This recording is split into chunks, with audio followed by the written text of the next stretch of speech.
to dissect and give you all the spicy and flavorful analysis on all the shows, all the topics. I've got the man Benjamin Mina with me on the show. Benjamin, good afternoon to you. Good afternoon to you, Ovie. Good afternoon to our listener out there. It's good to be here to talk sports. The Australian Open is has officially started, so we are looking at what to expect from the Australian Open. We've known that it's one of those Grand Slam, the first Grand Slam of the year, one of those Grand Slam full of surprises where you have lots of upsets. Venus Williams. She's been given a wild card at 45. Let's see what comes out of that, if she's going to take the tournament by storm or by surprise, or let's see if she's got something on her sleeve, or she's just going to be one of those Osakas, one of she's just going to be like Naomi Osaka, who the sports have left and she's trying to rejuvenate herself into the sports.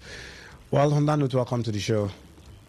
Yes, welcome to the show, and also with me in the studio is Alexander Kabari. Alex, good afternoon to you. Yeah, good afternoon to you, Ovie. Good afternoon to my colleagues in the studio, and good afternoon and happy Sunday to our lovely listeners out there. I mean, yet another Sunday, like Benjamin has mentioned, the Australian Open, the first Grand Slam tournament of 2026 is on the way, and Venus Williams, the 45-year-old, has been sent home. Ovie, we were asking that question. Why was she here in the first place? She made a good account of herself, as much as we could say, because she was able to force a deciding set. But she went to the deciding set and was 4-0 up on Anna and lost the next couple of games. Just lost 6 straight games to lose 6-4. So I asked the question, why was she here? Couldn't that wild card have been given to someone who would have done preferably better? And that is just exactly where we have to keep asking. Like, a wild card given to someone else, someone who knows, someone younger, energetic, who can compete. And you might see them progress into at least the latter stages of the...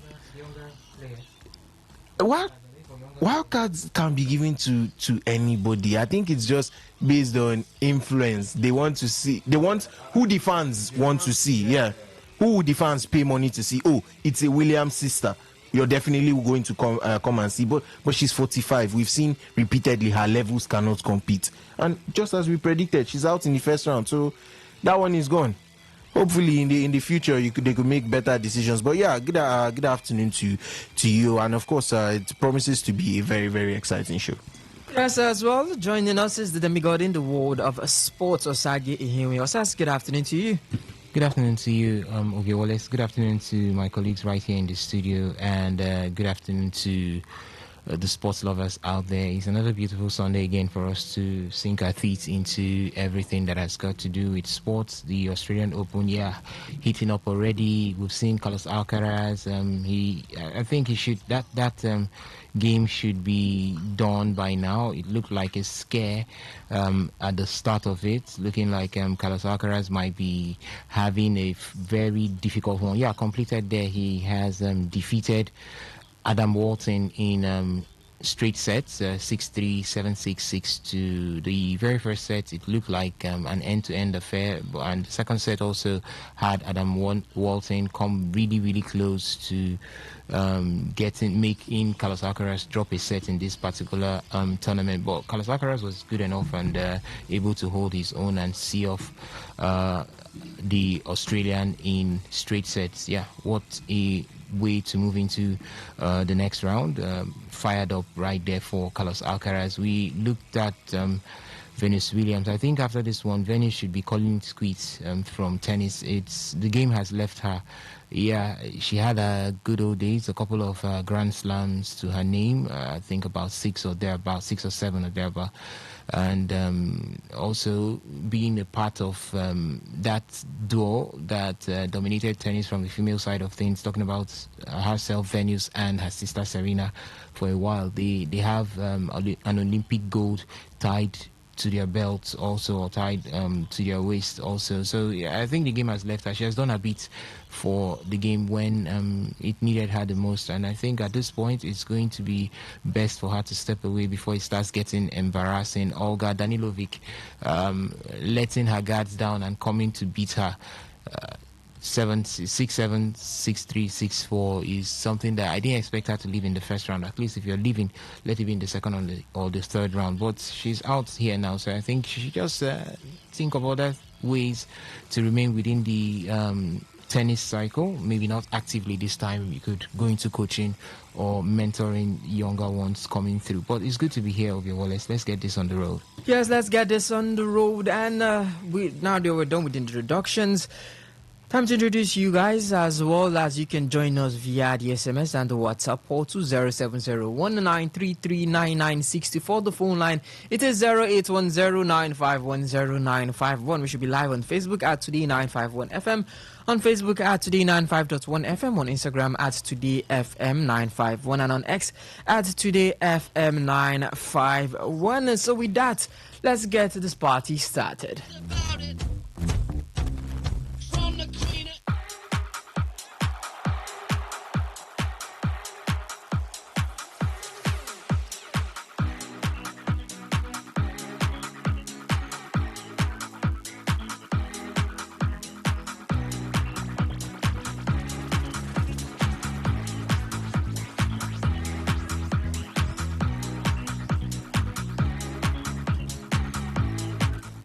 Yes, we start off in athletics, as the Athletics Federation of Nigeria, AFN, has taken decisive action against widespread age falsification in youth athletics, sanctioning 21 athletes, several coaches, 6 named coaches, and 2 state associations, Ogun State and Delta State, following an investigation into irregularities at the 2025 African Under-18 and Under-20 Championships in Abeokuta.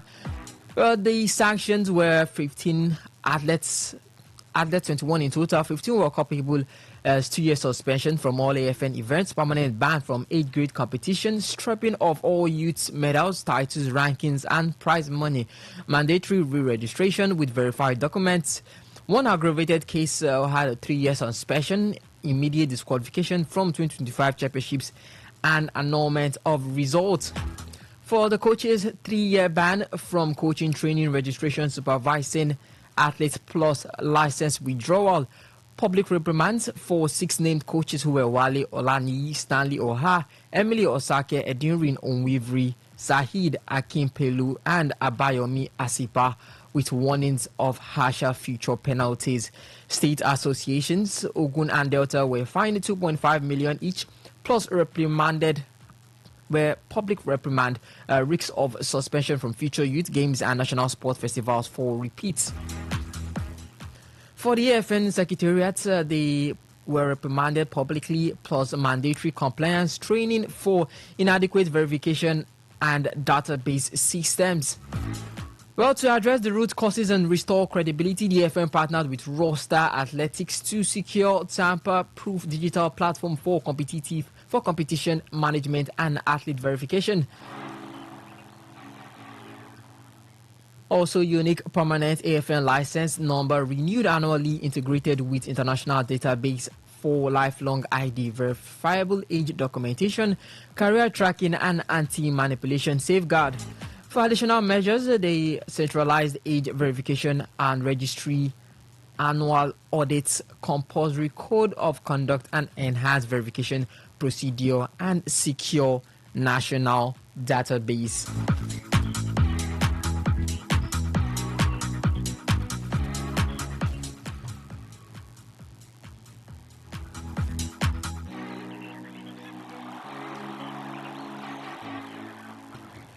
All right, Benjamin, now you're looking at what's happening in the AFN.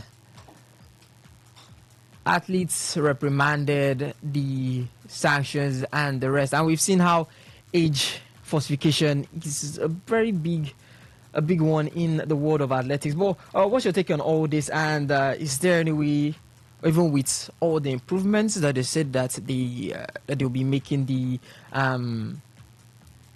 roster athletics, and you see the improvements, the punishments that have been given to the athletes and the coaches, can we see this as an improvement in athletics? I think, or what I feel is, why I keep asking this question: why is 101.8 AFN every time.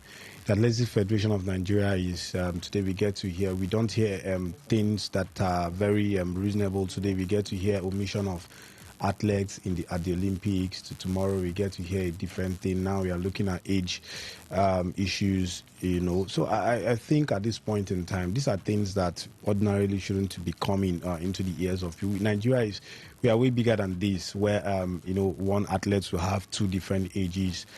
And I think these things should actually be put in place before athletes have been registered.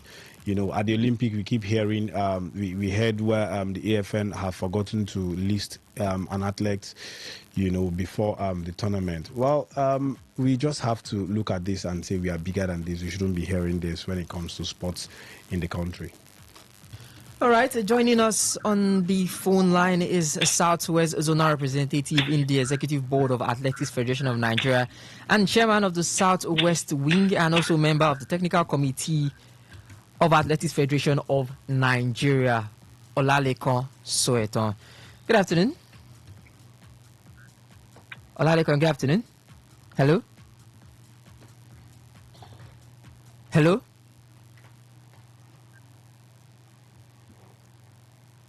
Hello?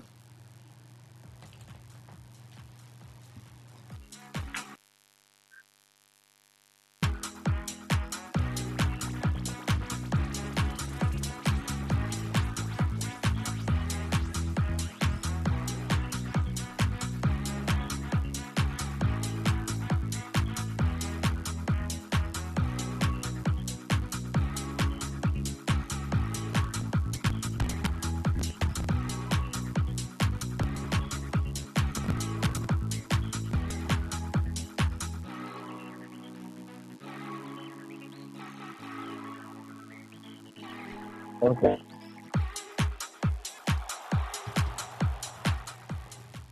Hello? Olalekan Soetan. Hello, I'm here. Yes, good afternoon. Good afternoon. Yeah, how are you doing? I'm doing good. Yeah, you should be in Lagos right now. How's the weather? Abeokuta precisely. Abeokuta precisely. How's the weather right there? Well, sunny. I'm back. Right, sunny right there. As well, too, it's really, really sunny right here. You people don't have the bipolar weather as we have right here in Port Harcourt here. Well, Abeokuta has always been like that. Rocky city. The weather is always bright. Yeah. All right, Lekon, let's get right down to business. The AFN, the AIU, and all that's happening in the world of athletics. Now, I really want to know how these discrepancies, how this age falsification, how did they go undetected for so long with the AFN systems? Well, what we have right now could be described as mixed up. First and foremost, AFN doesn't have the database. So the secretariat who have to keep all the records of party, they don't have the database. So when you register in any competition, they just accept whatever athlete you register. And most of these are registered from the youth ages, while they were on the 15, not even secondary school. So in the past, they will use some ages, then later on they might change it. And what happened this time around, we cannot verify if it was a big mess up from the secretariat. So there are so many discrepancies where there is the age, the day, the month, and the year do not tally. So that's beyond saying that is actually cheated. So we have to get to the bottom of it before we verify that it was true that Musi actually cheated. So we have to clarify that first and foremost. So what AFN is doing right now is just trying to put the blame on coaches and athletes. That's my candid answer. Yes, you've answered my second question because I really wanted to know who was going to bear the primary responsibility. Was it going to be the athletes? Was it going to be the coaches? Was it going to be the parents? The state associations, as you have to say, you said that it's from when they were young, the under 15, the under 20, tournaments that all this started from, and then you have to also look at the AFN itself for the lack of oversight. Definitely, everybody must take the blame. The state association, the coaches, the athletes, their parents, and more importantly, the AFN secretariat. Even if athletes present different ages, you could have detected that the first time you did it, if you actually have a database. So that lack of data is led to this. At the end of the day, when you check all the results from the past 6 years, and through other search engines, they found out some attended youth games, and when it comes to another under 18 competition, they have actually removed some years there.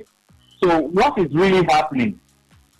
And AFL refused to actually have an interrogation that is triangulated, where you put the coach, the athletes, the parents on the spot.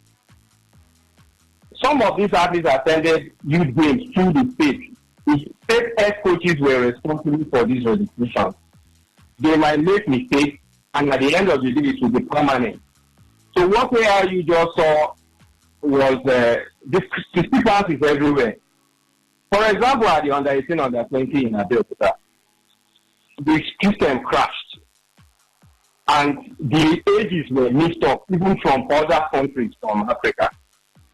As AFN actually come up with incident reports, we at the technical committee, we don't have any information that something like that happened.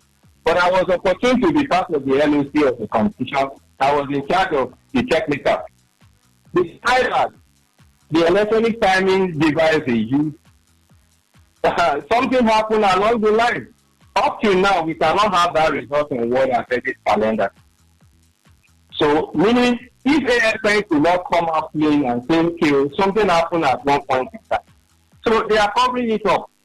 So, it's very easy to now nail the coaches and that. So, the blame should go to all. But who is much more responsible? I think it's a very solution of Nigeria.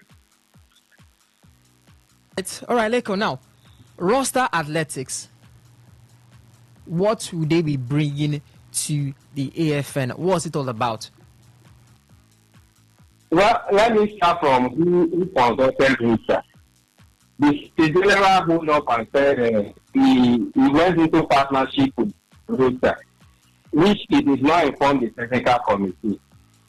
Now, if the Secretary General, who is in charge of the Secretariat, can go ahead and register with Rooster, we should ask him what exactly will Rooster bring to the table. With my experience, I know Rooster is just competition management. It's all about managing your doing online entries, showing your performances. If you have cadet, youth, junior, and senior, there are different parameters in scoring them. That's what Rooster would use, and that's exactly what NTN is using Rooster for. So for Athletic Federation of Nigeria to sign up with Rooster, what are Tantronics and finishing fast sorts? They are the real timers, they are the fully automatic timers. They have their own way of managing results like that, which can go live anytime. So why are you reinventing the wheel?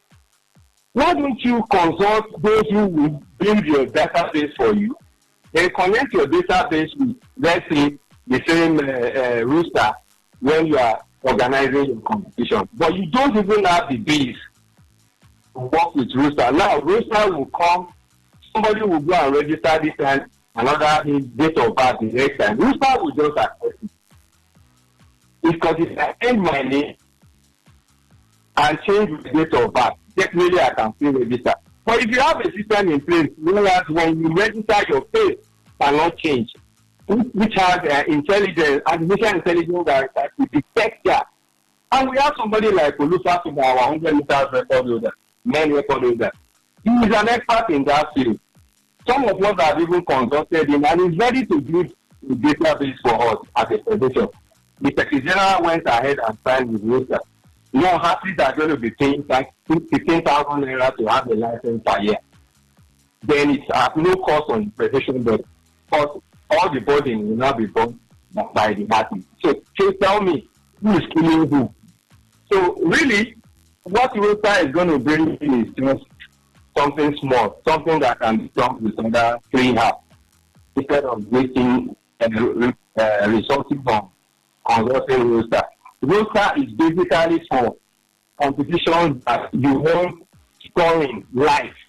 And we don't do that. We only need your results. You run 100 meters, 10-7, and we want to see your performance on what are the calendar. That will be rankable. Rosa is not going to rank. Whatever Rosa is ranking does not tally with that of what athletic. Because factor of age and stuff like that would be factored in. What athletics, if you run a 10-7, 10-7, whatever age you run the 10-7, it's still the same points and it's still the same ranking they will give you. So I think we should have the general why you consulted with to do what can be done from 3 hours.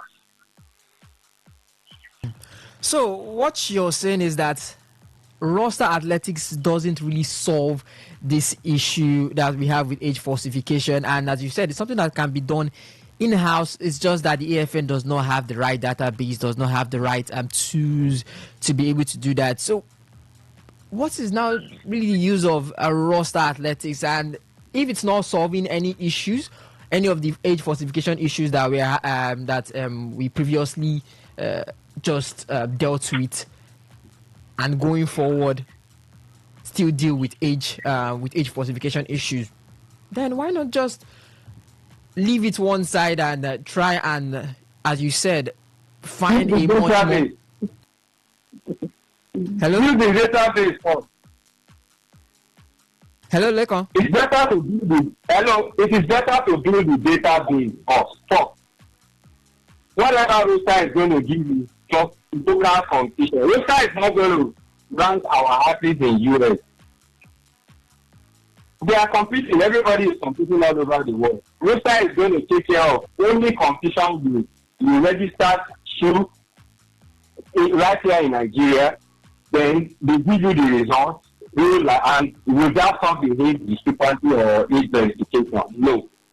So it's no brainer that somebody has gotten Rosa to do what they should have done locally, trying to build a database. All right, Leko, my colleague will ask you some few questions and then we'll come back. Osas. All right, Leko, very good afternoon to you. Good afternoon. All right. This particular issue now that we've been having of recent in athletics right here in Nigeria, it started all the way from December. I think that was the 2nd of December. Yeah, it was actually in June during the CAA on the 18 and under 20, where it was discovered that about 16 athletes that represented 16 out of the 17 athletes that represented Nigeria had age discrepancies in various tournaments or competitions that they did file in for. They had different ages in it, and it's now got to the point where the AIU, that's the Athletics Integrity Unit of World Athletics, had to call the AFN to question, to say, why are we having all of these discrepancies? Come and explain to us why these discrepancies are right here, right now. And that threw the entire athletics setup in Nigeria here into chaos, because we feared some sort of sanctions, or if we are not able to explain. And now the question is this. We just of recent, that in the very first week of January, we saw that the AFN meted out sanctions to some athletes and coaches who they presumed were involved in all of these age discrepancies. Fine, there is no problems to that, because sometimes they say those who commit crimes need to face the music of the law when it comes to checkmating those crimes. Yes, they did that rightly. But the question here is, how did it happen? Is the AFN not supposed to bear the brunt, even the larger amount of the brunt, if we are to handle it properly? Because, yeah, the athletes might bring in different age records. Their coaches might file in different age records. Their state FAs might decide to try to be smart or cunning, filing different age records. But the AFN is supposed to have a unit that verifies all of this to the latter. Now, two questions. Is the AFN not supposed to be the one to bear the brunt? The hammer is supposed to fall heavily on the AFN and not the sanctions we're seeing on the athletes. Then number two, which part of the AFN, which unit of the AFN is supposed to be responsible for making sure that every Nigerian who is an athlete, who takes part in any competition, because the AFN is the body that runs everything that has to do with athletics in Nigeria here. So which unit of the AFN is supposed to be responsible for making sure that they check these things and ensure that there are no ones and twos that don't add up? Let me start from the second question.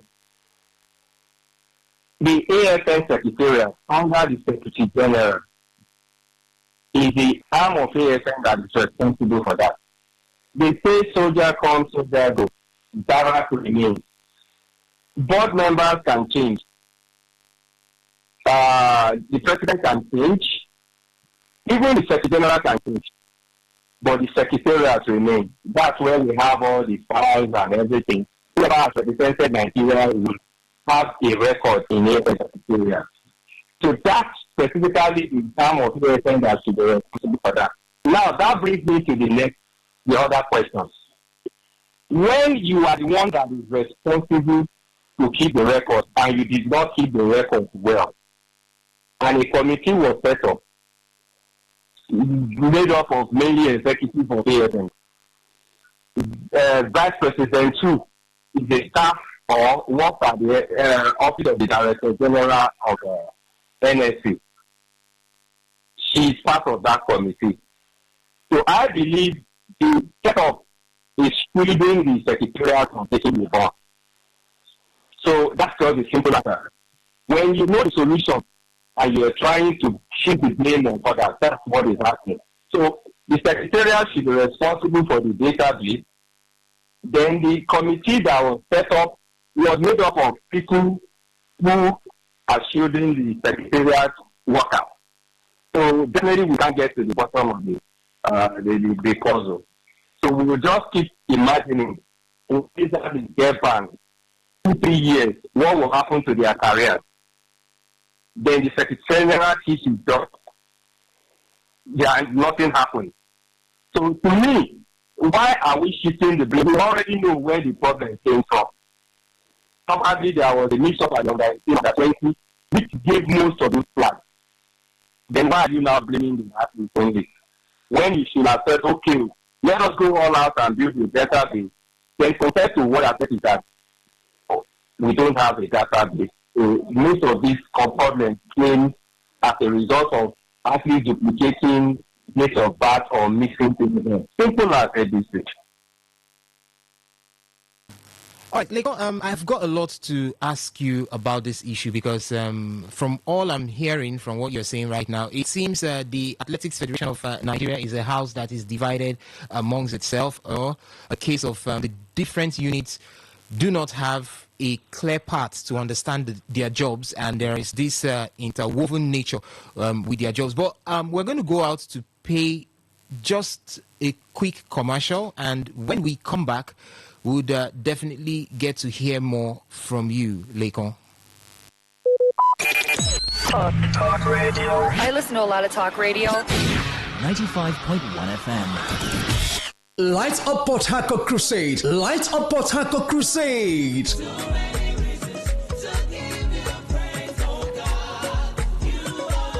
Port Harcourt City, get ready to experience an unusual move of God as Reach for Christ presents Light Up Port Harcourt Crusade, featuring salvation, deliverance, healing, miracles, and lots more. Ministering Pastor E.A. Adamoye, General Overseer, the Redeemed Christian Church of God, Pastor K.K. Ndukwe, Pastor Sojioni, Reverend Minaibi, Dagogo Jack, and other anointed men of God. Ministering in songs, Shema Jesus, Mr. L.L. Revelation, Praise Emmanuel, and other anointed ministers. Date 21st January.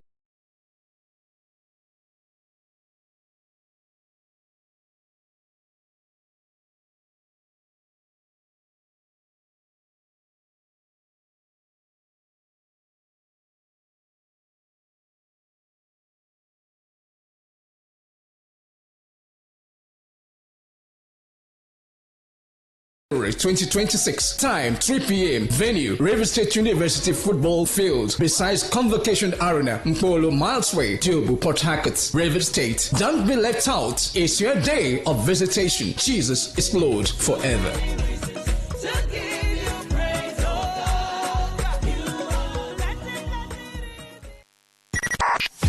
95.1 FM, voice of the people. And we're back.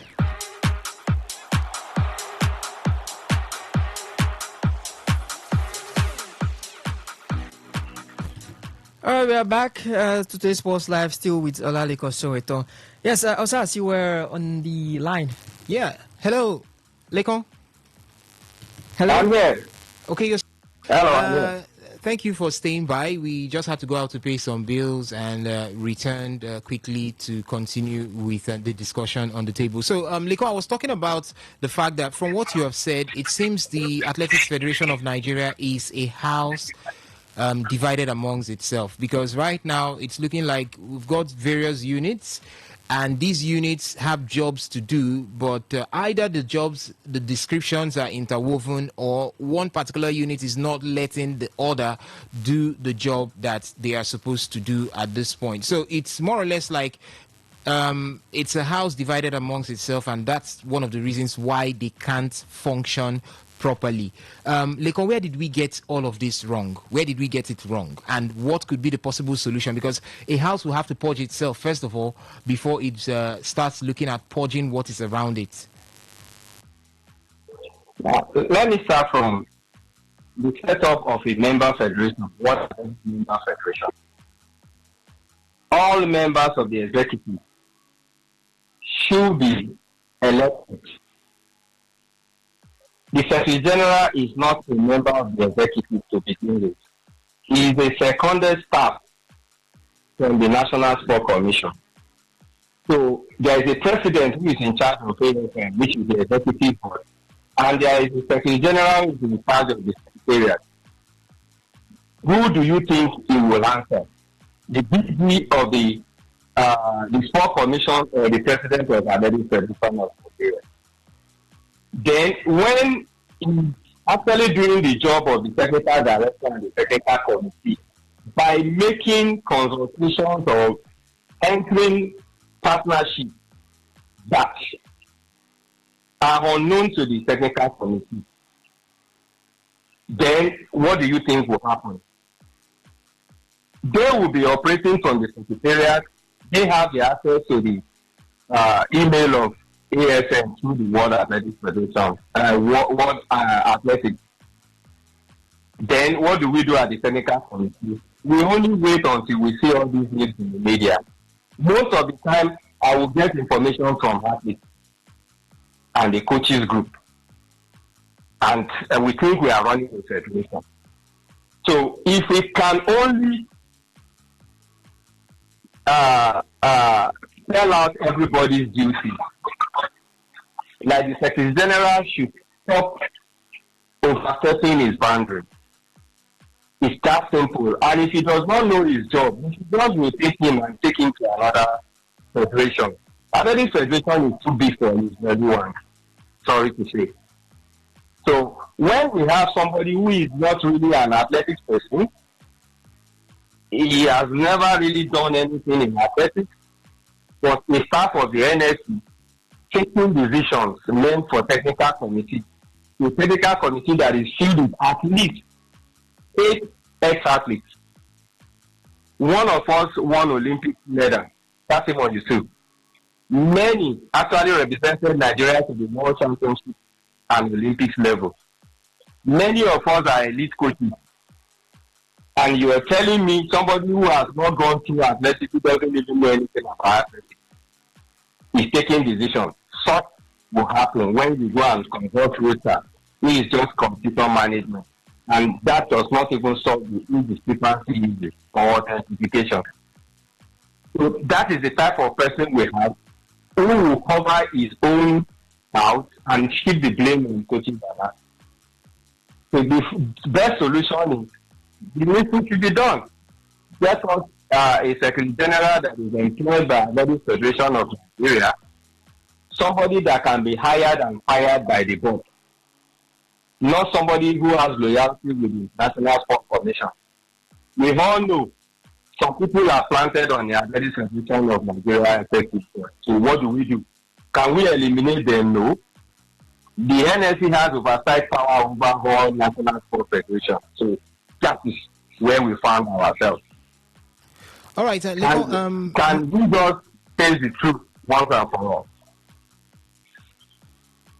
All right, Lekon, you've talked a lot right now, and I'm beginning to understand so many things happening there within the Athletics Federation of Nigeria. And right now, we've got, due to this issue that just arose, we've got the incoming of that, or would I say already on ground, a partnership between the AFN and Rooster Athletics. From all my findings, Rooster Athletics is also a body that has worked very well with the MTN champ. Yes, another athletics championship within the country that has brought about the discovery of so many athletes. And they have been probably the brain behind this beautiful run from the MTN champs. And they are coming into a partnership with the Athletics Federation of Nigeria. Now, we have, from what you have said, a part of the Athletics Federation of Nigeria is loyal to the National Sports Commission. Most likely, most of the problems we have with the Athletics Federation of Nigeria is tied to the fact that there is a tentacle or multiple tentacles coming from the National Sports Commission right into the Athletics Federation of Nigeria. I remember also when not just the Athletics Federation of Nigeria, even other federations right here in Nigeria did cry out during the disbursement of funds from the monies budgeted for sports,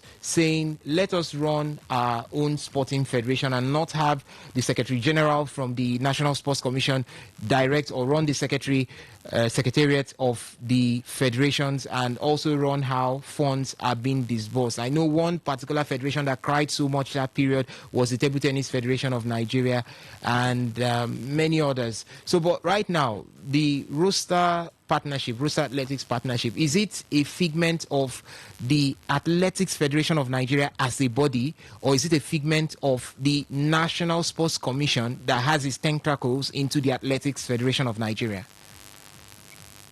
Well, I got an inside story that the VP2, who is working directly under the Director General at the NSC, she's the brain behind this roster. What you have with MTN Champs is quite different. MTN Champs run aided, youth, junior, and senior. They want to arrive at MVP, most valuable player in the particular competition. They want to grade aided with their performance, which is different parameter when you grade senior. That's what Rooster can do. But tell me, we have 5 Golden Leagues to be run by Athletics Federation of Nigeria. The Golden League, senior, no junior, no underage. If you run 10-2, there's a scoring point for you under World Athletics. It's straightforward. Just submit the performance to World Athletics. The result will show up in your profile. Now, when you are in a particular competition, we have technical information center. You only need a spreadsheet to see your event and stuff like that. What Rooster is offering, like, we do it regularly as meeting organizer. So just remove the hate from our competition, then there is no problem. The result will come real time. Insofar we hook up with finished links or Pantronic, the timing machine is not Rooster. Rooster doesn't time. Rooster doesn't actually deal with World Athletics directly. They only manage your meet. Sorry to cut you here, Lekon. Let me just refer back to what we have right here gathered that Rooster would be giving to athletics in Nigeria, what the services that they will be offering. Okay. Number one is securing online registrations for athletes. Yes. Number We two, can do permanent that athlete with identification. I believe COVID-19. that could also cover for They unknown can't do names. they can't do identification. They can't. Okay. They're also there for transparent age documentation and real-time result integration. So you were talking about result integration, but this is one that they would also be offering real-time result integration, meaning an athlete could be part of competition XYZ and move from competition XYZ into competition ABC, and there will be that real-time integration of his results pass. And we know that the AFN has also been found wanting when it has to do with result integrations. But I don't know. From your own end, you're definitely part of the AFN. You feel the AFN has more to do than bringing in roster athletics at this point? Absolutely. All right. So just take us through it. Let's actually know. But do you think that there could also be a synergy? Because I know the AFN might not be able to do everything right now. The AFN is still in its early, I don't want to call it early stages, but metamorphosis is going on within the AFN. So many things are changing as it stands right now in the Athletics Federation of Nigeria. Don't you think that that partnership could... Since I became a board member, and we've run competitions like the national championship, did you hear any issues, timing and performance? No. We can do all this by ourselves. They are only hyping roster. I'll tell you, let them continue with roster. All these problems will persist, and that is when you bring them back on this program. And I will tell you the same thing I'm telling you right now. Roster is not the solution. Database is the real solution. If you don't have that database in place, whatever Roster is doing, it's not on the surface. Okay, but Leko, do you think that AFN is capable enough to create a database? Because creating a database AFN is capable enough to create database. It takes funds. It takes funds. That's all. Just fund alone. Funds. What about the setup? Does the AFN have a setup that could spring into action when the funds are provided? You just need computer systems. That's all. And you can operate from anywhere. It's that simple. Okay. All right, Laliko Soeto, thank you for joining us on the show this afternoon and giving us your insights on what's happening in the AFN and everything that has to do with the age falsification, the AFN and the NSC and the roster athletics. So it's nice having you on the show. Thank you for having me. Yeah, it's been a pleasure. Yeah, hope to have you next time. Hope you enjoy yourself right in Abeokuta. Absolutely. All right, thank you. Thank you for having me. All right, thank you. Good afternoon.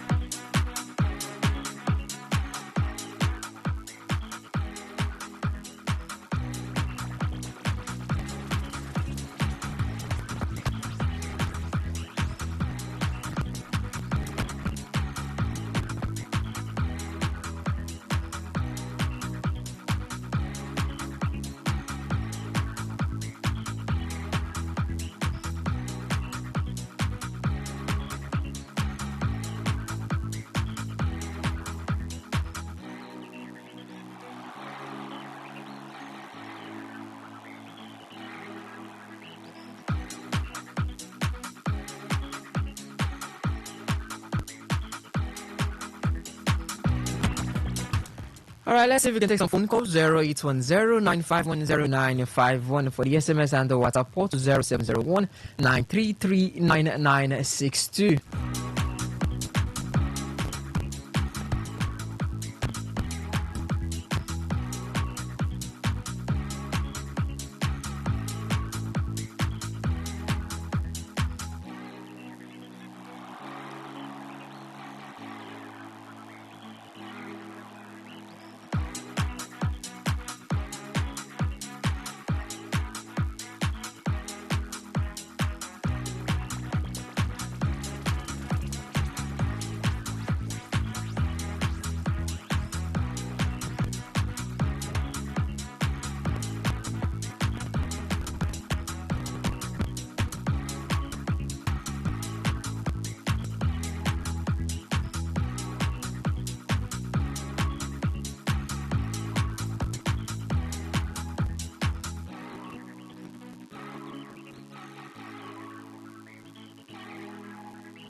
08109510951. That is for the phone line. For the SMS and the WhatsApp port 0701-933-9962.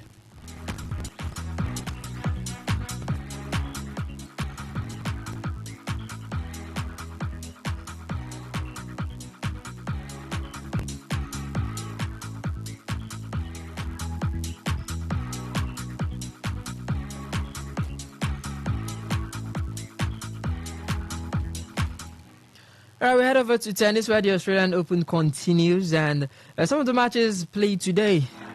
Let's start off with the men. And it was Thomas Echeverry who beat Miami Kekmanovic 6-3, 6-2, 6-3, 6-4, 6-3, 6-4. And the biggest or the first upsets that we have in the Australian Open, that would be Flavio Cobolli going out to losing to the qualifier Arthur Ferry 7-6, 6-4, 6-1. Corentin Moutet beating Tristan Skulkate 6-4, 7-6, 6-3.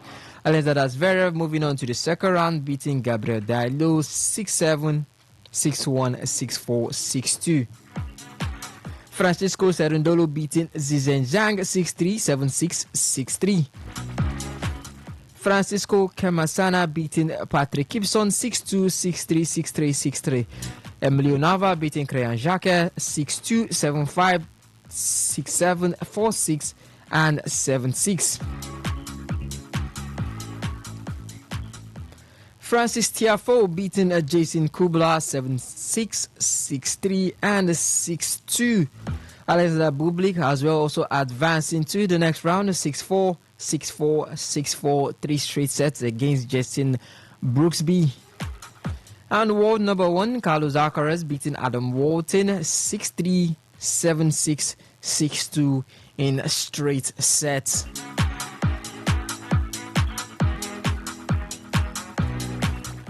Well, for the women's side of things, Yulia Putintseva beating Beatrice Hadid Maya 3-6, 7-5, 6-3. Jasmine Paulini also advancing to the second round, beating Alexandra Sasonova 6-1, 2-6. Maria Sakkari also advancing to the second round, beating Leola Jinjen 6-4, 6-2. Elina Svitolina as well advancing to the second round, beating Kristina Bokska 6-4, 6-1. Ekaterina Alexandrova losing to Zeynep Sonmez. Maybe can we call that the first upset in the women's side of things? 6-5-7, 6-4, 4-6. She did lose. Paulina Kudermetova beating Gioma Matisani 6-2, 6-3. Arina Sabalenka, world number 1, advancing to the second round, beating Tiatsoa Serra 6-4, 6-1. Venus Williams losing to Olga Danilovic 6-7, 6-3, 6-4.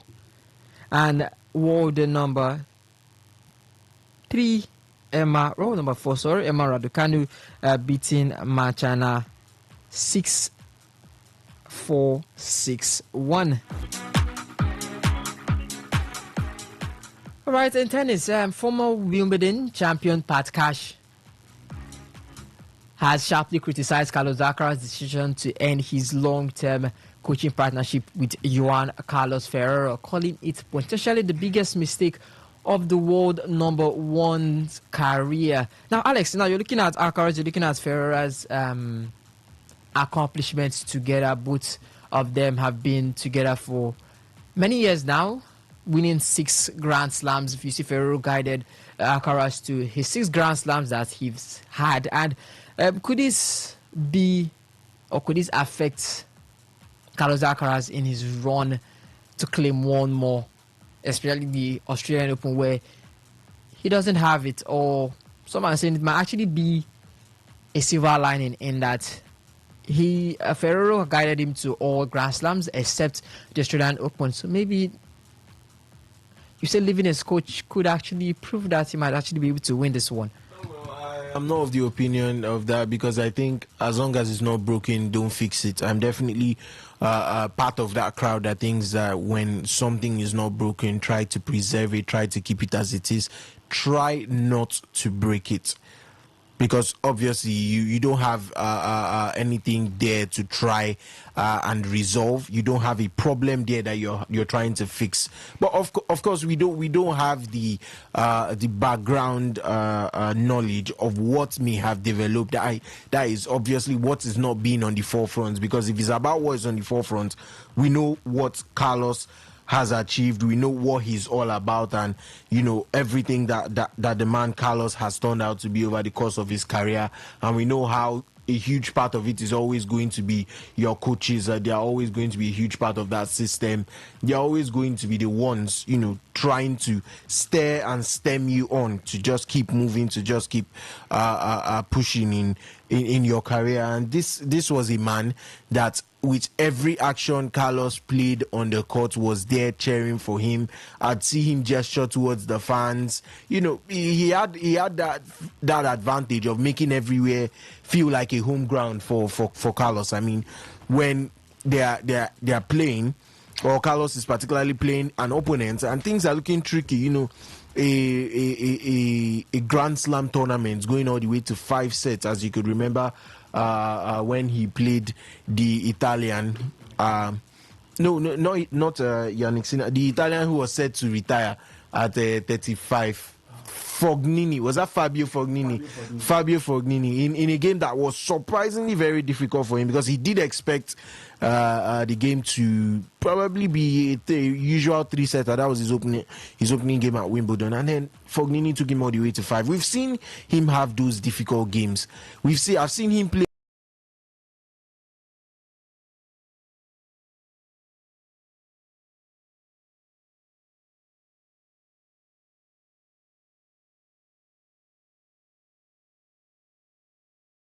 Yao Munatu at an ATP 1000 in Mallorca, Spain, and Yao Munatu took him all the way to 3 sets and forced a tiebreaker too. So I mean, in those situations where you have that individual quality on your bench, you have the ability to spur fans to obviously turn in your direction or to turn the tide for you. It's crucial that you don't let those crucial figures go. I mean, you have to find a way to keep them there, because they are obviously going to be a huge part of your career and all of that. So I would say it could turn out very, very well for him at the end of the day, but also it could turn out that it might be a huge mistake he's making. You can never tell which exact part that decision is going to toe. So I mean, it's all down to Carlos. It's about how he felt at that time or whatever. I don't think maybe there had been a dispute, or if there probably was, then it was handled very well by not bringing it to the forefront. So it was just seen as a separation. And I'm not particularly of the opinion of that it is going to help him win a Grand Slam he has not won before. And I'm also not of the opinion that it's also the greatest mistake or greatest decision he'd come to regret in his career. I mean, I'm a bit in the middle about that situation, but I think it's all down to how Carlos is feeling at the moment. There's no doubt that it's an individual game. It's not a team sport.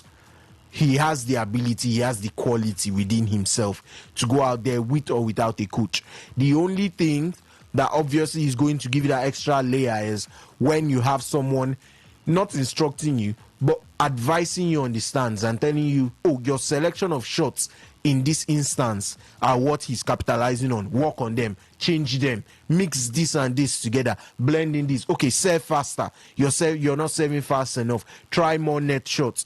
Try and take him to the baselines and all of that. I mean, they are very, very crucial. And the minute you have someone like that who is there watching the match from an outside basis and is able to tell you or give you those kind of informations, I mean, it's always helpful. It's always going to be helpful. So it might turn out to be a really good decision for Carlos. And the only standard from what you've mentioned there, OVA, the only standard of that decision turning out to be good for him is if he wins the Australian Open. So if he doesn't win the Australian Open and he still somehow goes on to win the other Grand Slams that we know Carlos has won before and he has always shown his quality in them, I mean, you can count it as, oh, this was a mistake on his part.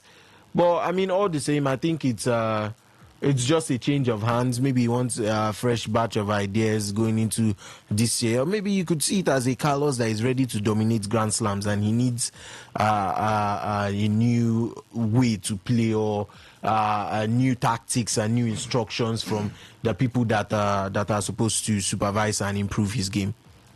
All right, Henry Ogugwo joins us on the show this afternoon. Henry, good afternoon. And on the issue with Ferrero and Carlos Alcaraz, the man guided Alcaraz to all his 6 Grand Slams. About 7 years, right? Yeah, about 7 years together. And he's guided him to 6 Grand Slams, including the 2 he had last year and also the finals as well. And we've seen how coaches play a big part in the game of tennis. Some have said that, yes, that Carlos Alcaraz has that talent, maybe even more than Yannick Sinner when it comes to talent-wise. Well, he started out off well, beating his opponent, Walton, in 3 straight sets. One of the sets went into tie break and all. Could it play a big part further down the line in the Australian Open, knowing that this is a tournament where I haven't won? Yes, Ferrero also with me to 7 years. Nothing has really worked out when it comes to the Australian Open. Could it really work out now that the man has gone, or will it play a big part in this season in the absence of Ferrero?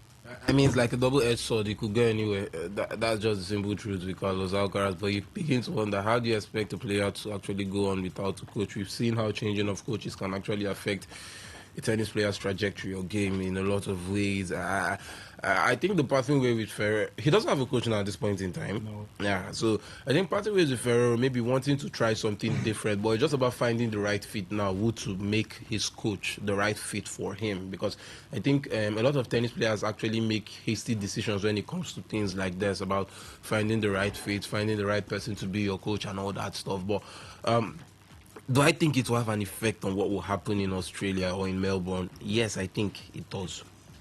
I think it will. I think it does. But it's just a matter of, you might want to say, in a way of how Carlos actually handles it. I feel it's a big risk going into Melbourne or going to the Australian Open without a coach.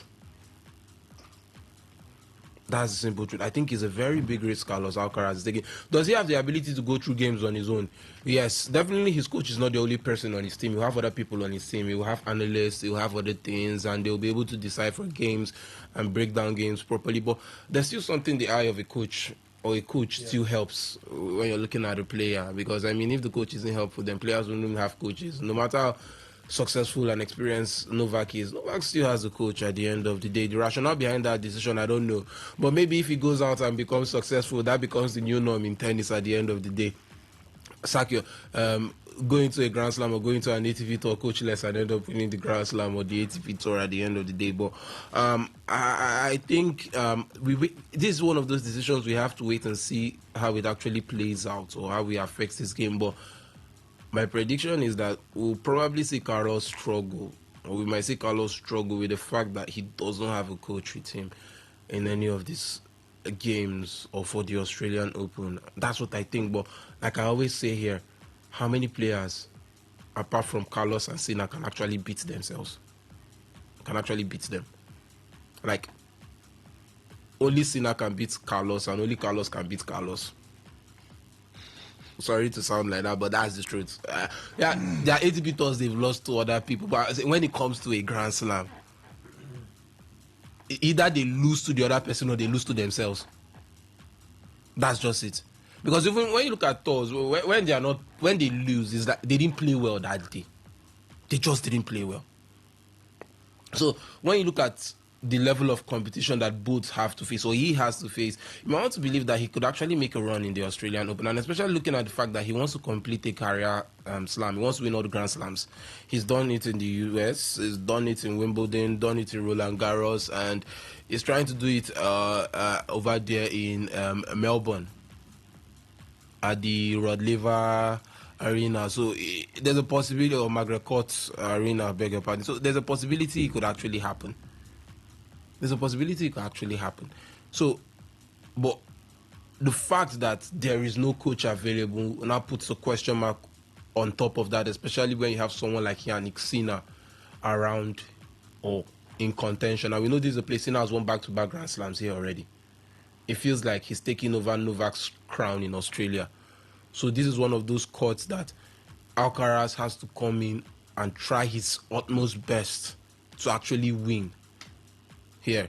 So that's why I now raise the doubts and questions about the fact that him not having a coach could actually pose a big threat to that. But if it's about his ability and his quality as a tennis player, he has the mental strength, he has the mental fortitude, he has the ability to actually do it.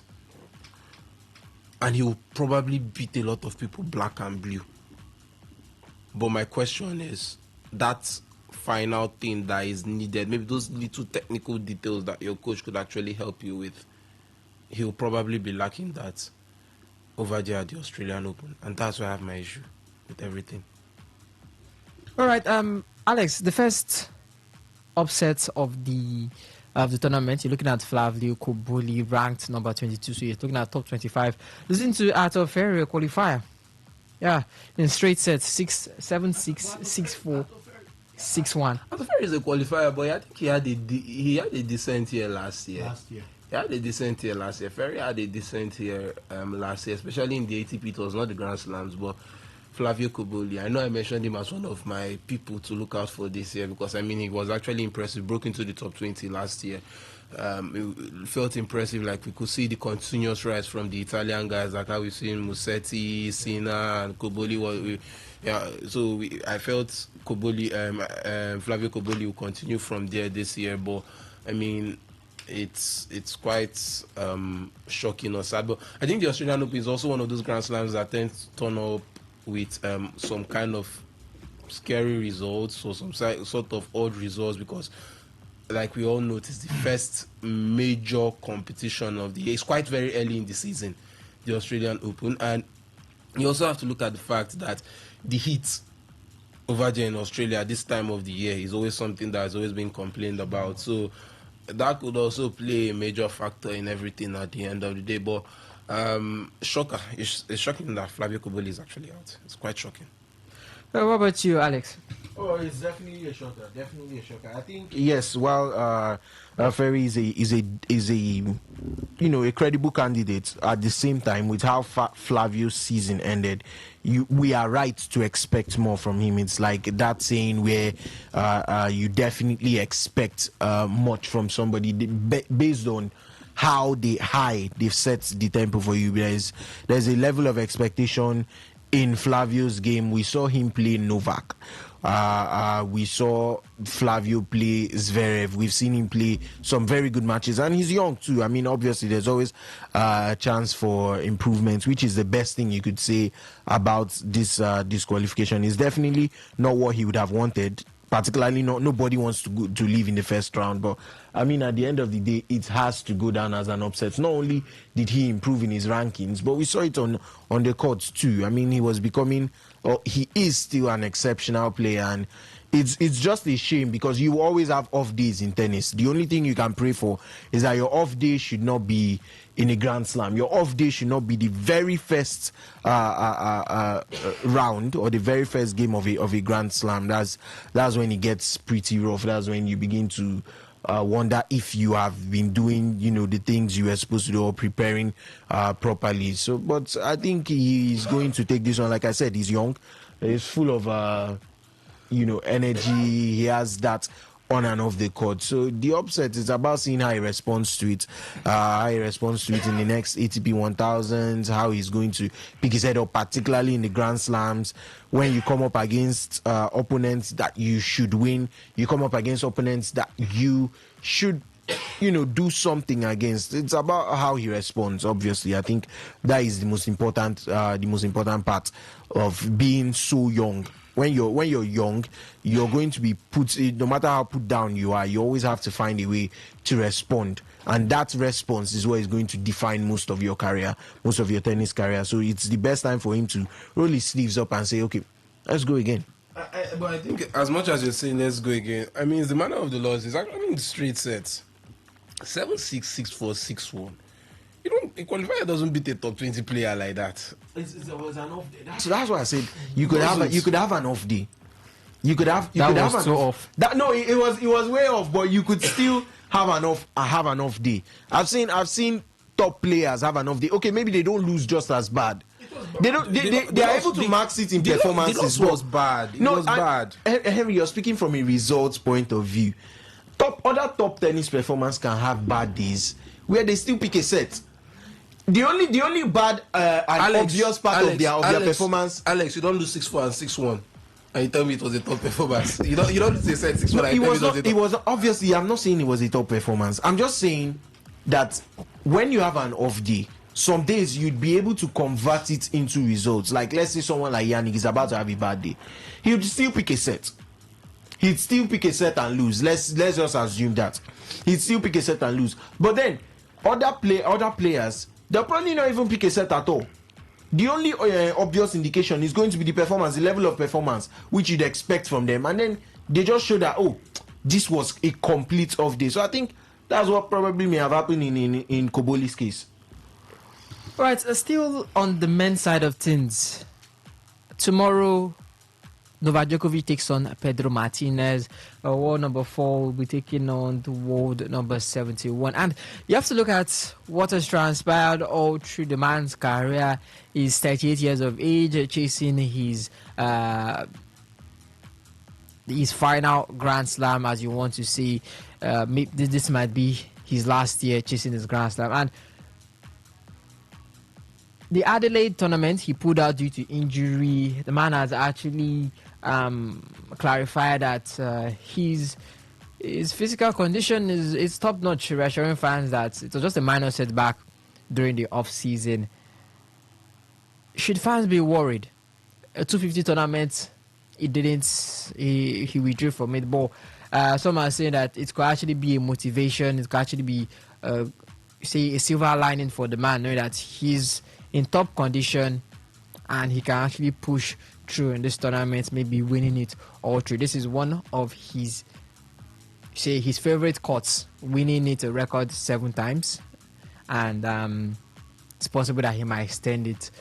It's been him and Yannick Sinner that have dominated the court in the past 6-7 seasons, as well, as you want to say. So what's your take on this, Henry, when it comes to Novak Djokovic resuming on the court tomorrow against Pedro Martinez, especially with rumors of an injury lurking behind? Could this hamper the man once again?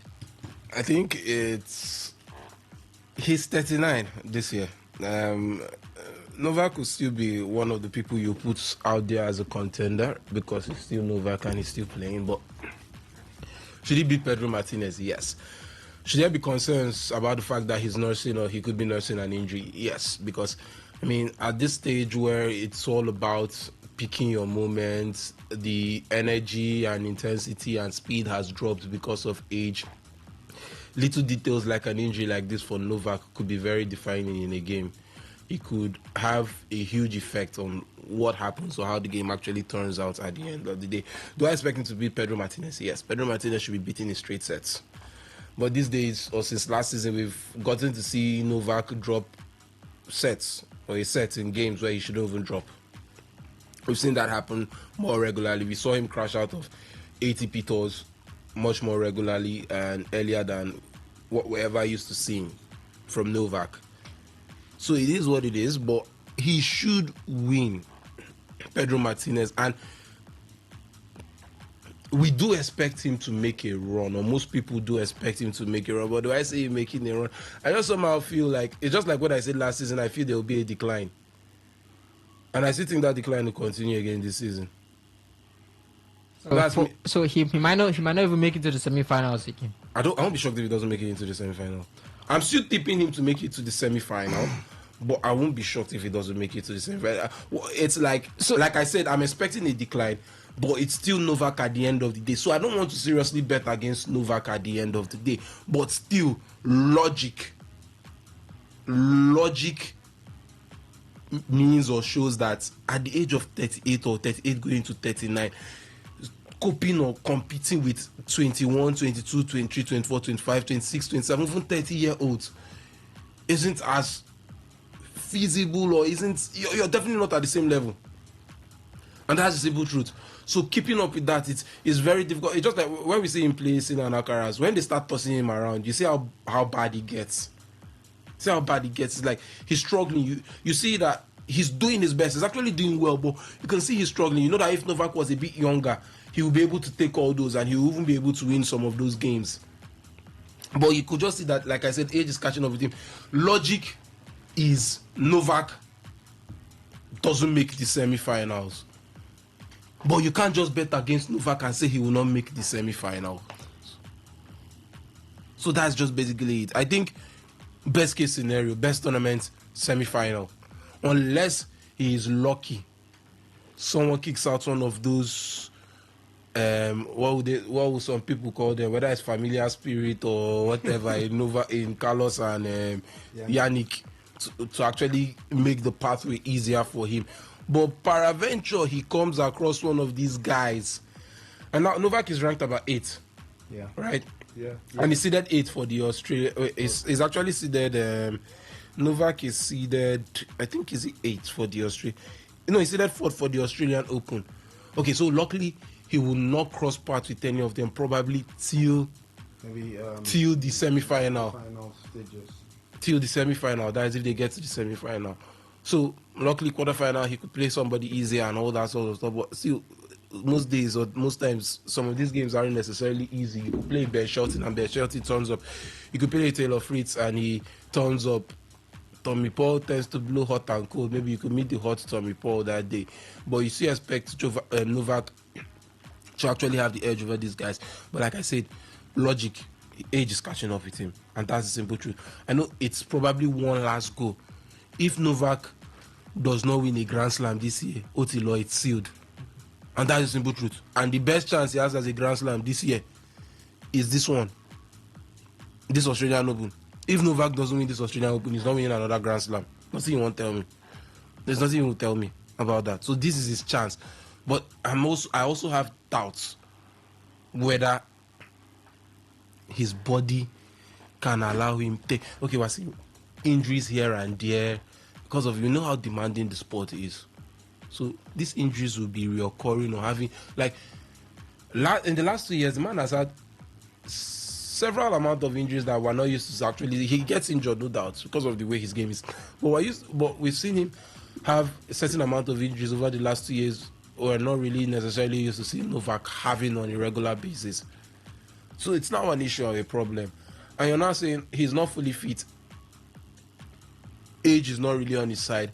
How will he cope against more energetic and younger opponents? So, like I said, it's still his ground. This is probably the chance to get that 25.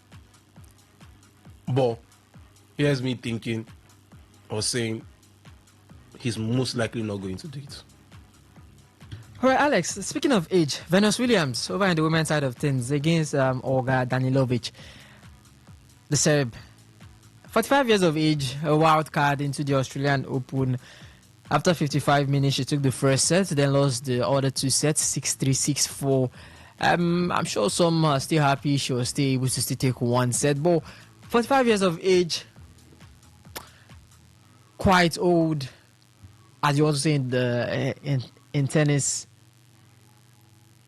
You're looking at the other Grand Slams. Are we going to see her still appearing as wild card, or is it over and done with this Australian Open? You had a nice comeback. You've done okay. Just gonna sit down and rest, Miss Venus. Realistically, I think that should be that. We were, when we were talking about this earlier, before the season commenced, and we were talking about her return. When she did return, compete in the US Open, got to the semi. Was it the semi or the finals of the mixed doubles? Was it the mixed? Okay, the double tournaments where she partnered Leila, and she got to, I think, the semi-finals of that tournament too. And I mean, it was looking like, okay, she might just be back. And I was like, there's a reason why that is a doubles tournament. I mean, you'd expect to do better there with someone who can match your energy or can pick up some slack.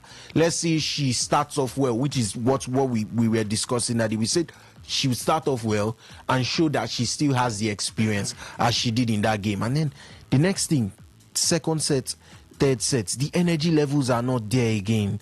You can just not compete. You can't keep up. A young Venus Williams will take up that first set as she has won explosively, and she will ride it home. But this day and age, you cannot expect her at 45. I mean, age is one consistent pattern. And speaking of age, like you did say with Novak, and Henry pointed out obviously that as he keeps going, as he adds 1 year every year to his age, the performance, you can always expect the performance to keep declining, to keep decreasing, because you do not have the energy that the younger ones have.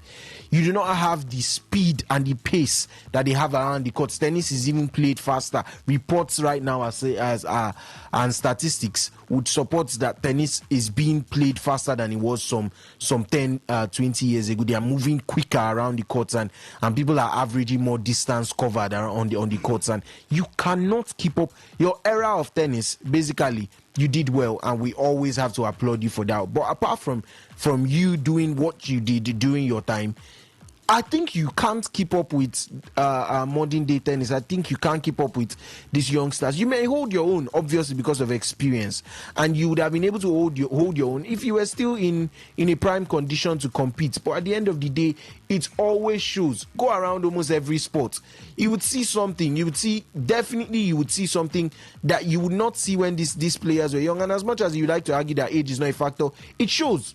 It shows a whole lot. We were all watching the Club World Cup together. We saw Luis Suarez play, and we're like, no, his legs are gone. We are seeing what's happening with LeBron James as he has returned back to the court in basketball. It is there. It's consistent. It's a pattern in every sport. It shows, particularly when it has to do with your physical attributes and what you can do with those physical attributes in the sport you're playing or competing in. It is always going to show. So you cannot completely betray or belie. The only thing you could do is try and improve your physical conditions. Be a Cristiano and take your fitness to the next level to be able to, let's just say, slightly increase your years of competition. Most footballers retire off very quickly, most tennis players too, but then you'd have people in peak physical conditions. Djokovic has to be one of them, definitely, because as much as he's falling short to Sinner and Carlos, those are the only two he's falling short to. He beats the rest of the ATP. And even as much as Henry thinks this season is not going to follow suit as next season, he may not even make all the semi-finals that he did last season. But I mean, a man going 39, still ranked world number 4, and still there, still being there.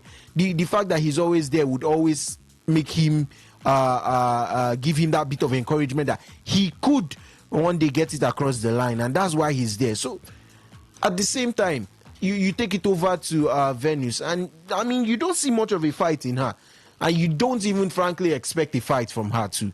So she should take this result as a natural progression of age and time. Simple and short, because I don't think there's any two way around it. I don't even think she was supposed to play really competitive tennis. I think I would have thought I'd see her in doubles, see her in mixed doubles in tournaments debuts where they need to pull the crowd. You can have yourself do one of those or play one of those roles if you want to contribute. I don't think you should still be playing competitive tennis, particularly after a long time, and she just looks so out of it after the first set or after the first couple of minutes, and it's not a very, very good outlook. So I would say, as expected, as much as anybody would have said maybe she may have been able to hold her own, I would just tell you, for me, it was expected. Progression of age and time, Henry, could have been said for 31-year-old Ekaterina Alexandrova losing to 23-year-old qualifier Zeynep Someds. 7-5, 6-4, 6-4. The world number 11. So we already have someone in the top 20 or even in the top 15 in the women out in the first round.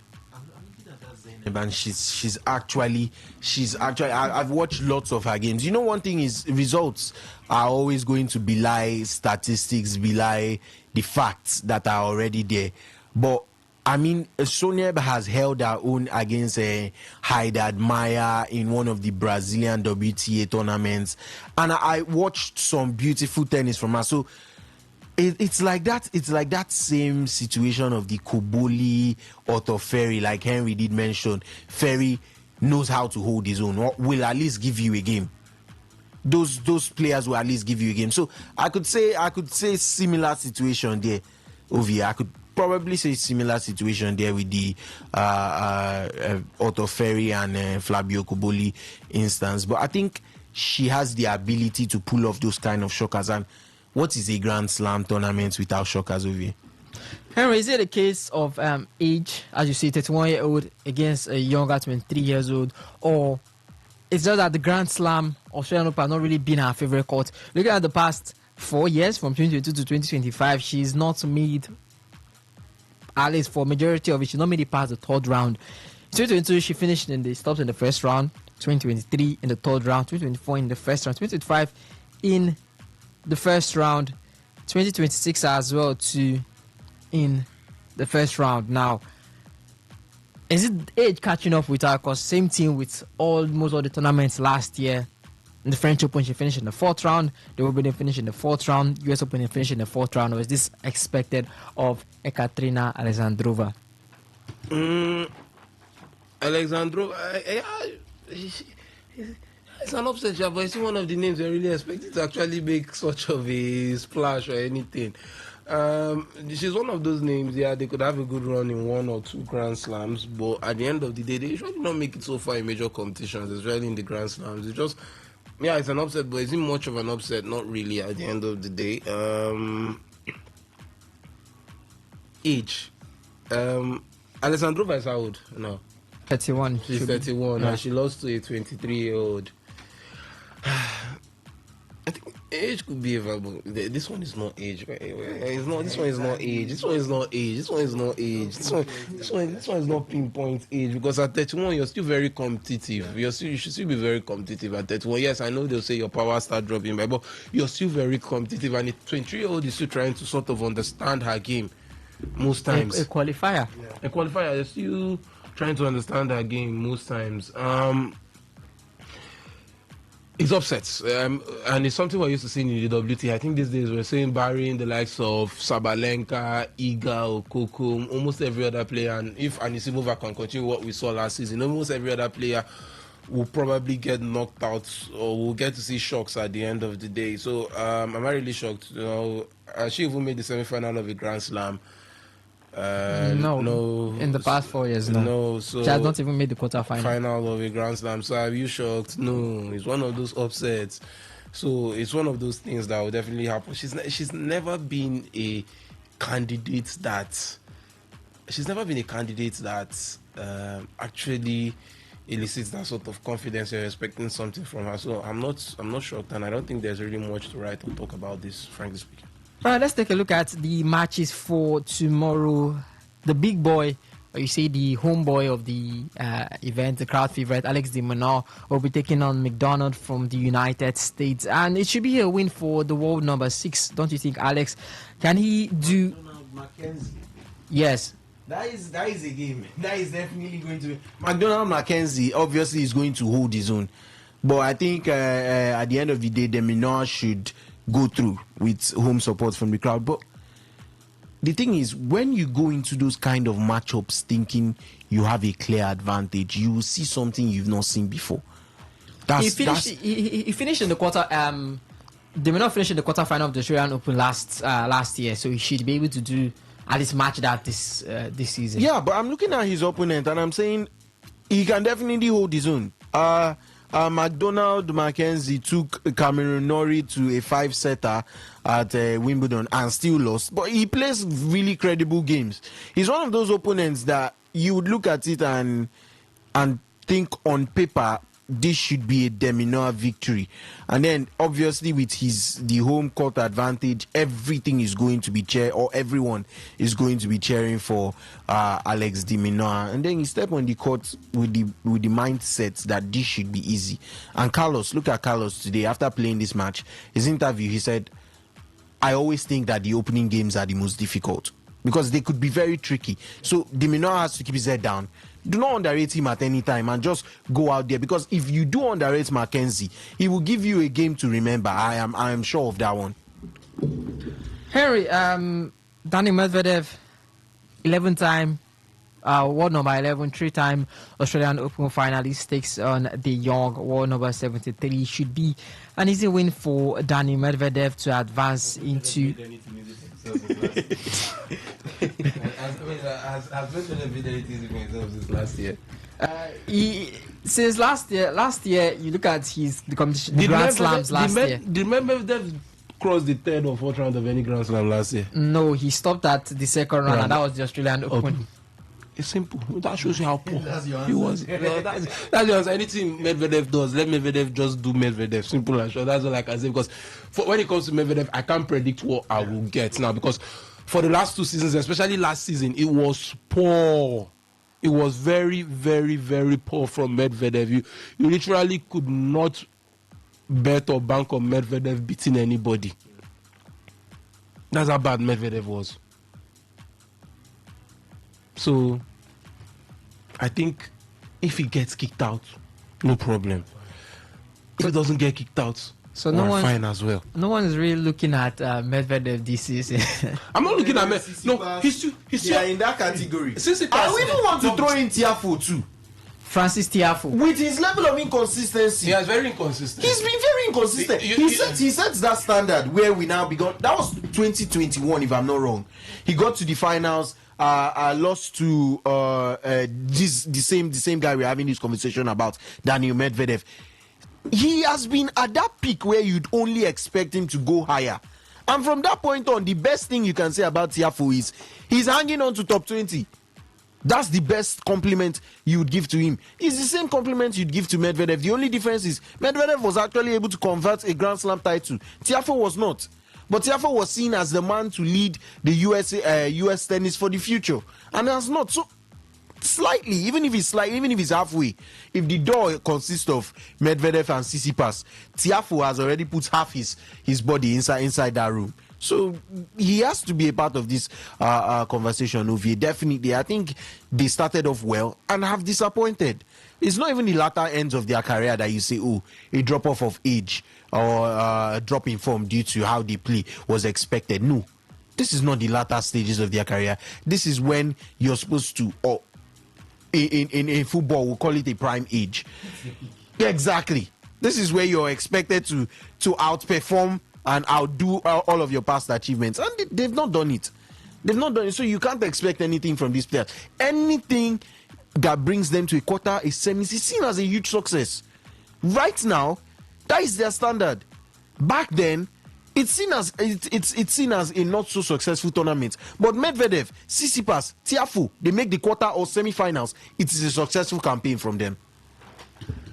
All right, this year, could it be the year for Iga Swiatek to, likewise, our partner, or you say her second in the ATP, clinch her final Grand Slam? She's taking the French, she's taking the Wimbledon, she's taking the US. It just remains the Australian Open for her to claim, and you say for her to get all the big Grand Slams. Her best is a semi-final appearance. She's not gotten past the semi-final appearance. She takes on another qualifier tomorrow, Yuan. It should be an easy run for her. But can it be a run to the semi-finals? Or are you expecting this year she should better her performance? That definitely, in terms of who our opponents is for the first round, you'd expect nothing less than a statement win. For the way she rounded off her 2025, which was not so good, particularly that end of the year, that end of that season, she did not finish so properly. You'd expect her to turn up better.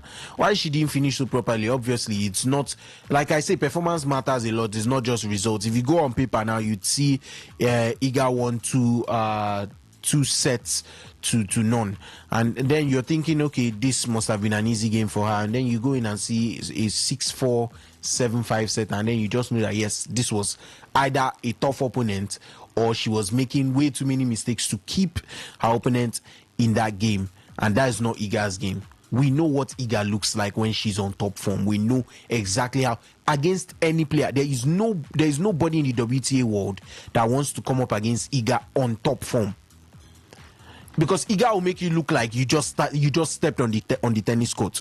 She knows, she has the aggression, and I would say she's probably right now currently apart from the Uzbekistan international, her name just skips my mind too. I think world number 8 too, has the ability to hit the tennis ball as hard as she does. So it's something that she has shown her levels. She has always shown it, and obviously the Australian Open has eluded her, but she's going to find a way to respond. The only way to respond is by picking up the trophy. And to see her run, it all depends on, like I said, if Iga is in that prime form where she's able to compete or not. If she's not able to, then you're not going to see much from Iga at the end of the day. You just see her win who or defeat who she's supposed to win. But then at the end of the day, she will not get to the finals. But if she is in that form, in that top form, then I think there's barely, I can't even call Arena. I'm talking of when Iga actually comes to the, we saw her storm her way through to taking Wimbledon. It was a powerful decision. She dropped only 2 sets throughout the entire Wimbledon tournament. That is what a prime Iga looks like, a well-oiled machine that is just willing to run through everyone else. That's what Iga looks like, and everybody were expecting that matchup. And we did say this season that the matchup we'd want to see in the WTA is that Iga Arena, because as much as both of them have been present in the latter stages of competition, they have not still met.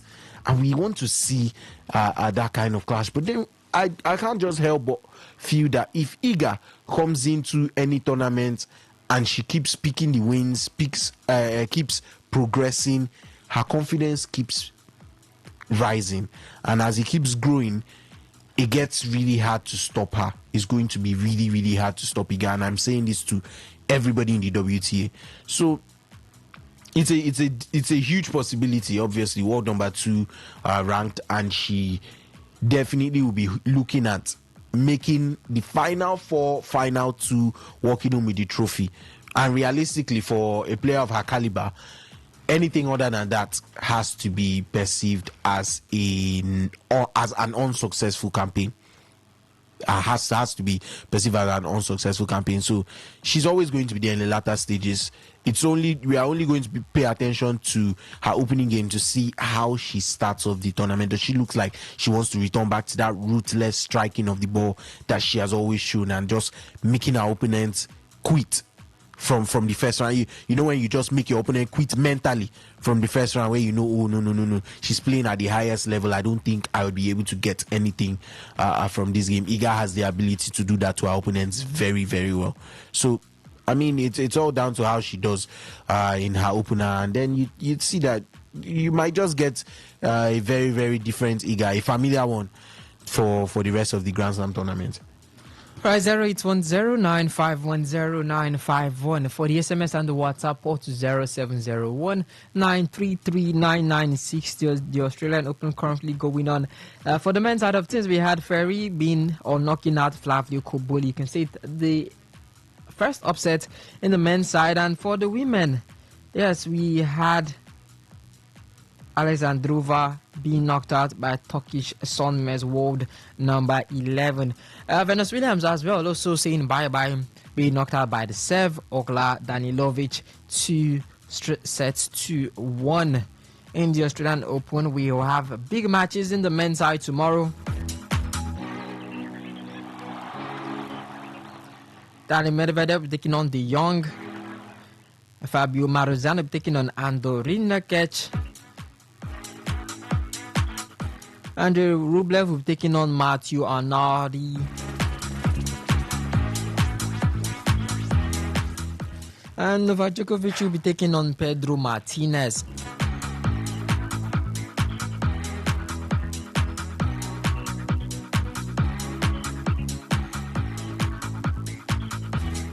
And for the women, it's going to be Coco Gauff taking on Rakimova. Igation taking on Yuan.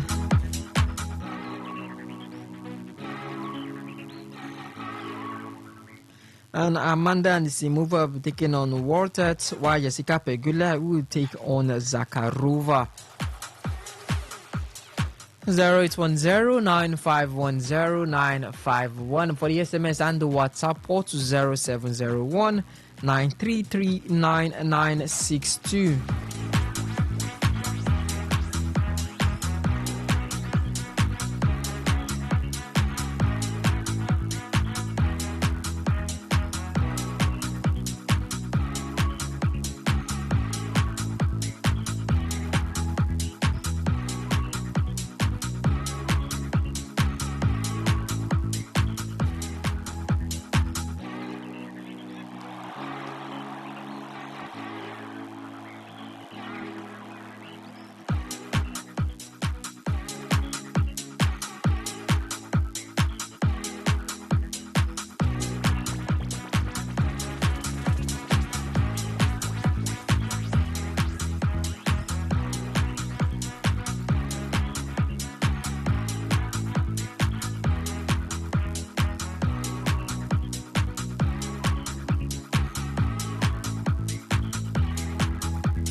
Zero eight 9510951 for the SMS and the WhatsApp port to 0701-933-9962 as we get over to talk about Formula One.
Alright, in Formula One, Lewis Hamilton has officially ended his working relationship with Ferrari race engineer Riccardo Adami ahead of the 2026 Formula One season following a difficult and disappointing first year at the Italian team. Hamilton debut season with Ferrari failed to meet expectations as the seven-time world champion finished the 2025 season without a single podium, ending sixth in the Drivers' Championship, while Ferrari's inconsistent and uncompetitive car played a major role in the struggles. Persistent tension between Hamilton and Adami became recurring and a very public issue. Their lack of chemistry was frequently exposed through heated team radio exchanges, which became a talking point for fans and broadcasters, as Hamilton often appeared frustrated with strategic indecisions from the pit wall, most notably during the Miami Grand Prix, where delays over team orders prevented him from overtaking teammate Charles Leclerc. One sarcastic radio message was, "Have a cup of tea while you're at it." Interestingly, Adami has been strongly recommended to Hamilton by Sebastian Vettel, who enjoyed a successful and harmonious working relationship with the Italian engineer during his own time at Ferrari. However, what worked for Vettel never translated for Hamilton.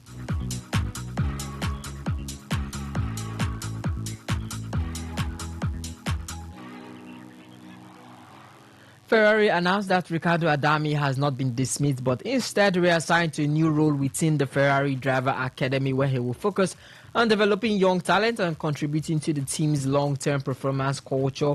The team thanked him for his service and wished him success in the new season. Ferrari have not yet announced Hamilton's new race engineer. However, it has been clear that a reunion with long-term Mercedes engineer Peter Bonington is extremely unlikely, as Bonington remains under contract at Mercedes and currently working with rising star Kimi Antonelli.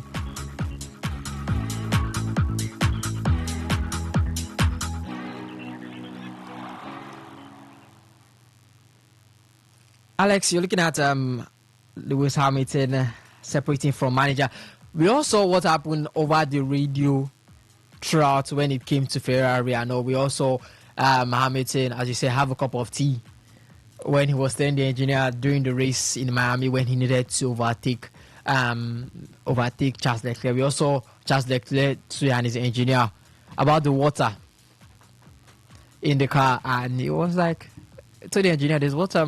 My seat is full of water," and the engineer was like, "It must be the water." Charles Leclerc was like, "Let's add that to the book of wisdom." So Ferrari and engineer problems, but could this be a new step? Could this be a step in a new direction for Lewis Hamilton entering into 2026? New engineer, new car, new a new checklist, new a new you say role to play in the Ferrari company, the whole Ferrari driving system for Lewis Hamilton. Well, it's definitely what the people want to see with Lewis Hamilton. I mean, we like to see when the greats are still competing. As much as we love there to be some sort of revolution, we like to see when, you know, the young ones also step up and show that, okay, we can fill whatever gaps has been left by the greats or the ones who are set to leave. We also still like to see that those great ones maintain their legacy. So it's definitely going to be good for the viewing. I mean, a man like Lewis Hamilton, the legacy, the career that he's had did not deserve a season like he had last season. But then at the same time, it's just an inability to adapt. It's just questions all over Lewis Hamilton. And you're also asking yourself, apart from him adapting, if you had remained at Mercedes, what would have happened? Like, do you still see that season that he had last season? Do you still see it happening? Obviously, he's more familiar with the Mercedes terrain, you know, the car itself, the workforce, the people behind his driving team, you know, and all of that. So you have to ask yourself questions like that. Does this still happen? Does this disastrous season, or the season that has just concluded, does this still happen if he had remained? Because I think apart from adaptation, I definitely do think that Lewis Hamilton had some personal issues as regards to that season, as to where his head is at. We've seen sportsmen alike always have these issues. Sometimes they have off seasons because you have to wonder where is your head at, and wonder if they are indeed taking care of themselves like they should to be able to perform at the peak or at a level that is expected. So I don't think it's just purely based on adaptation. If we were talking based on just adapting to your game, then I mean there are lots and lots of people that you'd expect to do better than they are based on how many years they've been with their constructors, or how much experience they've had with cars, but they're still not there. So I don't think you'd expect Lewis Hamilton to step in, adapt immediately, and when he doesn't, you think it's just maybe down to that, or maybe a new manager, the chief engineer not also cooperating to how he performs on the tracks. I don't think it's just down to that. I think Hamilton's issues stemmed from personal reasons. You also have to ask at some point. I think we during the course of the season is when he lost his dog Roscoe, who was obviously a huge part of Lewis Hamilton. So we are blaming the dog now. You have to. No, I am just telling you how a dog for those who know is almost like a child. Yeah. It's almost like a child. It's like losing a child there. And as much as you want to, that's the closest I can make you understand to what Hamilton felt for the loss of Roscoe. He had all of that to deal with, and that was right at the start of the second half of the season. So I would say his performance is even dwindled going into the end of the season. I'm not blaming that, but I'm saying he has too much personal issues to sort out that also transcribes into how he performs on the track, and sometimes he even brings it into the track. We had a couple of interviews and everything when he was done racing. One where he finished. Was he finished? No, he had a did not finish, I think, and then he was just telling the guys, I'm sorry, using lots of not so radio friendly words, and said that he cannot compete, he can't keep up this season, and it just felt like his head is not in the right place. There are lots of times I've looked at his statements and obviously his performance, and you're like, this is not just him not adapting to his car. This is not just him not adapting to a Ferrari. I mean, I think it goes beyond. I definitely think it goes beyond that. But on the issue of having a new manager, I mean, anything that is sort of changed in a broken system gives you hope, even if that was not the cause. The minute something is changed in a system that has not been working, there's always going to be renewed hope. So how can you turn that hope into confidence in performances on the track? You might say, oh, it wasn't the fault of the manager who's been relieved and now we've gotten a new one. But then it's a new person. At the same time, it's a new person, it's a new car, it's a new season.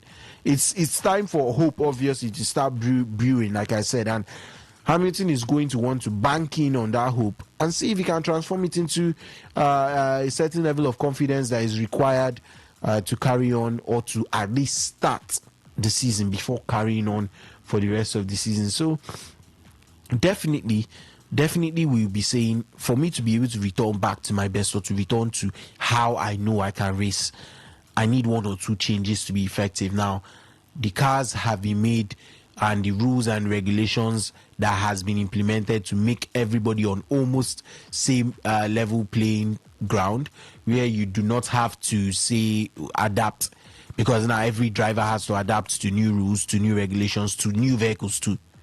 So doing that has put you on par with them. Now it's about how you respond. It's always going to be how you respond. How do you start the season to show intent? You've made most of these changes, but then when you finish making these changes and then you come back into the season, and your first race, your second race, they're still looking like a pattern from last season, have you really changed anything? You have to ask yourself that question, Ovie. Henry, Red Bull or Oracle Red Bull Racing have unveiled their new livery for 2026. If you look at the car, as a Red Bull fan, you really have to just appreciate the new glossy blue. I think the blue, they just sharpened it a little, added that glossy feeling and those specs and all. But the design could actually mean two things for Red Bull. Either they're going to be slow, so they might as well just look good, or they are the way ahead of everyone, so that's why we're going to look good and flex on everyone. But it's the engine on the new partner Ford. Max Verstappen has said that it's going to take adaptation to be able to overcome the new challenges heading into this season. Even Red Bull have said that the new season is going to be really, really challenging for them, as they've already said that it could be the struggles for 2026. It might be hard for them to catch up or trade their own rivals under the new Ford, especially with Cadillac coming into the new setup and Honda as well coming into the new setup. What's your take on Max? Can he adapt to the new changes under the new regulations with a new engine? He definitely he's a good driver. We all know about how good the driver Max is. But it just feels like Red Bull will probably have one of the worst cars next season. Yeah, even they've come out themselves to say that there is a lot that needs to be done on, and they're still behind on a lot. So Max is definitely going to be at a disadvantage this coming season when it comes to Formula One. And the new constructors, I'm not expecting anything from Cadillac, from Honda. I'm not really expecting anything from the new constructors, yeah, but potentially in the future you could. But it's like almost everybody's starting on a clean slate this time around. But I think one of the I know Cadillac for a while now have been working on trying to perfect their engine with these changes and everything that has been going on from now. And definitely other constructors have been doing the same. So I think it's actually going to be a very competitive season and year in Formula One. Will it affect Max? All these things, it's just like how we said we expected much from Hamilton. He has gone to Ferrari, as much as Ferrari didn't really have a good time or there or this and that. But we also how disastrous it was for him. And we also what we saw from McLaren this or last season. So maybe not to the surprise of some people, because in 2024 they actually finished strongly at the end of the day. So I think this season is just to keep your fingers crossed and just watch what is going to happen, because the changes are too numerous to actually start pinpointing. Red Bull might come out and tell you their car is bad. Do you know how bad other cars are or will be? We don't know what to expect from Mercedes. We don't know what to expect from McLaren. We don't know what to expect from Sauber, Alpine. You can go on, and there have been some little reserve and third driver changes and all that little stuff. So I think for Max is still going to compete. Max is still going to find a way to compete. Maybe because of his Max Verstappen. And we also how he put himself into the running towards the end of the season and could have been the champion at the end of the day. So I think Max is still going to compete, but I think we just have to watch and see how the season turns out. All right, let's go pay some bills. And when we come back, today's Sports Live continues on Today 95.1 FM.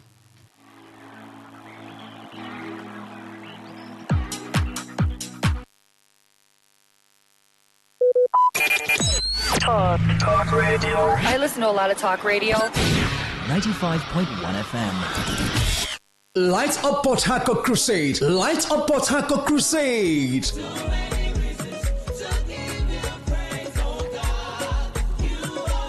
Port Harcourt City, get ready to experience an unusual move of God as Reach for Christ presents Light Up Port Harcourt Crusade, featuring salvation, deliverance, healing, miracles, and lots more. Ministering Pastor E.A. Adeboye, General Overseer, the Redeemed Christian Church of God, Pastor K.K. Ndukwe, Pastor Sojioni, Reverend Minaibi, Dagogo Jack, and other anointed men of God. Ministering in songs, Shema Jesus, Mr. L.L. Revelation, Praise Emmanuel, and other anointed ministers. Date 21st January 2026. Time 3 p.m. Venue River State University Football Field besides Convocation Arena, Mpolo Milesway, Jobu, Port Harcourt, River State. Don't be left out. It's your day of visitation. Jesus is Lord forever.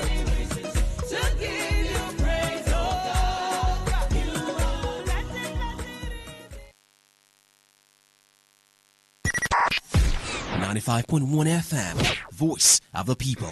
And we're back.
Yes, we are back. It's still the marathon edition of today's Sports Life on Sunday, 18th of January 2026. Of your what is the Sports Chef's Day handling proceedings? I've got Henry Ogugo and Alexander Kabari on the show as well.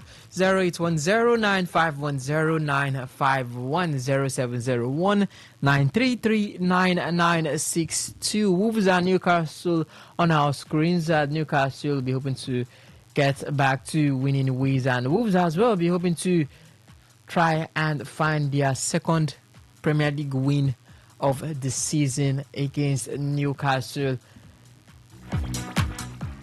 Well, over in the Spanish La Liga, it's Getafe and Valencia who are playing out a goalless draw at the moment. Earlier, Parma and Genoa played out a goalless draw, and Bologna and Fiorentina are currently going on 1 minute on the clock. In the French Ligue 1, Strasbourg are currently taking on Metz. Strasbourg will be without their coach, Liam Rosenier, as now taking the helm of affairs is a new coach, Gary O'Neill. Hopefully, the man can continue what Liam Rosenier started and a push for the Conference League and maybe champions and European sport in the French Ligue 1. But I think I'll leave, or before we head into basketball, what's happening in the French Ligue 1, guys? RC Lens topping the table, 10 wins in a row. Just 1 point separating them and Paris Saint-Germain. But before I do that, let me answer the score. Hello, Colette. Good afternoon. Hello. Hello. Hello. Good afternoon. Who is this? All right. Drop call situation there. 0810-9510-951 for the SMS and the WhatsApp port to 0701-933-9962. Hello, caller. Good afternoon. Hello. Hello. Hello. Good afternoon. This is who? All right. The drop call situation 0810-9510-951. For the SMS and the WhatsApp port to 0701-933-9962. Arsenal and Paris Saint-Germain look to be the people in front for the French Ligue 1 title. Henry, 10 wins in a row. RC Lens. I didn't expect this, but when you just look at them, everything is all green. When you look at their past 10 matches, Auxerre, OGC Nice, Nantes, Angers, Lorient, Strasbourg, Monaco. Big games. Could it all change when they face Paris Saint-Germain? Last time they faced, they lost to them. So, 10 wins in a row. Impressive from RC Lens. Definitely impressive. You have to look at what the current coach, Frank Hiase, has actually done. The man was former coach of Nice, if memory serves me right. Yeah, Frankie Hansen was actually the former coach of Nice. I actually do confirm that, but he's one of those French coaches, young French coaches that is actually making a name for himself, like Régis Lebris, and doing a lot of fantastic things. Yeah, Nice, he was the coach of OGC Nice. So, and Nice actually had a good time out last season. The man went to Lens and he's doing a fantastic job. It's still PSG's title to lose at the end of the day. Let's be frank. It's still PSG's title because PSG are PSG. But, I mean, you just feel like if Lens can continue with this push to match, you want to start believing that we could have another Monaco or Lille season. Yeah, that's what you probably start believing, that we could have another Monaco or Lille season if PSG or if Lens can keep this thing going till about March. But I like the confidence, and it's not, they're actually winning well. Even yesterday it was a hard-fought 1-0 victory over Auxerre, but they're actually winning quite well and winning quite decently. So, I mean, it's not like they've been quote and unquote, it's just like, let's say, scraping results or just barely getting by, or you feel at the end of the day PSG will actually come, because 13 goals conceded, 32 goals scored, not a bad return. PSG has 40 goals scored. They just scored 8 goals more than PSG, less than PSG, and they've considered 2 goals less than PSG. So it just shows that they're in and around there, and we all see how the Greens are in their. You talked about the Greens; they have the Greens in their favor, and it just feels like PSG are also inconsistent this season. You just know that PSG is just. They are one big game away from dropping points. I think out of all the big games, every big team has taken points away from them this season. Lens defeated them earlier in this season. They almost lost to Strasbourg. They narrowly and controversially defeated Lyon in December. So, like, PSG looks soft. It just looks like it's not really clicking like that for PSG this season, especially in the league. I just feel like if Lens can maintain some sort of consistency, then it could actually be an interest, and it could actually even be more than some would say it might actually be one or more than Lens. But I mean, Marseille were at a point in and around there, but De Zerbi and his boys have actually tailed off. I want to see how it actually turns out. It's just 1 point, but I want to see whether it gets interest. I want to see whether Lens can actually, let's say, drag this. I want to see if they can actually drag this. I think we both know the answer to that. But, no, the logical answer to that is they cannot drag it. I don't think they will can. not drag it. But let's see. They're not in. Are they in Europe? They're not in Europe. No, they're not in Europe. They're not in Europe. They just have the league to focus League on. and Coupe de France. Because they didn't do so well last season. So they just have the League and Coupe de France to actually focus on. So it's doable. PSG have to think of the Champions League. They don't have to think of that. I think they have 1 week to rest before their next games. Henry, not to take anything away from Lens and their emergence this season, but I think PSG are waking up from their Doué, Dembele. Are you sure they are waking up? Who else? Slump. Are you because sure? Those injuries were crucial. Nuno Mendes has missed 8-9 games in the Ligue 1 this season. Dembele has missed at least 12. Doué, same amount.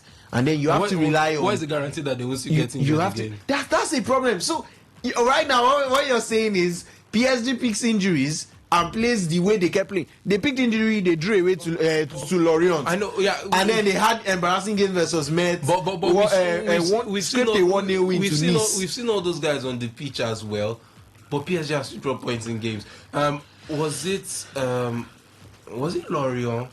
Was it Lorient? I mean, the one we're watching once in the office here. Was it Lorient? The 1-1? Lorient was 1-1 away. But Dembele was there on that pitch. Dembele was there, but let me give you their forward line. Their forward line was Njantu, Mbaye, and Seni Mayulu.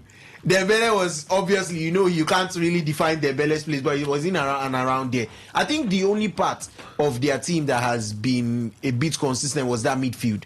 João Neves has always been fit. Vitinha has always been fit. Fabian Ruiz is in and out of injury, but the rest of them have been fit. And then they've had Kangin Lee play more games than Doué this season. It just tells you where PSG are. But Kangi is quality. I think he's quality.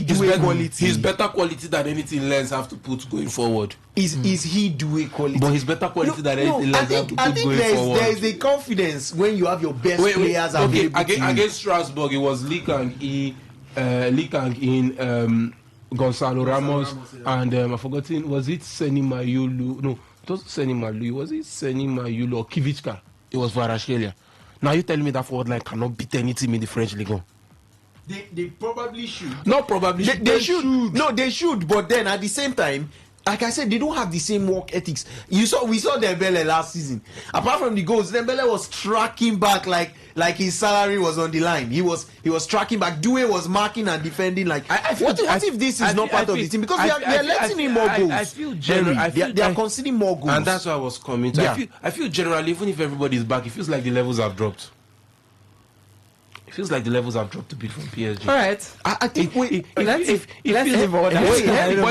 feels like you look at the Coupe de France against Paris FC. The ones they lost. They had no business to see. Henry. I think obviously, apart from the injuries that played a part, last season playing 75 games. That's what I am. Across all competitions. It's part of what I am saying. The levels has also shown. The levels have dropped, and that's part of the reason why the levels have dropped. Dembele is not going to be a top 5 in the Ballon d'Or. this year. This season, yeah. With this season, with what he's played so far, I'll be shocked if he's winning the top 10. Maybe recency bias could actually put him in the top 10 because he's the defending or is the current holder of the Ballon d'Or. But you look at Doué, levels have dropped from Desiree Doué. Vitinha, in a way, levels has dropped, but he seems to be like the most consistent performer out of all of them at the end of the day, here and Joao Neves. But you look at that whole front line, Doué, Dembele, Kivichka, it's all dropped. Levels have all dropped from those guys. Marquinhos is dropped a bit.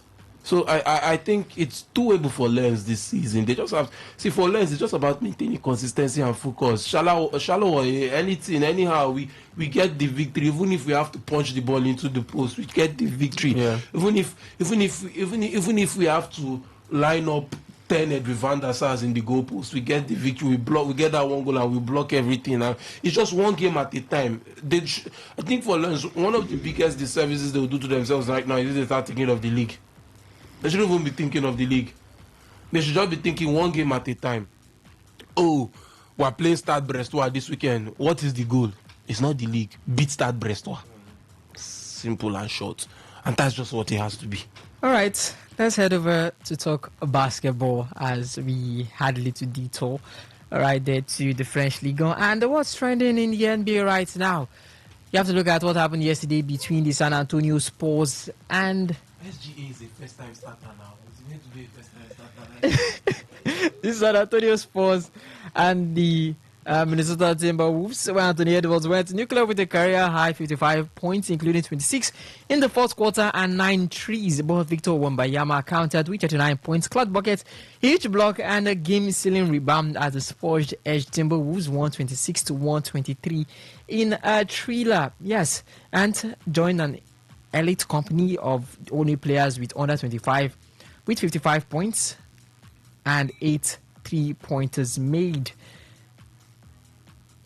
A revenge for what happened last time, you would say, at I think that happened at Timberwolves, at the Timberwolves ground, where the Wolves beat the San Antonio Spurs. And this time Wemby getting his pound of flesh back with a beautiful win over San Antonio Spurs, showing you it felt like a battle of the future of the NBA. Anthony Edwards versus Victor Wembanyama. What's your take on that game? Minnesota Timberwolves has missed Anthony Edwards for 2 games. And it was no surprise to see them. They were up by 9 points in the first quarter against the Houston Rockets yesterday, or should I say day before yesterday. They were able to convert that victory at the end of the day. No, they were not able to convert the victory at the end of the day. And the Houston Rockets came back to win by 5. I think that was by around 5 points to defeat the Timberwolves. That was a game where Randle had to step up for the injured Anthony Edwards, who had a sprain in his right foot. And then this is Anthony Edwards' first game since returning. I mean, you would expect that level of performance, but then what he came up to the court to do was astronomical, dropping a 55-pointer. I think, is this his career high, or probably one of his career highs, because I know Anthony Edwards has had 50 points games before, but then this was just an exceptional game for him, individual game from him. And I always say this about difficult games. It says a lot when you have one player that is doing all the scoring. It just says a lot for me. I think you should definitely have more than one player. You had Anthony Edwards dropping 55. It accounts for almost 45% of the team scoring. The rest of the starting 5, the bench players who would obviously come on and get some minutes, were not able to keep them in that game. It's those kind of games where you need Randle to do what he usually does, drop another maybe 25-30 points. Naz Reid, Alexander Walker. You need contributions from everybody, all round contributions. And when you don't have that, then you're just going to fall short. But it's a very, very good game for the San Antonio Spurs. I would not say as expected. San Antonio Spurs has dropped their level in the past 10 games or so. I think they have more losses than they do wins. But it's one thing to have a bad streak or a bad row of performances, and then it's another thing to try and pick yourself up, and respond, and to see how you can keep getting wins, or particularly using your home court advantage anytime they're back home, to see how they can pick up wins, how they can lodge more wins on their post, particularly on your chase for maybe finishing as the first seed in your conference. As should we say unrealistic as it sounds with how Oklahoma City Thunder are currently playing, although they did lose yesterday to the Miami Heat, so that is their eighth loss of the season, and I think I know you're already heading there to Ovie. Definitely, always one for the anti-OKC supporters, definitely. But the Spurs and the Timberwolves matchup is always a good matchup to look at. They look like playoff contenders. In fact, I can't say they look like playoff contenders for the Timberwolves. Timberwolves have made back-to-back conference finals. Those are not playoff contenders. They are NBA finals contenders because they are always going to be there. But the Spurs, who have previously missed out or have had seasons of disappointment, look like they're getting back to it. Those kind of games are what we want to watch because they give us a preview of the playoffs. They make us imagine, or at least show us some sort of foresight of what the playoffs are going to look like when we do get to that point of the season. And then if you bring it down, narrow it down obviously to the individual matchups, Victor Wembanyama and Anthony Edwards, I do think that if Anthony Edwards dropped those points back home at Minnesota, he gets that win. I think he just does enough to get the win. But then it's Victor Wembanyama, it's his home, it's his court. He knows exactly what to do, and of course when you have the fans cheering for him, he just seems to find this extra layer of confidence, to be able to pull off things. And I saw the rebound he grabbed. It was all important because as soon as he grabbed that rebound with 3 seconds on the clock, he was able to run down 2 extra seconds and then get fouled, and that was exactly the play that was needed. Whatever Timberwolves had to come up with, they had to come up with it quickly. So you missing that point, and the Timberwolves being only 2 points behind, means they call a quick timeout. We want timeouts left. They call a quick timeout, and they have enough time to advance the ball up the court and make their play instantly. They could choose to tie it. They could win the game there. They might not even send it to overtime. But those plays are what makes a difference. Just you might not see it as much, but then in the presence of mind to be there and to make sure that after a free throw is missed, grabbing the rebound, it speaks a lot about the caliber of players. Excellent matchup by those two franchises, and of course excellent matchups by those individual players. All right, speaking of excellent matchups, before I go to OKC and the Miami Heat, the Los Angeles Lakers were blown out by the Portland Trail Blazers, 132-116. Their fifth loss in 6 games. Why are you smiling so hard? With Luka Doncic sidelined. Luka Doncic is now sidelined with a groin injury. Hopefully it's not out, or it's not long enough for him to be knocked out of a contention for an NBA award. But the Los Angeles Lakers' fifth loss in 6 games. Do they need to add something to this team, this NBA, during this NBA trade before the NBA trade deadline? Should there be more injection of stars? Because what else do you need? LeBron is still dropping 40, he's still dropping 50. Luka is still there. Maybe Austin, because of the lack of Austin Reeves, it's not functioning as well, or is it on the defensive side of things? Even with the addition of the big guys, Marcus Smart is back in that squad. Hachimura is also there, back in that squad. They've got Vincent, Gabe Vincent, or is it due to 18 not? I don't think 18 played that match. Yeah, 18 didn't play the match. Yeah, so is it due to lack of defensive players? Because you have to look at Portland. They were without Avdia, their best players, Scott Henderson, Kevin Murray. Drew Holiday played, yeah, but not much, as you would say. But Los Angeles Lakers' fifth loss in 6 games. Not a good not a good time to be a Lakers fan. Definitely Yes, not and a good time to be a Portland fan. Definitely not. Oh well, yeah, performance and performance level from the Los Angeles Lakers have not been as good as you would expect it to be in recent times. Obviously, they have not performed exceedingly bright.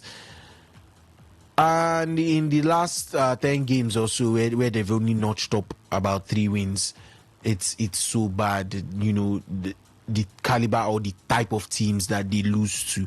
You could throw in some good matchups there and you say, okay, that's okay. But then, I mean, the Hornets, we know them for being resilient, but you don't expect to lose really badly to the Hornets and be taken seriously. I mentioned a couple of games that I thought they would have won. I think I mentioned the game versus Bucks, who are having a very, very disastrous season. I think absolutely disastrous season in the Eastern Conference. And I mentioned the Milwaukee Bucks. I mentioned that play that happened where Luka Doncic was fouled out of the game, and LeBron had to advance the ball in a good 12-13 seconds and try and get just the bucket to send it into overtime, and he failed to do that.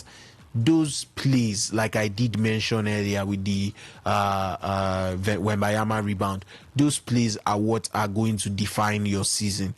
They are the thin lines between whether your season is going to be a really good season or not.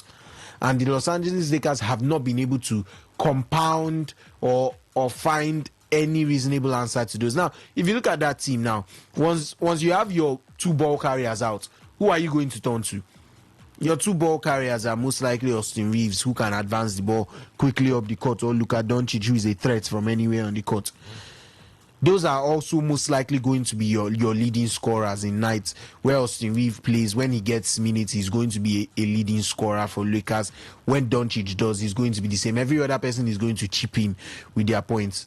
Now, what do you have to do now with the team you have left? Maybe you have a Gabe Vincent running the plays as a ball carrier, because LeBron is not that person that you'd seek to give every ball. I think he's useful in and around the paint, but I don't think he's someone that you'd look at to advance, to pull on the tricks and to get to the rim on someone else, any of the elite scorers that we have mentioned. So they are having lots of issues, and based on those issues that they've had, which I've just mentioned, with both their trade players, both their ball carriers out, and we don't know particularly how long they'd be out for, it will just make more sense to go into the trade market and to try and find an alternative. But at the same time, it's just stacking unanswered questions. You know, players who have not been able to find their feet or find a way once they put on the yellow jerseys of the Lakers. And it's a problem that is going to be repetitive. It's the situation that the Golden State Warriors have too,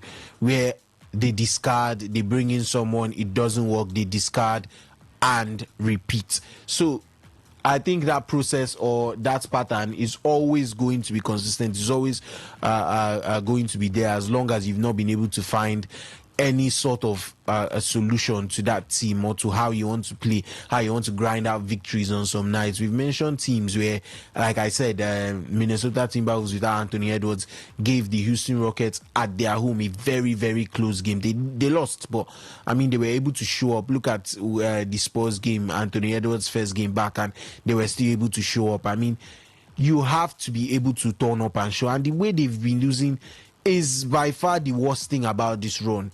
I think you could lose games. I think you could. There's a fine line between losing games, playing well, and whatnot. But I think you could lose games, yeah. But when you lose them and you lose them badly, then there is going to be a real drop of confidence. You can't go from playing today and losing by 15 points, playing the next day you're losing by 20, the third day you're at home you're losing by 8 or 9, and it does not make sense. You can't even use your home advantage or your home court to create any sort of advantage. And you did mention too that Portland we are missing Daniel Adjija, who is obviously their star man this season. So the Lakers have a lot of problems that I don't think the trade will answer for. The trade might do it temporarily, but then what happens when the player starts to maybe drop off again? Okay, let me ask you, has Jimmy Butler been a huge success at Golden State so far? No. Why? Because of what? Because of performances. Because of what? Because of results. Even if he plays well today, plays well tomorrow, the next match when they lose and they lose bad, they're like, oh, Jimmy is not working. If a chance arrives for a better trade, you think they won't take it? They will take it. So I think it only fixes your problem temporarily. No matter how temporary it is, that is what it does at that moment. It helps you go through the next few months. If indeed it even gets to a couple of months. So it's a lot of problems that a trade would solve only temporarily. I marked them as one of the teams to watch out for this season, and right now they are not even looking like a team that would go anywhere in the playoffs. They're looking like a team that would probably barely scrape the playoffs and then would not advance past the first round. So it's not a good look for them. It's definitely not a good look for them, and they have to find a way to be able to sort of salvage their season. Right, before we get to OKC, Kevin Durant, 17 points needed for him to pass Dirk Nowitzki on the all-time NBA scoring list. Just 17 points left for the man. Easy work for him, looking at that longevity. And hopefully, after Dirk Nowitzki, it's Michael Jordan. Oh, well, he has had an illustrious career. So, I mean, you'd expect him to be in and around those places, those spots on the scoring list. Definitely 17 is an easy task for him. I think that is slightly lower than what he has averaged too over the course of his career. So you might as well just say he has that placements down by the next time he steps on the court. He's just had that sort of career. He's always been that guy, 2 times finals MVP, also an MVP of the season 2, and an NBA championship ring, I think, twice. So he is always going to be that player, and you can definitely expect him to be in those stages. But then going much higher than that is always going to depend on how long or how active he plays basketball. All right, let's take a look at the Eastern Conference. Boston Celtics, they beat the Atlanta Hawks 132-106. Jaylen Brown getting 41 points as well. And I'm like, looking at, is this going to affect, we've only got a few minutes, is it going to affect Jason Tatum's legacy? Because if you look at it, we're asking when Jason Tatum comes back, it's going to be his team. But looking at it, has always been Jaylen Brown's team. You saw it from last season. The man was the finals MVP. This season, they are doing it without him. What happens? And what happens in he a has team? a shout for the MVP. What happens in a team where everybody is okay and they are fit and you're inconsistent, and then a team where everybody is down and you're the one person that seems to step up? I think I find it odd. I find it very odd. You have Kristaps, you had Drew, you had Al Horford, you still have the required Peyton Pritchard, and obviously Jason Tatum himself. And you're required to step up in games and be that man alongside Tatum. Tatum is the face of the Boston Celtics, and you're just required to play that supporting role. You're required to be right there with him. And obviously, he's been a finals MVP. He's been a conference finals MVP. He's always going to be in those conversations, definitely. When you look at the accolades, I mean, number of all-star appearances too. But then, in a team, particularly going to last season, in a team where Jason Tatum is there and all the guys that I've mentioned are all fit and they are functioning, they are all on the court, he does not perform as much too. You have to take that into consideration. Jason Tatum was injured during the playoffs. Jaylen Brown was not able to. So you have to ask yourself, when it comes down to the dire moments, are we still going to have that conversation about Jaylen Brown? And I think the minute you ask that, you'd find your answer.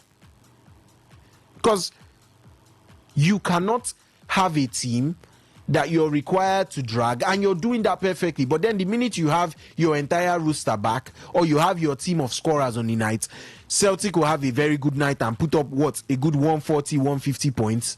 And Jaylen Brown is not even notched up about 20 points. That was the tail of his tape last season. So, I mean, I would not want to comment much on that over here. I would just want to say I don't still think he's the face of the team, and watch out for when Tatum returns before we make any more assumptions. All right, let's go pay some bills. And when we come back, it's going to be Alexander Kabari taking you guys on what's happening in the world of football. Don't go anywhere. Today's Sports Life still on Today 95.1 FM.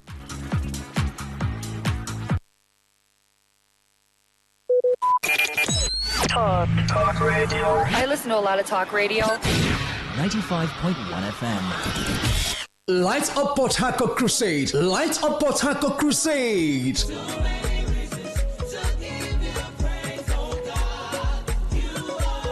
Port Harcourt City, get ready to experience an unusual move of God as Reach for Christ presents Light Up Port Harcourt Crusade featuring salvation, deliverance, healing, miracles, and lots more. Ministering Pastor E.A. Adeboye, General Overseer, the Redeemed Christian Church of God, Pastor K.K. Ndukwe, Pastor Sojioni, Reverend Minaibi, Dagogo Jack, and other anointed men of God. Ministering in songs, Shema Jesus, Mr. L.L. Revelation, Praise Emmanuel, and other anointed ministers. Date 21st January 2026. Time 3 p.m. Venue River State University Football Field besides Convocation Arena, Mpolo Milesway, Diobu, Port Harcourt, River State. Don't be left out. It's your day of visitation. Jesus is Lord forever.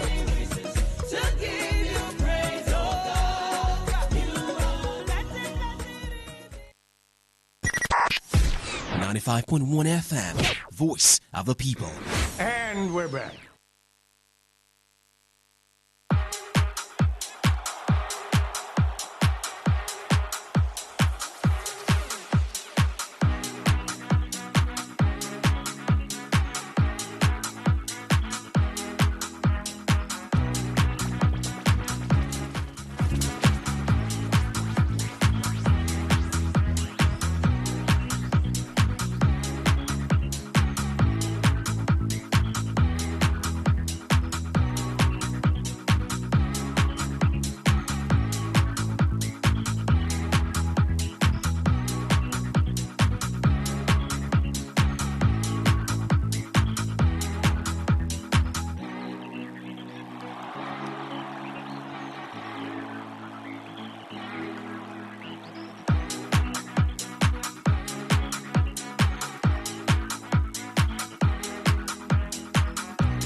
best of sports, always listen to Today Sports Live on Today95.1 FM. Hello, my name is Kanu Wangpo, aka Papilo. For the latest and trending sports stories, always listen to Today Sports Live on Today95.1 FM Port Harcourt.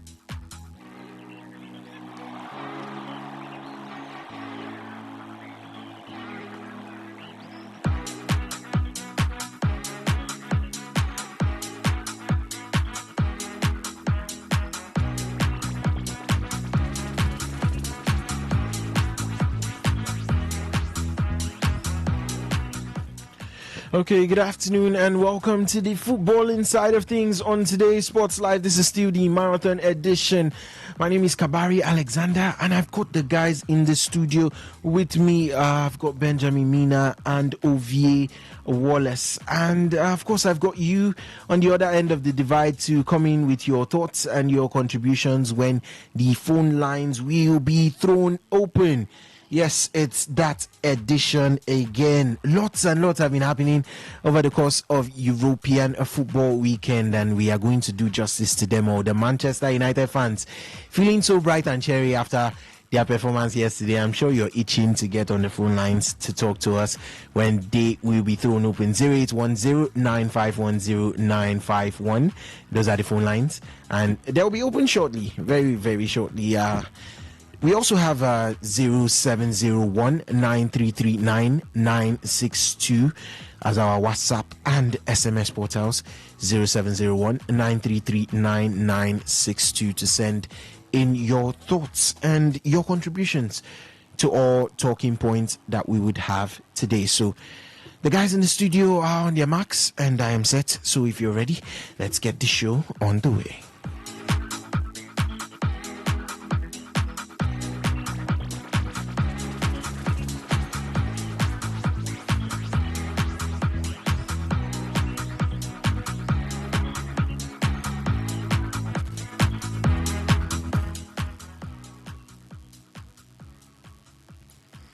Where else do we start from? Where else do we start from than from England itself in Manchester? It was the Manchester Derby over the weekend. And United delivered a commanding 2-0 victory over Manchester City in the Premier League Derby at Old Trafford. In Michael Carrick's first match as interim head coach, where obviously we know he was the man to replace Ruben Amorim until the end of the season. The win sparked widespread euphoria, with fans and observers describing it as a return to the classic Manchester United way. We saw intense defending, midfield battles, quick and incisive attacks, and harnessing Old Trafford's atmosphere. I can remember lots and lots of cry has been, why do we drop so many points at home? So that is one great point there, where they were able to use and harness Old Trafford's atmosphere. Now, Carrick, a club legend, he made key decisions, including recalling Harry Maguire in defence, and he restored a young Kobe Mino to midfield, while he switched to a 4-2-3-1 formation that freed Bruno Fernandes to create. Now, goals came from Brian Mbeumo and Patrick Dogu in the 65th and 76th minute respectively, with United dominating despite City's poor performance. An early incident, which is probably the only blip on United, was where Diogo Dalot could have been sent off earlier in the game, and Pep Guardiola admitted United showed something we don't have in their loss. It also notes United's history of post-big win declines under recent managers, as referencing the false dawn in 2019 under Ole Gunnar Solskjaer after a similar high-profile win, but it led to short-term hype and long-term struggles. Lots and lots of questions have been asked of Carrick's performance, and lots and lots of answers have been provided. But first of all, we are going to start from United as a point of view. I'm going to come to you with this one now, Benjamin, and ask, how crucial was that formation change? He tweaked the formation and it seemed to work on respond almost instantly. I mean, in their victory, their whole performance, how crucial was that formation change, that tweak? I think we could also say it resulted in their last manager leaving the helm of affairs at Old Trafford, where he seemed a bit hesitant to tweak his formation, to tweak his tactics. But Carrick stepped in and it was an excellent open match.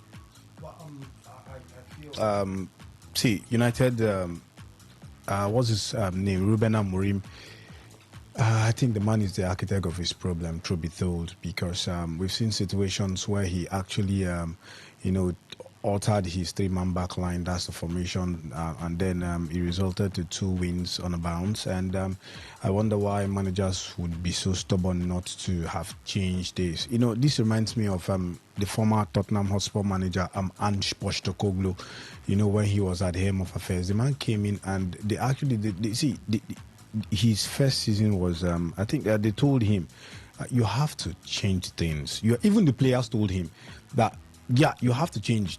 You see, this is the Premier League. There are some things that works in the Premier League, and there are some things that obviously doesn't work. And even if it's going to work, it's going to take time. And most clubs don't have that luxury of patience, to, wait until those things start working. And for Ruben Amorim, I think he's the architect of his problem. He shot himself in the foot. Yeah, we've known you for that manager that is always,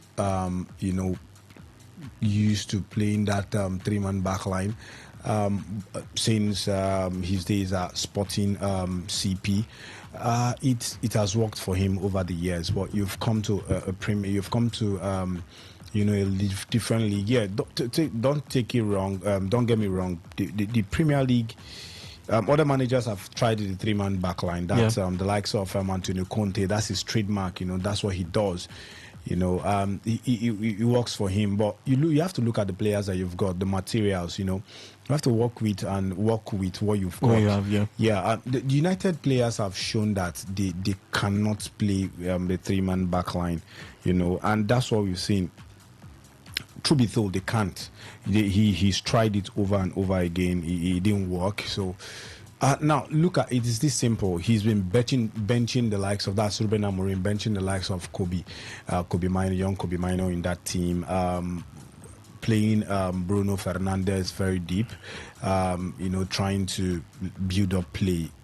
And you look at the man. Yeah, the man is a very good creator. He's an orchestrator. So why would you want to play him that deep? You're killing the potential of the man. Now, you look at it. We've known Harry Maguire for one of those players that at some point lose confidence. But Harry Maguire have shown that he's a leader. He has taken it upon himself to improve. And the man has improved really, really well, talking about Harry Maguire. And that's what we've seen, over the years. He's a big game player. Harry Maguire is a big game player. He's one of those players that could actually, give you that odd goal and change the course of a game, by himself. We've seen that in few games. And so I feel, Carrick does not have to do much in this United team. What he needs to do is, he has done the basics. Bring Kobe Mino back into that midfield. Yeah. Integrate him back into the team. Play, what's it called? Since Kobe Mino is playing, definitely Bruno Fernandes would have to move up a bit because he is the only outlet in terms of creating. Play him. He's going to create those chances, and we saw what he did. Then, the third thing is playing Mbeumo and, what's it called now, Matheus Cunha. Doesn't work in the United setup. It doesn't work. You will not get the best out of them. It's that simple. Sometimes the coaches, they make us, I don't know, maybe sometimes they think that it's not the same football that we watch. It's simple. One of them should sit on the bench. The other should play. Yeah. And then Benjamin Sesko had no business in that, starting that game. And that's what Carrick has done. It's just simple logic and basics. Take off the man. Play Mbeumo, and we've seen situations where he gets to play Ahmad. That talking about Ruben Amorim, play Ahmad as a wing back, play him deep. That's not what the man is built for. We've seen Ahmad before Ruben Amorim. The man has played awesomely well on the flank, and then in the Nations Cup we saw what he can do on the flank. So why play him that deep? It's simple. This is simple logic. Carrick played the man deep and played Ahmad on the wing. Mbeumo, it is simple, and look at what United did. See, Patrick Dogu has been a rejuvenation. Now, one thing about coaching is how well have you really brought out the potential in the young players? That's one thing. And you look at it. I'm not saying because Ruben Amorim is out of United, that's why I'm saying this. See, I've been one of even Enzo Maresca of Chelsea before he left. I've said this man has never improved Chelsea's players. Now look at United. Look at the United players. Young Kobe Mino, has he improved the man? No, definitely no. Who has he improved in that team? Nobody. He brought in Benjamin Sesko. We know what Benjamin Sesko does at RB Leipzig. Now you brought in the man. The man has lost confidence. Who have you brought into that team? Who have you improved? You will not say Bruno Fernandes, because we've known Bruno Fernandes before he came, before Ruben Amorim came. He is the orchestrator. Anything good that comes out from Man United, trust me, the hand of Bruno Fernandes is part of it. Yeah. So who has he really improved in that United team? Nobody. I can categorically tell you that nobody has improved under Ruben Amorim. Now you can see the potential. The boys want to play. Look at the game yesterday. They want to play. They were all out to play. It shows that the morale, what you need to do in United, do the basics, change what these players offer, what they bring to the what United brings to what these players need to, what you need to do is just change the basics, bring what you need. Then the lion in these players will come out. And what a good way to actually start this against Manchester City. You see, there are lots of things could actually go. United have got a chance to actually qualify for Europe.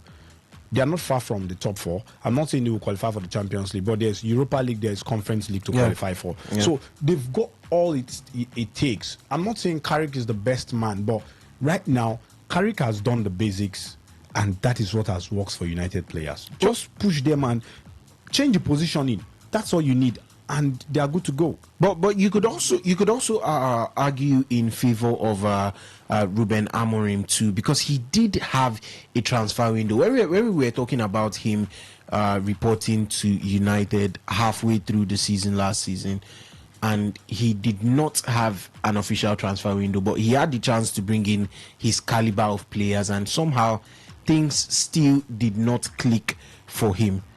Would you also expect Carrick to be given that chance? Which is exactly where I was coming from for this one. As much as you think, Benjamin, that probably not the Champions League, but a European spot at the end of the day for Michael Carrick, do you think it's realistic to hire him on a permanent basis? Like, if we give him a certain or his certain caliber of players, then we could actually get something out of this manager? Or would you still go for a more high-profile man? For United, we've seen that Jim Ratcliffe have cut costs since coming to United. He's he's let lots of people go in terms of his job, losing their jobs. The man is trying to cut costs, going into United, the new phase of United. So I think for Manchester United, what United actually need, for me, I think they would need a coach with lots of experience. Trust me, lots of experience to actually, talk to, bring out the best out of these boys, and what have you. But right now, what I feel is United would, for me, I think United should just go for a very those high-profile managers that bring the best. Look at the stats. After Sir Alex Ferguson retired, Jose Mourinho has been the best manager since Ferguson retired at Manchester United. Yeah. He finished second with the team. Yeah. He won the Europa League. And what else did he win? Now, I think those are the two trophies, but United under Mourinho was a bit better. Then you talk about the likes of would I say Van Gaal? Van Gaal won the FA Cup. Ole Gunnar Solskjaer. Yeah, so I feel United should go for a high-profile manager. But it's not as though Carrick is a bad choice. I'm not saying Carrick is a bad choice, but I look at it and say the man should go. United should actually hire a high-profile manager at this point in time, knowing that there's a lot to. There's a lot at this point in time that is at stake. Champions League football is at stake, so I think they would have to go for that if what we are seeing is going to be sustainable. And they should, if they choose Michael Carrick, as a manager that they want to be on to come in as a permanent coach, then it's good and fine. But he should be backed in terms of transfer. The man should be given lots of, he should have the upper hand, free reign, to actually go all out and get whoever he thinks that is fit, that would actually fit his style of play. So I wouldn't want to see average coach for Manchester United and bringing in average managers, average players coming in. Yeah, I know United would want the potential, they'd want to get the younger players maybe, but United is a team that right now they need to go for everything best in the manager's interest and in the club interest at this point in time. Yeah, at some point you have to cut cost. You have to cut costs at some point, and because of the way, the inflation in the markets, and you have to cut costs. But when you're cutting costs, it shouldn't be at the detriment of the club and at the detriment of the fans. It should be for the betterment of the fans, the manager, and everybody involved in Manchester United. So for me, United should go for a high-profile manager. If they feel that they want to stick with Carrick, back him in the transfer market, and you see the best out of United players. They've shown that they need a change of managers. They can actually, the players need a change of manager, and that's what we've seen. One game, they've shown that, they can actually do it, and that's what they've done. It's just do the basics. Simple. Do the basics, and you see what United, the players can actually do. Okay, do the basics. Well, let's see how that all goes with Manchester United, but do you think it's realistic at this point to consider hiring him on a permanent basis? We have always said United need to build, and build. Does he seem the kind of manager that would be perfect to build with? Ovie, I'm going to actually come to you with this one, because based on the performance yesterday, you watched that game, and we were talking about it earlier today, Ovie, where we said there was this spell of possession they had over City where they just kept them in a corner and we were knocking the ball about, playing tiki-taka on Pep Guardiola, the master of tiki-taka. It was actually very, very hilarious to see, and the United fans could not believe that, because you would expect that level of football after some certain periods under a new manager, but it seemed like there was a new lease of life.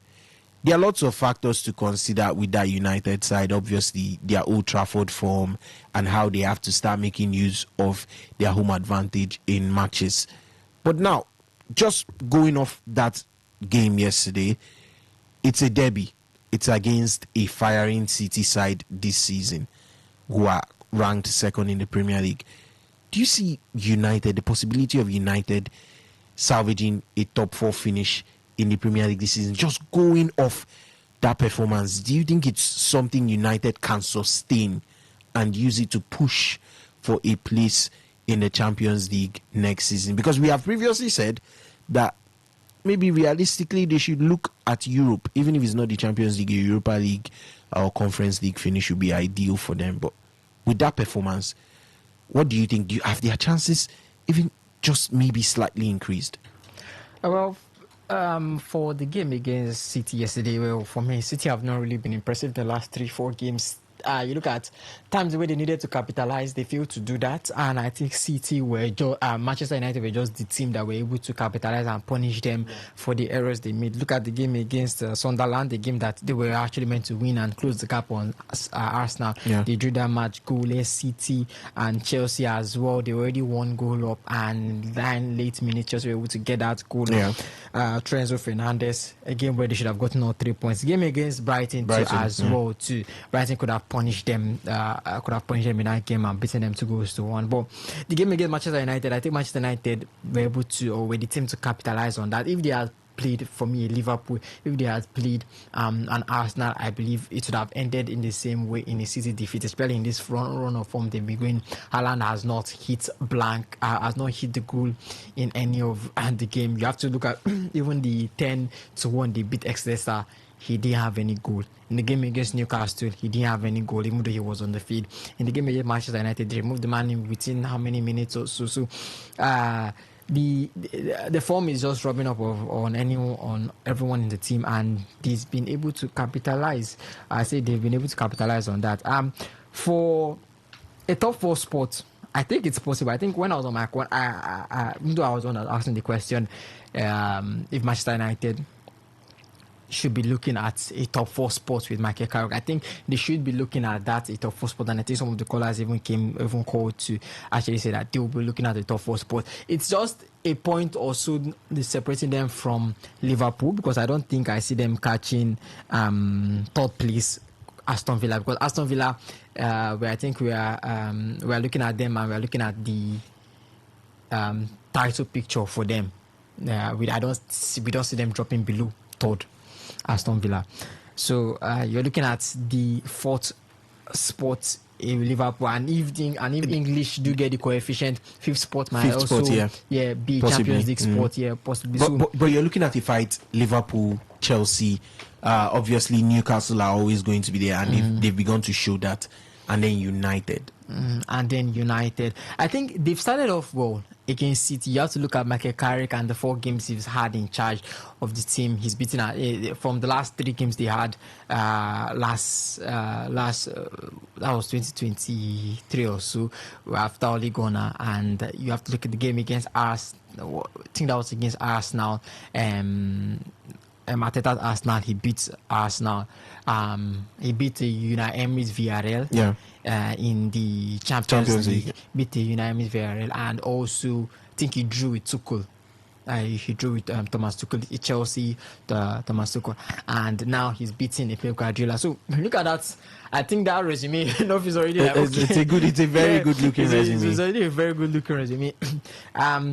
Right now, he has enough games. I think he has how many? 18 games or so, 14 games or so to be able to build on that. And you've taken on Manchester United. Next game is against Arsenal, although it's going to be at the Emirates. It's going to be a tough one, but I think if you can hold them down, you should be looking at a top 4 spot. Liverpool dropped points against a Burnley that they were meant to actually beat, so you're actually saying it's still doable. Chelsea are, for me, I believe, still going to are still trying to find themselves with Liam Rosenior coming in, and I've not really seen much from this man, although you just 2 games. He's played a game against Brentford, which I think they should have. They should be getting a win, but Brentford too as well is a good team. So yes, there are still going to be much more tougher games. We saw the game against Arsenal, 3-2. So there are going to be more games to actually see the man and what he's actually bringing. But I believe Michael Carrick is looking at a top 4 spot, and I believe it's actually doable. Even more than Liverpool, I believe it's actually doable with the kind of squad and with how impressive, because they didn't just beat City, they played City. That was what made it much more better, the performance. If they had just scraped through, like we know how they did with Ruben Amorim during the Manchester debut. Ruben Amorim as well to beat Pep. In his first game, his first Manchester debut. But they kind of scraped through that. But I think this one was a much more dominant display from Michael Carrick and the boys, and they could have been 4-5 goals beating City, but it didn't end that way. So they should be looking at the top 4 spot for me, and they do not have any distractions from any other competition as well. So you're looking at Chelsea, who are in the cup competition, and also in the Champions League. You're looking at Brentford too, as well. So they're just looking, I think, just the FA Cup and just and the league. But you're looking at the people in front of them. Arsenal, almost they are in a quadruple run, even if they don't want to say they are in a quadruple run this season. City as well, they're in the semi-final of the Carabao Cup. They will be focused on that, so at least let's get the silverware this season. Aston Villa as well too. You're looking at an FA Cup appearance, looking at them in the Champions League. You're also looking at them in the Premier League, and then Liverpool as well too. The FA Cup is still there in the taking for them. They're looking at the Premier League, a Champions League, to secure Champions League spot, and then you're also looking at the Champions League plays, at least to be able to have a good performance in the Champions League. So they still have those many competitions, but Michael Carrick just has one job to do, and that is the league. He's not focusing on that. He's just focusing on the next opponent after the other. After he beats his opponent, is the next opponent. What's in front of me? That's what I need to focus on, and it's just the league. He does not have to worry or look at fatigue for the players as well. Now that the AFCON is done, so Brian Mbeumo and Amad Diallo are back. They're not going to be hurrying off elsewhere. fatigue, and there is no national team football for over how many months. Will not be in national team football for how many months. So all these players are focused on one thing, and that is the English Premier League, and that is a Champions League sport. So I believe, for me, I think it's more doable than Brentford, than Liverpool, than Newcastle, and the rest. Now, two things you said there, OVA, that has particularly stuck with me, because you first went on about Manchester City and how much of a poor performance it's been and their poor run of form. Then you went on to say Manchester United also played impressively well and could have put as many as 5 goals past a very poor City. How much of it, OVA, was City's poor performance and how much of it was United's brilliance on the day? I would say 50-50. You want to look at that match, you could see 50. I would say 50-50. Yeah, 50-50. You don't think anyone is slightly on the other? I mean, obviously, City's poor form speaks for itself. Yeah. But then United finally harnessing the Old Trafford. You looked at that atmosphere yesterday. It was magical. It's the kind of place you just need to give the fans what they want, create chances, hit the woodwork, and they were doing just that, even without the goals. And then the goals came in the second half. So you're not tempted to go slightly in the way of United or City? Which way are you headed? If I was to pick a side, I think I'll pick Manchester United. Maybe because of well, we've not seen them play like this in a long time. So it's really, really an eye-opener. Really, really surprising to see them play like this. So you might want to give it to them. For City, a very poor form as you want to look at it in the English Premier League. 4 draws, even though some will say it's unbeaten. This is not the kind of unbeaten run you want to go. You want to go on, especially when you know you need to be closing that gap on Arsenal. They've added 2 new players this season in Semenyo and Maguire, who is yet to feature. As well. I think he just landed in Manchester City. So hopefully, who knows, it might not be in the next game, or it might be in the next game if it's a cup game as well. But would that still have saved them? Because Semenyo didn't save them yesterday as well. Even though the man has performed heroics in the match against Exeter, in the match against Newcastle as well. He has performed magic. Ryan Cherki as well too. Didn't perform any magic as well. You have to look at Donnarumma as well too. The man was fantastic as well. I have to say he was kind of okay for them.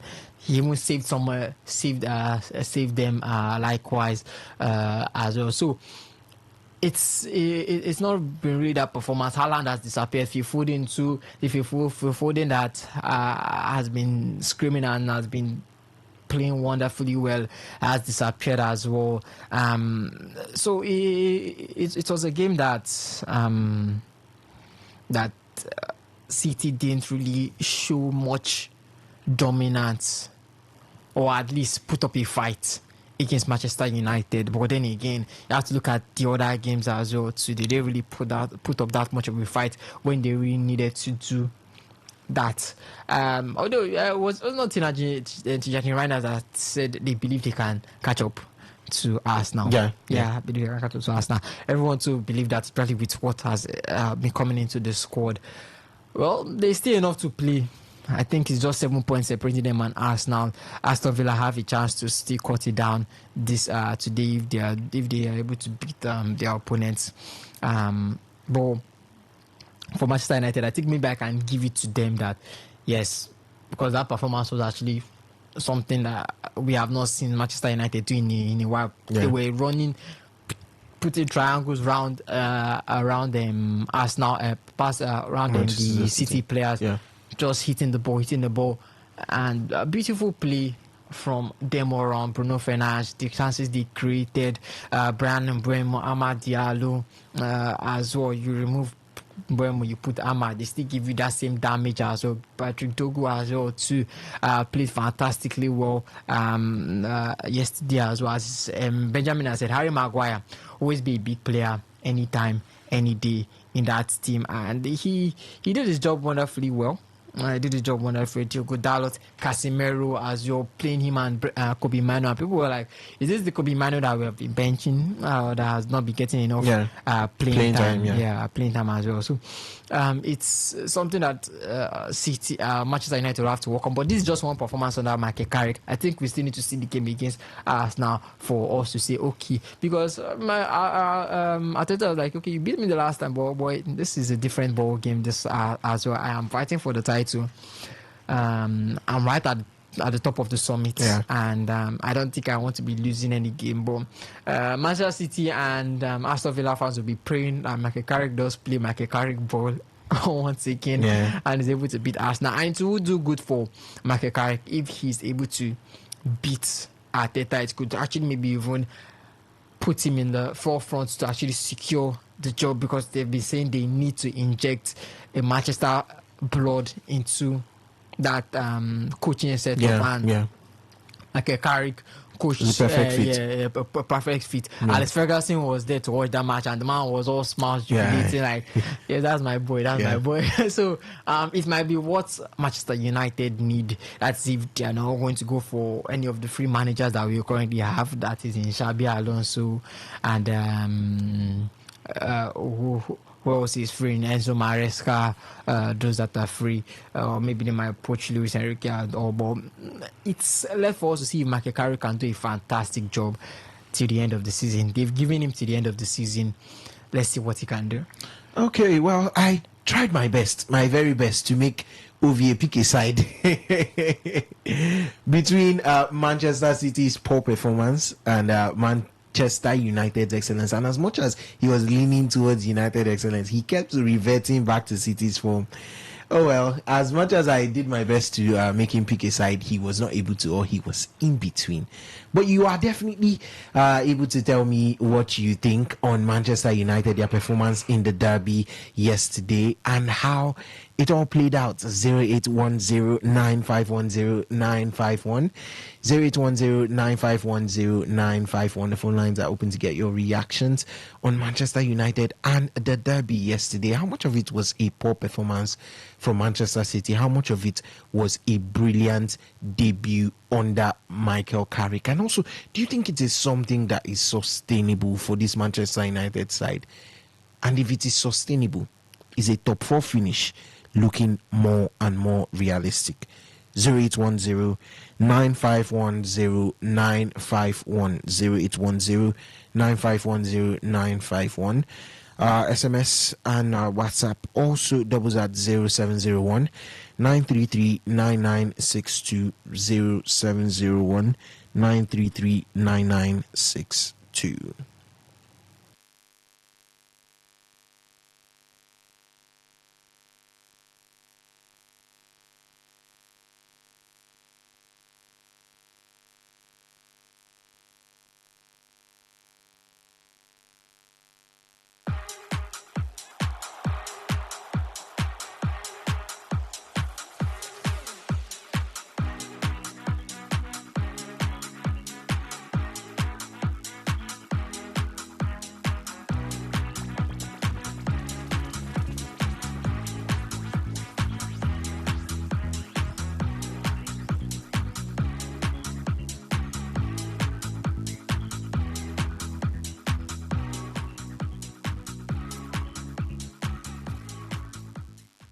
Oh, well, the players have returned to the pitch over there as Wolverhampton Wanderers and Newcastle United still remains deadlocked in the first action of the Premier League for today. Over there in Spain, the final whistle has gone, and Valencia were able to claim a 1-0 victory over Getafe.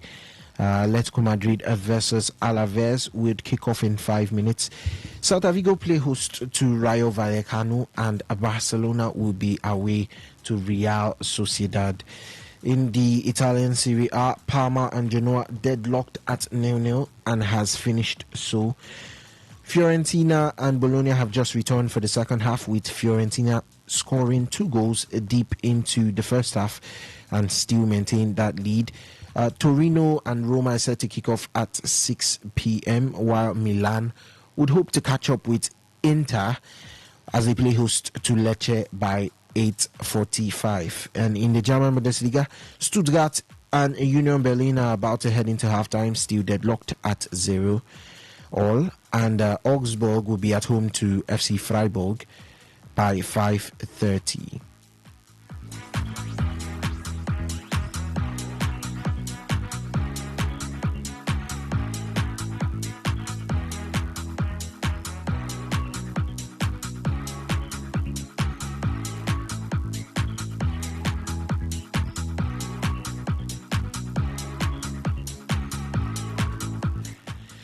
Now we have this message, John from PH, that said, good afternoon, sports crew.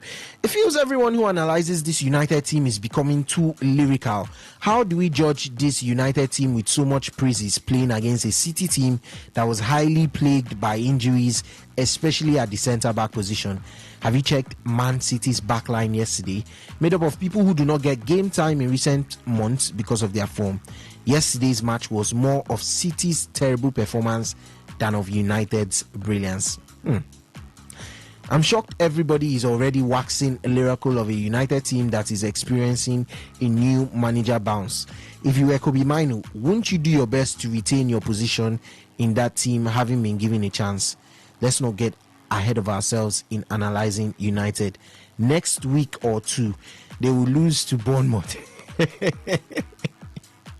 They will lose to Bournemouth or draw Sunderland, and then we are back to status quo. Let's hold on before we judge United. This is a famous new manager bounce. John from PH. Thank you very much for that one, John from PH. Well, if everybody is undecisive about which way to go, John is definitely not. He thinks this is more of Manchester City's poor performance than of Manchester United's brilliance. The rest is yet to see. Let's hear what you think. 0810-9510-951, 0810-9510-951, as we turn over to table toppers Arsenal.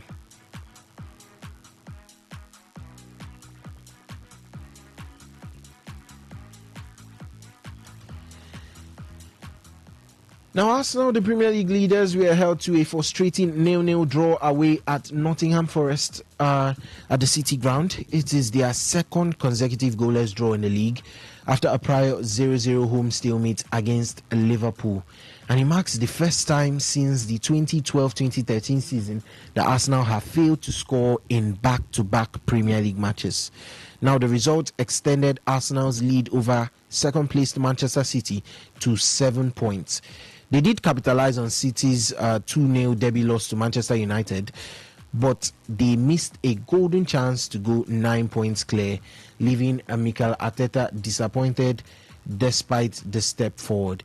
Now, Arsenal dominated possession and they created opportunities, but were thwarted by an inspired Marcels in goal and Forest's resolute defense. Arteta also made early aggressive changes. Leandro Trossard was definitely an example of those ones, followed by a triple substitution around the 57th minute, introducing Saka, Merino and Jesus, but was unable to clinch all 3 points after City's slip.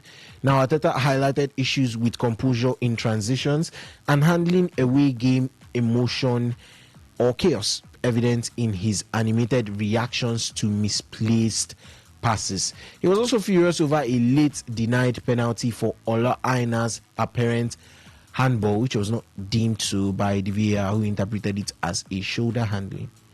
And the draw has revived historical struggles at the City Ground, where Arsenal have only won once in their last 5 visits. Arteta is definitely stressed because he did emphasize the need to win every game to avoid fostering dropped points, and referencing City's 3-draw streak in 2023 that cost Arsenal that title. If you could remember, where Arsenal finished second, just a good 6 points behind Manchester City, and they had that run of form that they dropped points in. Does Arteta have any need to worry with recent performances? Because this is a step for Arsenal. They went from 6 to 7 points clear of Manchester City. Villa is here to play today, and Villa could narrow the gap to 4. But this is definitely a step if you're looking at Manchester City and extending that gap, putting that distance between yourself and Pep Guardiola. But it is not where they want to be, particularly against a Nottingham Forest that currently sits 17th this Premier League season. So, is there any need to worry for Mikel Arteta with their recent performances? Or do you think Arsenal are still in the driving seat without any distractions and they should just focus on what they're doing? Well, distractions, you have to look at as I said, they are in a run for quadruple. No matter which way you have to look at it, the fighting for quadruple, the FA Cup, the Carabao Cup, they are heading into the semi-finals, one leg into the semi-finals, as you want to see, as they've beaten Chelsea 3-2. You're also looking at the Champions League as well, and then the Premier League. So it's their title to lose. As I said, the league is theirs to lose. They're right at top. It's just to take it one game at a time. The game against Forest, yes, it was meant to be a game that they should be getting all 3 points at the City ground, and they just couldn't find a way to get the goal. And if it's not open play, you're going to be seeing that it's going to be hard for us now to get the goal if it's not from open play. I think they showed them Chelsea and Liam Rosenier, welcome to the league, Arsenal. And Nottingham Forest also played well as well. Nottingham Forest were able to play well as well. And you have to look at the depth of squad that Arsenal have. They have the depth that can win them the league. They have the depth that can win them trophies in each position. You take out one player. Eberechi is still on the bench as well. You have to look at the quality that they have. Yeah. And the man has not been getting that playing time as well. So they've got the squad to be able to win the league. Worry, I think the only thing that they should be worried about is injuries and just keeping their head down. You're looking at the next competition in Manchester United, as I've said. That's the next competition. At home? Yeah, at home. Yeah. Manchester United. Then in the Champions League, they have Inter Milan. Another big team in Europe as well. And it's just to take it one game at a time, one step at a time. And I believe they shouldn't be worried about what could happen or what is going to happen in the future. For now, it's just to take it one step at a time, one game at a time. I think after Manchester United, they have Leeds. After Leeds, Sunderland, Brentford. I think apart from Manchester United, I think Leeds, Sunderland, and Sunderland is not in the Stadium of Light, so we know if it's Stadium of Light, that's they should be walking away with at least 1 point. Yeah. But Leeds, although yes, Leeds, I think Leeds are picking up they've told momentum Daniel at home. Farke that he might be sacked, the man has turned into prime Xavi, and the way he's coaching them and all. But I think they should still be able to get a point at Elland Road. Brentford as well too. Is a game they should be getting all 3 points. But I think from Brentford, it's now when it gets hard. Looking at the London derby against Tottenham, then against Chelsea, they have a match, and then Brighton, Everton. You're looking at that. But with this Arsenal, I'm saying, if they can just take it one game at a time, one step at a time, I don't see the need for worry. Okay. Well, also, we did reference the back-to-back games without scoring in the league for Arsenal. It's a worrying trend. It's a worrying trend, and it is the attacking problems resurfacing. Benjamin, I'm going to come to you with this one. Do you think with back-to-back goalless draws against Liverpool and now Nottingham Forest, the attacking problems are beginning to resurface? Also, do you think Arsenal are still reliant on set-piece goals? And is that necessarily a bad thing?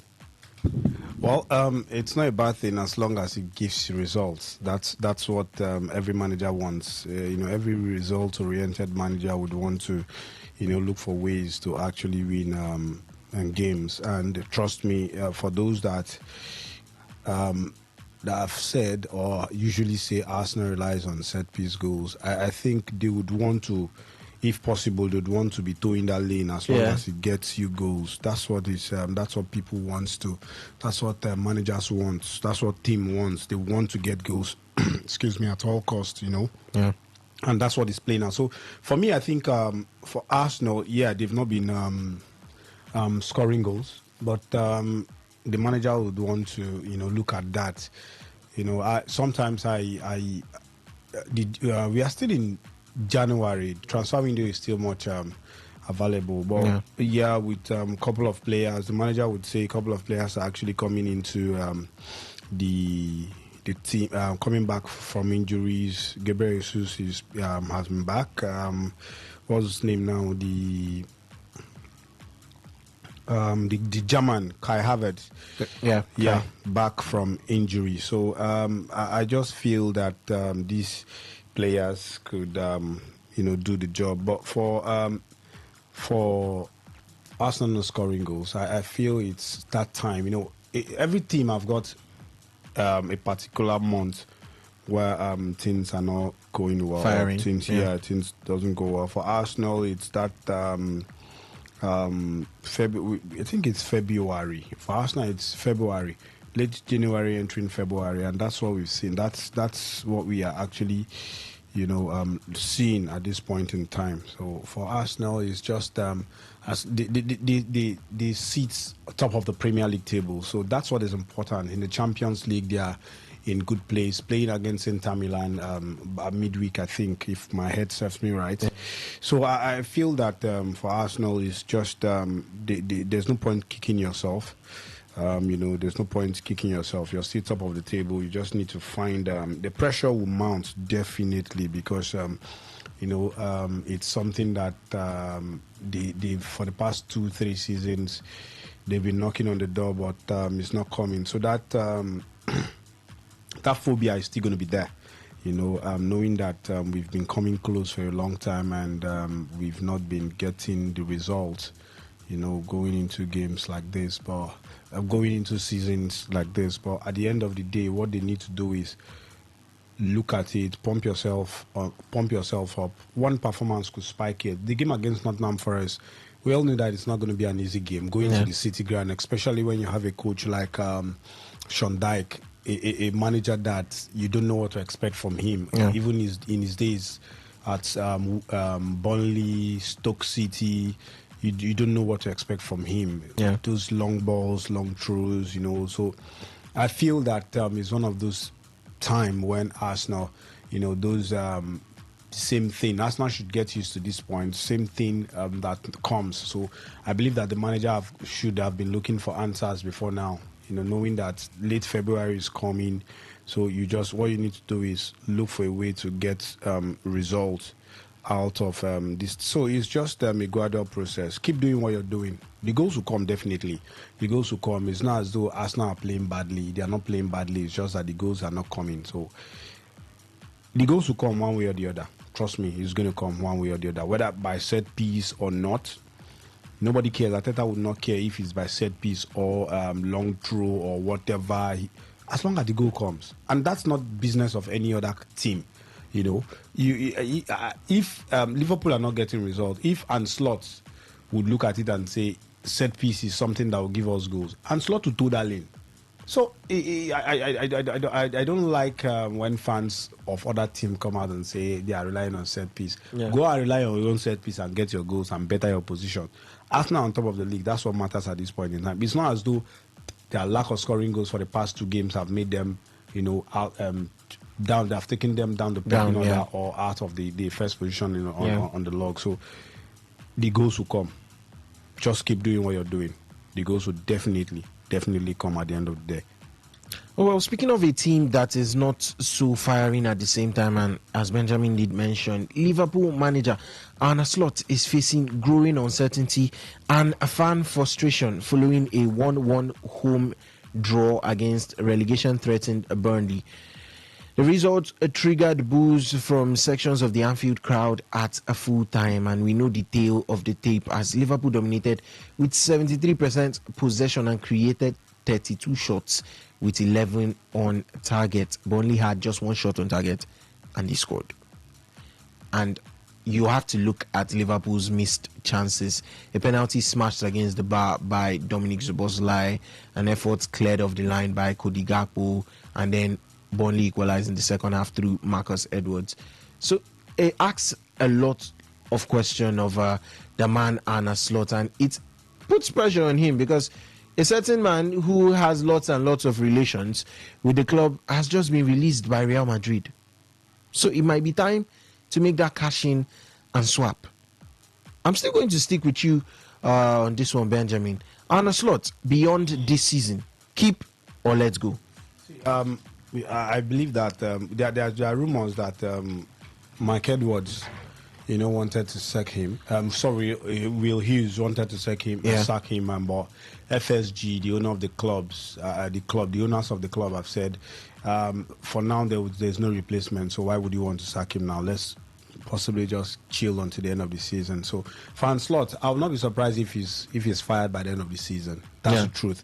I believe he's one of those candidates that should be fired. Himself and Thomas Frank. Thomas Frank, we might just be looking at the next manager to be fired, Thomas Frank, since the Leeds United manager, what's his name now, Daniel Farke, is actually putting up decent performance. So we might be looking at Thomas Frank of Tottenham, and then the next manager at the end of the season might just be Arne Slot. So for him, results are not coming.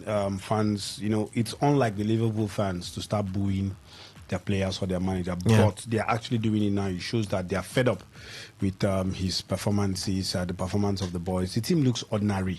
Liverpool looks ordinary at this point in time, undermining who they play.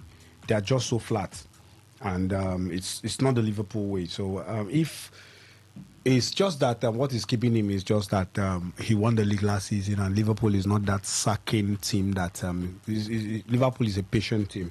So for me, I think by the end of the season, Arne Slot will be looking at the exit door, to create chance for another manager to come in. I think the players need to look towards another direction. That's looking at a different manager. That's what the team wants. That's what the team needs at this point in time. It looks as though all ideas have been exhausted by the man. Nothing seems to be working. So by the end of the season, Arne Slot would be shown the exit door.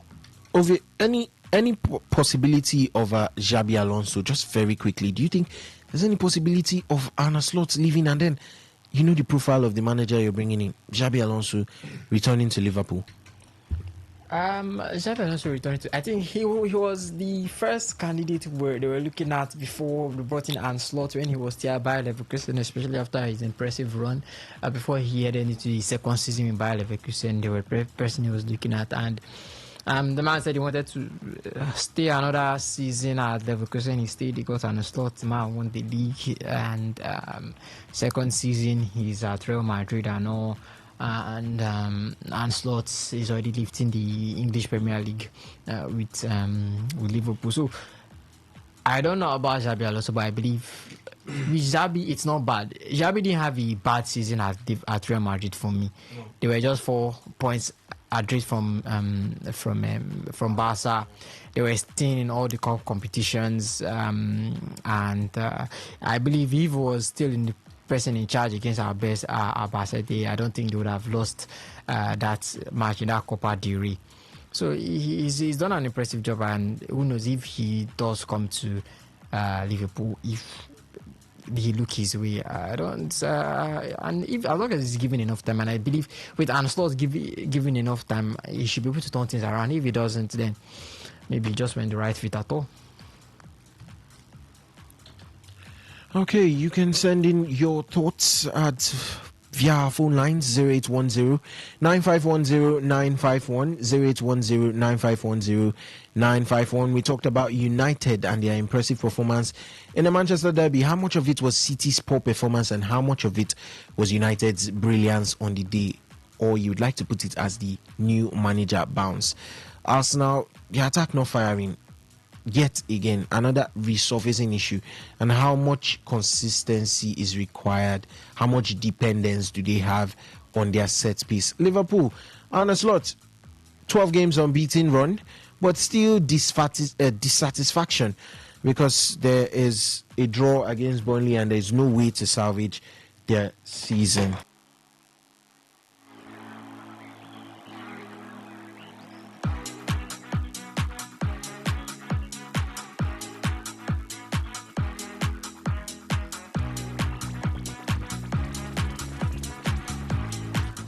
Okay, so we would go to the market right now to pay some bills, and when we return, Osas would be introducing everything from the world of local football. So don't go anywhere, stay with us. We'll be back shortly.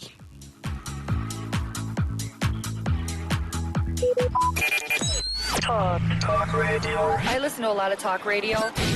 95.1 FM. Light Up Port Harcourt Crusade. Light Up Port Harcourt Crusade.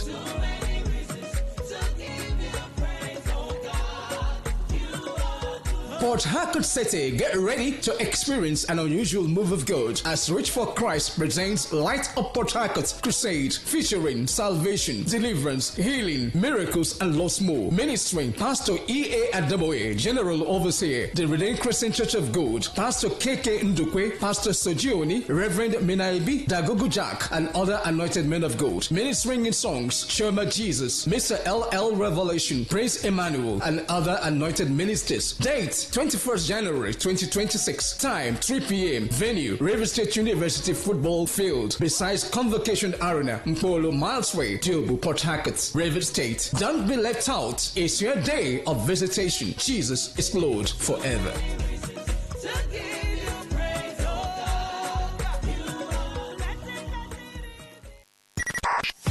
95.1 FM, voice of the people. And we're back. Okay, all right. All you need to know about this one is that 95.1 FM. Such a unique dial.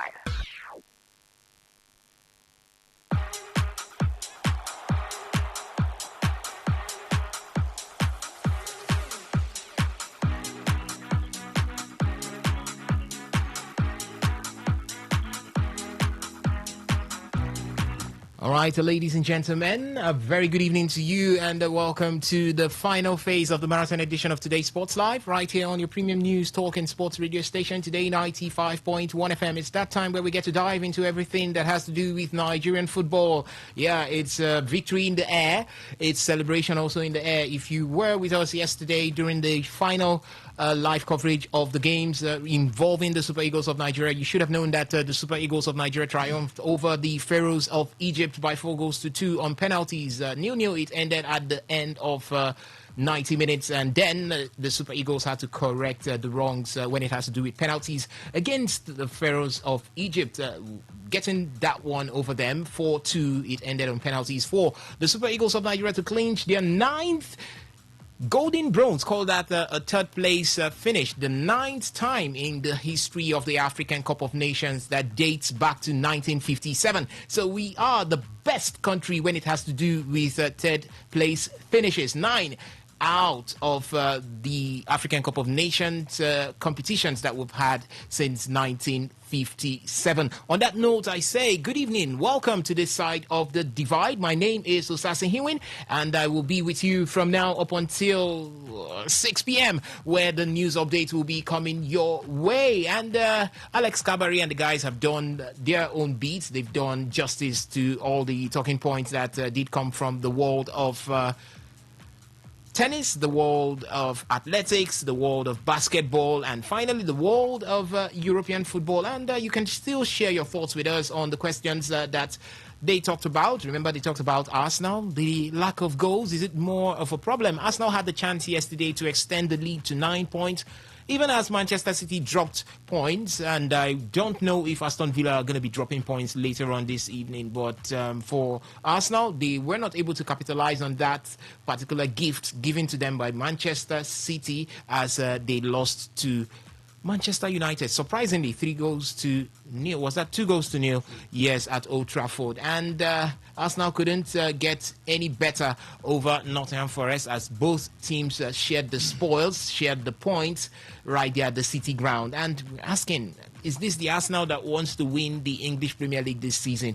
You've gotten two chances to extend that lead. Before we stepped into the new year 2026, you had the chance. Everyone dropped points. City dropped points. Villa dropped points. And Arsenal also dropped points. And we're looking at Mikel Arteta's side. You're not creating, you're not scoring goals. Is this how it's going to be? So you can share your thoughts with us on that particular one. We also looked at Manchester United. Is it a possibility? Is there a possibility that Manchester United would clinch a UEFA Champions League spot at the end of this season? Yeah, they are seated fourth right now, depending on what happens from all the games. So share your thoughts with us. The phone line is still open, 0810-951-0951.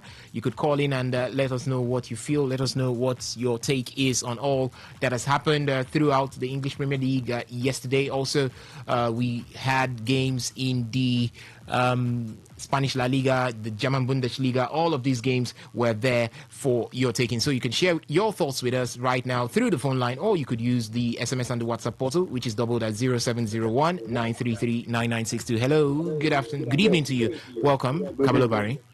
Yes, I agree with the guys. We greet you too. Go ahead, quickly. Yeah, about our match yesterday, Liverpool match.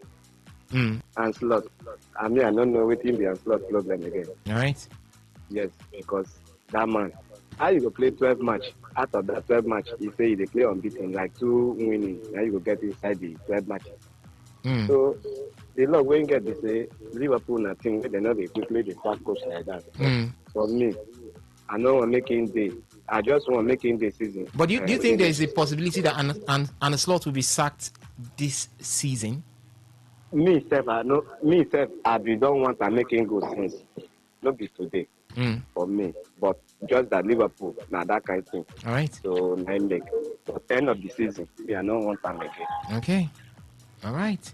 Thank you so much, Kabalo Barry, for your thoughts right there. You can keep the calls coming in 0810-951-0951. That's the number to call to talk to us right here in the studio. You could also make use of the SMS and the WhatsApp portal. It's doubled at 0701-933-9962. That is 0701-933-9962. Yeah, for your thoughts via the text message platform, which is the SMS platform, and also via WhatsApp. You can also talk to us from there by dropping your thoughts to 0701-933-9962. For the phone line, it is 0810-951-0951. Good afternoon. Good evening. Welcome. Hello. All right, a drop call situation there. You can keep the calls coming in, 0810-951-0951. We've got this one coming in from the WhatsApp platform. He says, good afternoon. I'm Chima from Omagwa. Good afternoon to you, Chima. The Manchester derby yesterday was one of the best I have watched in recent times, and in matches like these, form is always irrelevant. What it comes to what happens on the day. Okay, I guess you said that it comes to what happens on the day. For me, it was obvious that United was much better on the day, and I feel that the potential of this United squad is grossly underused. I believe Michael Carrick can qualify United for top 4. Anyway, City was very cold yesterday, just saying. Thank you so much, Chima from Omagwa, for your thoughts right there. 0810-951-0951. That's the number to call. Good evening to you. Welcome to the show. Good evening. Welcome. Name, location, and submission quickly. This is Mazimba from Rumo. Mazi, welcome. Go ahead. Please, when are they playing the final match? The final game between Morocco and Senegal is going to be for 8 p.m. 8 p.m. Yes, please. Please, I would prefer that you people talk more of African football. Definitely.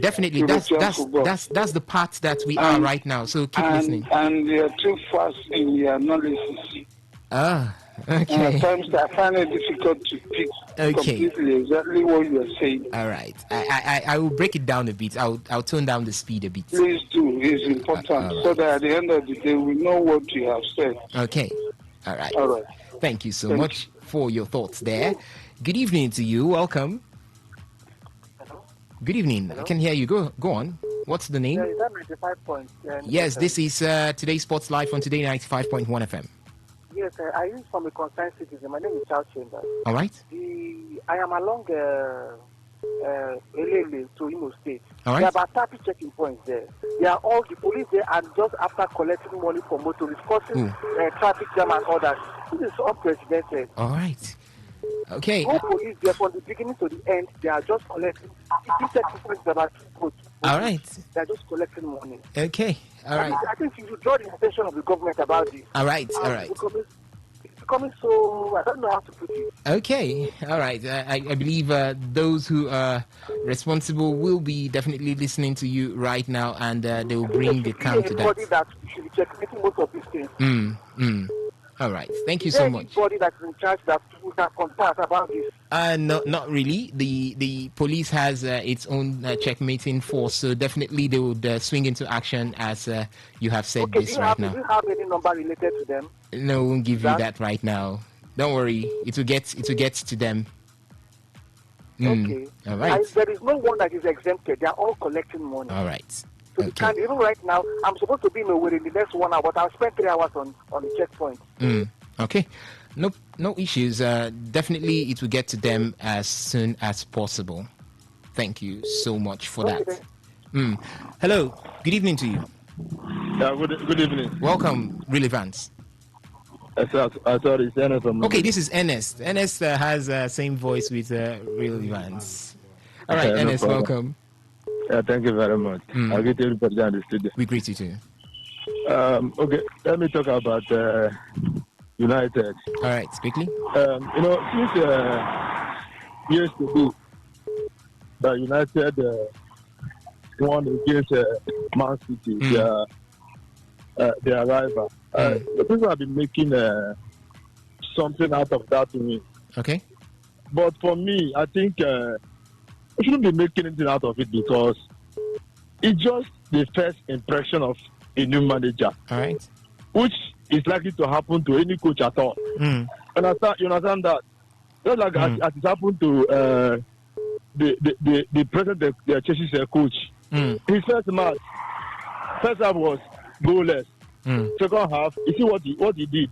Okay. So that was it that happened yesterday. So there is nothing there. All right. Let's just give him like 3 to 4 matches. Okay. And see whether if he can still replicate the same thing. All right. You understand that? So, and we all know that when a new manager comes in, the players tend to do what? To step impress up. him. Step up. And I think want to say this. No matter how they try to impress him in his first match, if that thing that Mourinho said hasn't been done, my dear, United will still be repeated side. Okay. You understand it? So for me, we stop making case out of what they've done yesterday. It's normal. There's nothing extraordinary. Okay. There's nothing out of this world. All right. It's a normal thing to do for a new coach. All right. You understand that? Okay. So I think that's my take on that. All right. Thank you so much, Ernest from Ndele, for your thoughts right there. This is the period where we get to talk Nigerian football. So we'll be switching our attentions quickly to look at what's happening from the Nigerian scenes when it has to do with football. But first off, let me let you know that you can hang out with us via our social media handles. On YouTube, we're live right now at Today95.1fm. So you can go there, subscribe to the channel, and you can watch us live. What we're doing right here. Follow us also on Facebook. We are at Today95.1fm. On Instagram, it's at TodayFM951. On X, at TodayFM951. You can also listen to us via our website, which is www.todayfmlive.com. Go there, click the listen live button, and you'll be here listening to us, audio only. So, coming from the Nigerian side of things, the Nigerian Premier Football League Match Day 21 is up and running right now. One center is already at halftime there. It's at the Sani Abacha Stadium between Kano Pillars and Abia Warriors. It's goalless from that particular center. The same Sugira are up against the Johnny Warriors coming from Abia State, and it's goalless there. In Bayelsa at the Samson Siasia Stadium, Bayelsa United are up against the Shooting Stars, 40 minutes of play, no goals from that center. Bendel Insurance at the Samuel Bemudia Stadium are up against El Kanemi Warriors, 37 minutes of play, no goal from there. And Ikorodu City at the Mobology Johnson Arena are leading Kwara United by 1-0. It's 2-0 in favor of Nasarawa United as they lead Niger Tornadoes. Yes, that's what it's called. Bring your visitor and beat them. That's what Nasarawa United is doing right now. Plateau United goalless with Wiki Tourist right there in Plateau State. Then we have Rivers United right here at the Adokia Mesimaka Stadium up against Remo Stars, and it's goalless from that center. Eimba up against Barao FC, goalless also from that particular center. So that's what we've got coming in from the Nigerian Premier Football League. The matches that are ongoing right now are for match day 21 as stated. We're going to have one game tomorrow. Yeah, that's one game tomorrow, and that's going to be Kun Khalifat up against Rangers International. So for now, it's 1, 2, 3, 4, 5, 6, 7, 8, 9 matches, 9 centers in action right now. One is going to be for tomorrow. So we'll keep you posted with results as they change from there, or scores as they change from that particular center. Updating you with what's happening from the Premier League. Wolverhampton Wanderers goalless with Newcastle United, 90 minutes on the clock already, and it seems both teams will share the spoil right there. And it's Aston Villa that will be up against Everton by 5:30. And in the La Liga, it's going to be Getafe lost to Valencia by 1-0 at home. Atletico Madrid are currently up against Deportivo Alaves, and it's goalless. Celta Vigo will take on Rayo Vallecano by 6:30, and we'll have Real Sociedad take on Barcelona by 9 p.m. In the German Bundesliga, VfB Stuttgart are leading Union Berlin by 1-0, 59 minutes of play. Augsburg will take on Freiburg by 5:30. In the Italian Serie A, it's Parma that played out a goalless draw with Genoa, and Bologna are losing at home to Fiorentina. Torino will take on AS Roma by 6 p.m. It's going to be AC Milan up against Lecce by 8:45. In the French Ligue 1, Strasbourg are leading Metz 2-1. In that particular center, that's 86 minutes of play. Yes, or call that 88 minutes of play. Nantes will take on Paris FC by 5:15. Same 5:15, Rennes will take on Le Havre, and it's going to be Olympique Lyonnais by 8:45 taking on Stade Brestois. Yes, those are the results coming in from, or the scores coming in from the top 5 leagues right there in Europe. As right now, we will be switching our attention to the Super Eagles of Nigeria. Who doesn't want to talk about the Super Eagles of Nigeria? Everybody wants to talk about the Super Eagles of Nigeria.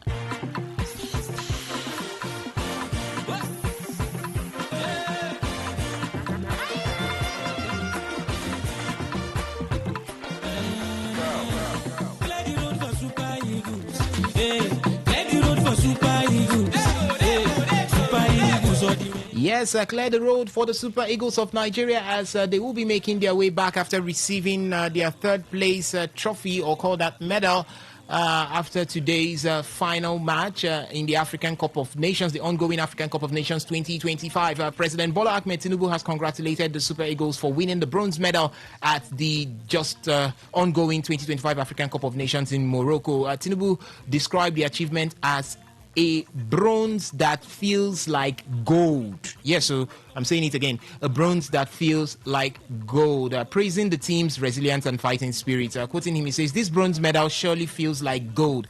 Thank you, our gallant Super Eagles and our national team players," the president said.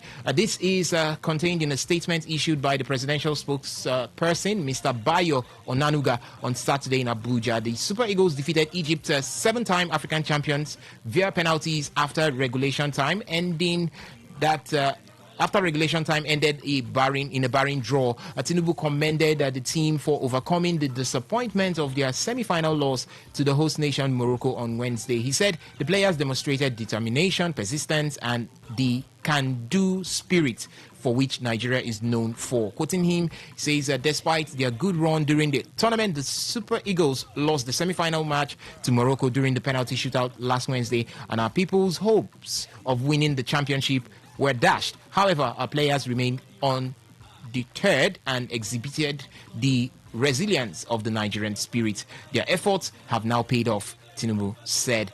The news agency of Nigeria, NAN, reports that the bronze medal is Nigeria's 9th in AFCON history. Yes, I said that before. And Nigeria has won the African Cup of Nations 3 times, finished runners-up 4 times, and claimed 3rd place on a record 9 occasions. Beautiful there from the Super Eagles of Nigeria. And how much of praises would be to the players if we also forget about the man who galvanized the players? We're talking about Eric Chell. Big appreciations to him. He has got 7 games in the African Cup of Nations.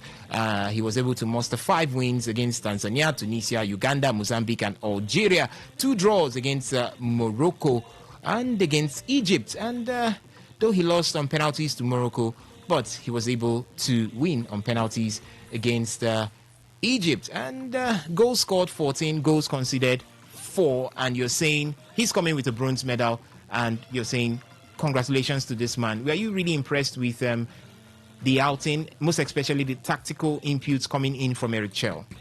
Well, definitely, I'm very impressed with the way he set up his team, the way he played, and the way the players responded to his tactics or response to his tactics. Because before now we've been the reason why Nigerian or the NFF actually let get a draw go was the fact that fans complained of the lack of attacking football that we were playing at then, and then they were complaining that we've got those potential to actually be an attacking side, but we keep playing defensive minded football. And then Jose Pesquero came, played defensively. Throughout the Nations Cup, we lost the final to Ivory Coast, and then we had several coaches. Austin Iguavoin at some point, the coach of now Rivers United, Finidi George, at some point had a spell, but here we are with Eric Chell. The man has given us a playing identity, an attacking minded side, and then the way we've played, we've attacked, and the man has got a decent record that he hasn't lost in a competitive game for 90 minutes. Yeah, the game against Egypt in the friendly game, the 2-1 loss was you could argue that that's part of it, but again, the man has given us an identity, a playing identity. And before now I've said that the Super Eagles would need a coach that the NFF could give at least 4-year, 3 years contract to build a playing style, build an identity that will cut across all age grade competitions, all age grade teams, and of the Nigerian Nigerian football. And here we are. The man has given us an attacking identity, and that's what Nigerians have wanted. You cannot have the likes of Victor Osimhen, Ademola Lookman, and what have you, Chukwueze and co, and you're playing, you're being a defensive side. I think you kill the potentials that these young players have got, and that's what Eric Chell have done. He has brought out the players. We are I think we are, if not the highest scoring side in the Nations Cup so far. We should be the highest scoring side, and we've conceded less. So I think it's a good one for him. For me, if I'd have the opportunity to speak to the NFF president, I would say that Eric Chell should be kept. The man is so that the players can actually get used to this man's attacking-minded philosophy, and just maybe. Remember what Aliou Cisse did for Senegal. He was given a 3-year or 4-year contract, and 4-year contract, and that time Senegal won the AFCON. They won the AFCON. They won the under 17 in Africa. They won almost all the competitions that are available in Africa, from all age grades. So it shows that if you can give a coach a long-term, a coach that has a playing pattern, a philosophy, why not give Eric Chell that contract, that long-term contract, and then just maybe, we could be. Yeah, the man might not have qualified us for the World Cup. I think I don't fault him for that because he didn't start the World Cup qualifiers. I believe that if he has started the World Cup qualifier, we should be heading to the World Cup. Yeah, but he didn't do that. Yeah, he played the Nations Cup.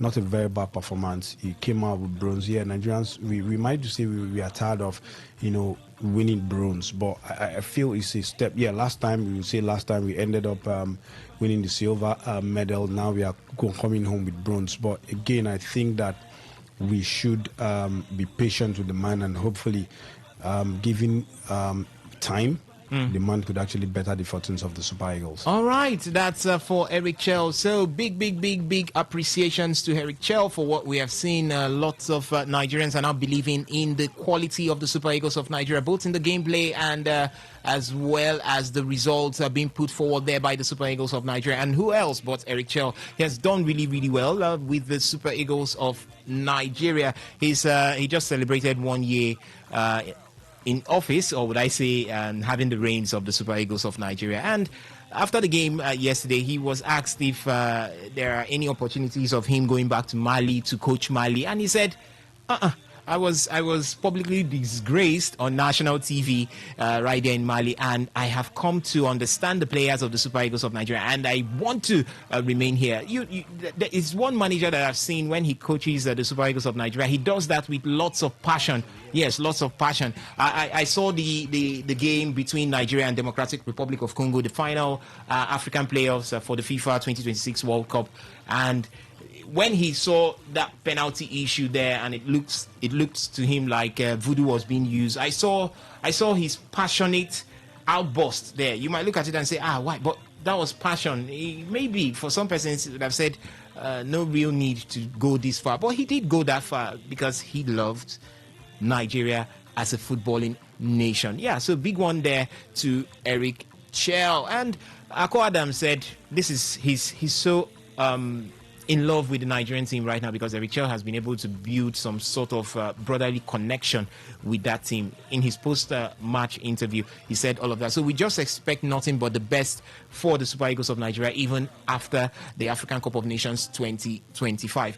Yeah, that's giving praises to who the praises are due. We can't forget about one more person, is Stanley Nwabali. Yeah, it was an exciting run in the African Cup of Nations for Stanley Nwabali. He has built a name for himself right now, the penalty king. Yeah, he does that. When it comes to penalties, forget about it. Leave it for Stanley Nwabali. The exciting thing about Stanley Nwabali is that he has been a specialist in saving penalties from his days in the MPFL. For those who know him, yeah, he has been a specialist in saving penalties. He took that same element to the PSL, and he has saved several penalties for Chippa United right there. So he's just penalty specialist. At the African Cup of Nations 2024, called that 2023 African Cup of Nations, that was hosted in 2024 in Ivory Coast, we also saw his penalty saving prowess there against South Africa. He stood in between the sticks for the Super Eagles of Nigeria, as well as in between qualifying for the finals and going back home for Nigeria against South Africa. And you could say what a big way to cap the African Cup of Nations 2025, saving Mohamed Salah's penalty as well as Omar Mamouchi's penalty. It has skyrocketed the name of Stanley Nwabali as it stands right now. So many persons are talking about Stanley Nwabali. Yeah, but beyond the penalties, did he have a very decent tournament? He was criticized before and even within the tournament. But can you say, apart from the penalties, he had a decent run in the African Cup of Nations 2025? Yeah, the man has shown that he could be, he could be quality, or he is quality. Stanley Nwabali forced me to start streaming the game of Chippa United online, and after I wanted to see if what he does for the Super Eagles is the same thing he does for Chippa United, his club side. I'm not talking about the saves, but I'm talking about those his antics and the way he does things. And I must say, in his club sides, it's the same thing. That's what he does. So I've come to live with terms that this is the man's way of life. You just can't bend him at this age, So, but again, as the man has covered himself with glory. He's a shot stopper, a penalty stopper. So I look at him and say, the man is brimming with confidence. That's one thing you can't take away from him. That confidence level in him. He has that confidence level. Is something you can't take away from him. So, congratulations to him. He has a very good record at this point in time, bettering the veteran goalkeeper of Nigeria, Vincent Eyema, in terms of clean sheets. In the Nations Cup, he has done it. With he hasn't done that anyway. He's just pretty close to it. Yeah, I'm talking about amounts of clean sheets kept in the Nations Cup. He hasn't overcome Vincent Eyema anyway. Yeah, okay. Let's say he's getting close to that. So I'm not saying he's better than Vincent Eyema also, but I look at him. There are some people that you'd want to fill into their shoes, and that serves as a motivation for you to. Do you think Stanley Nwabali is a very well? How would I put it right now? He's very well anointed to be the heir to the throne of Vincent Eyema. Well, after Vincent Eyema retired, we've been having issues with the goalkeeping department. Several goalkeepers have turned up to actually represent Nigeria, but we the fans or the fans of the Super Eagles, we're not really comfortable with them. The likes of what have you now? Daniel Akpeyi was in that mix. Francis Uzoho. We had Carly Keme at one point. Carly Keme, very decent goalkeeper in his own right. After he had that leukemia, he had to retire. And then the Udinese man, Maduka Okoye, Victor Sochima at some point, Ikechukwu Ezenwa. Several goalkeepers have turned up, but no one has had this consistency in terms of manning the post consistently till this time. Yeah, someone close to it was Francis Uzoho. At some point, Nigerians were actually calling for anything aside Francis Uzoho because they've had enough of the man. And Stanley Nwabali, someone recommended Stanley Nwabali and in the PSL, and the NFF looked at him. The coach at that point in time looked at him, Jose Pestero, and that is how they said the rest is history. And the man has written himself in the books, in the history books of Nigeria, and in the hearts of the fans of the Super Eagles. So for me, I think for now, no one knows the future, no one sees the future. So for me, I'd say for now, what's it called now? Stanley Nwabali is good to go for now until possibly maybe we get a better option. But for now, since we don't know the future, the man should be there. He is more or less.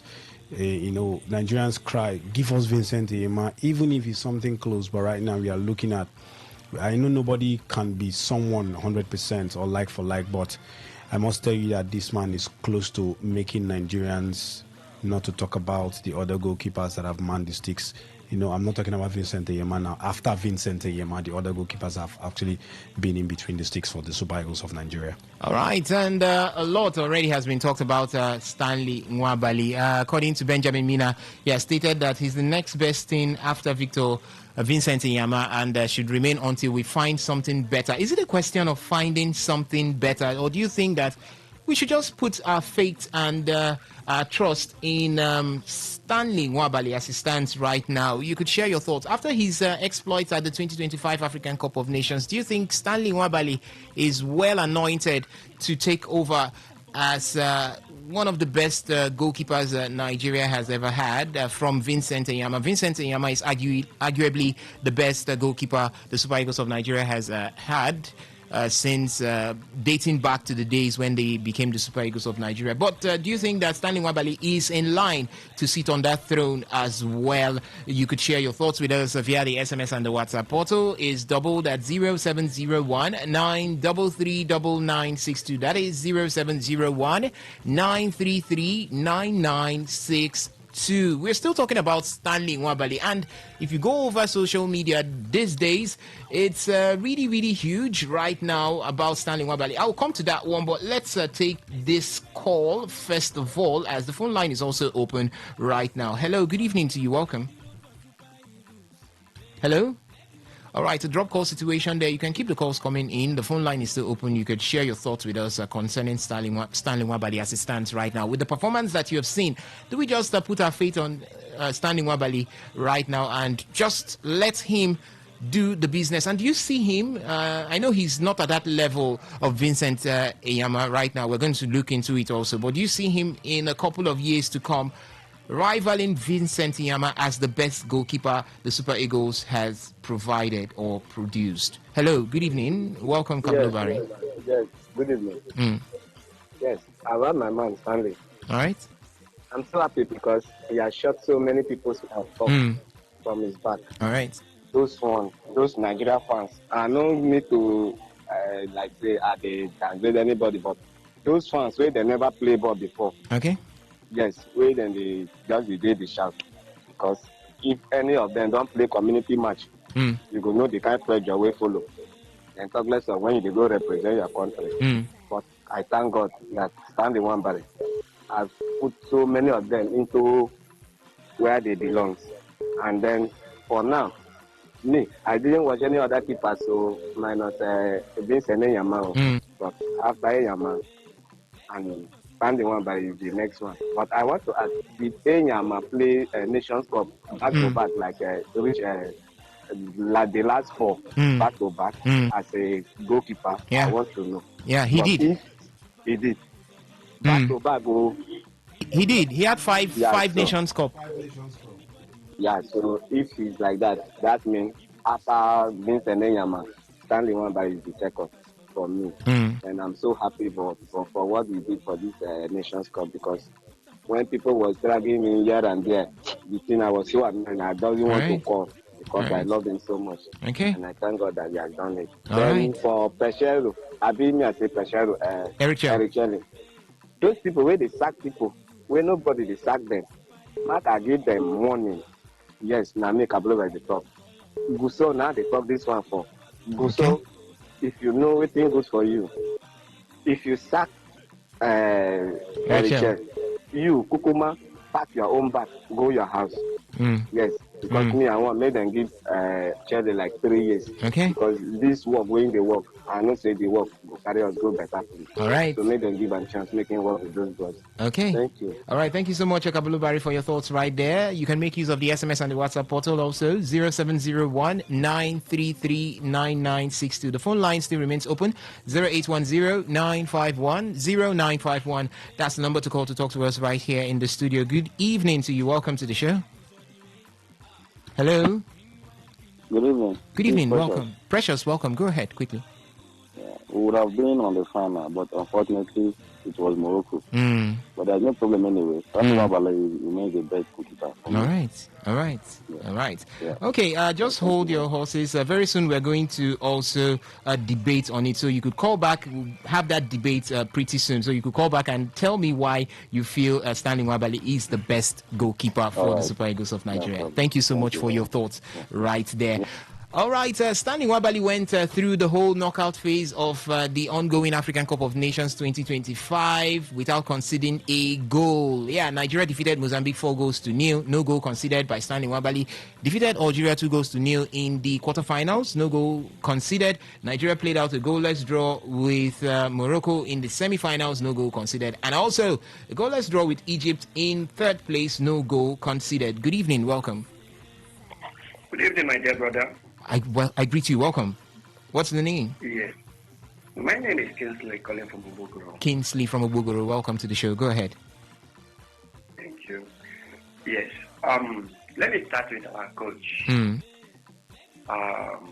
He has done very well. And they said if person do well, appreciate the person so that you'll be able to put more energy, more effort.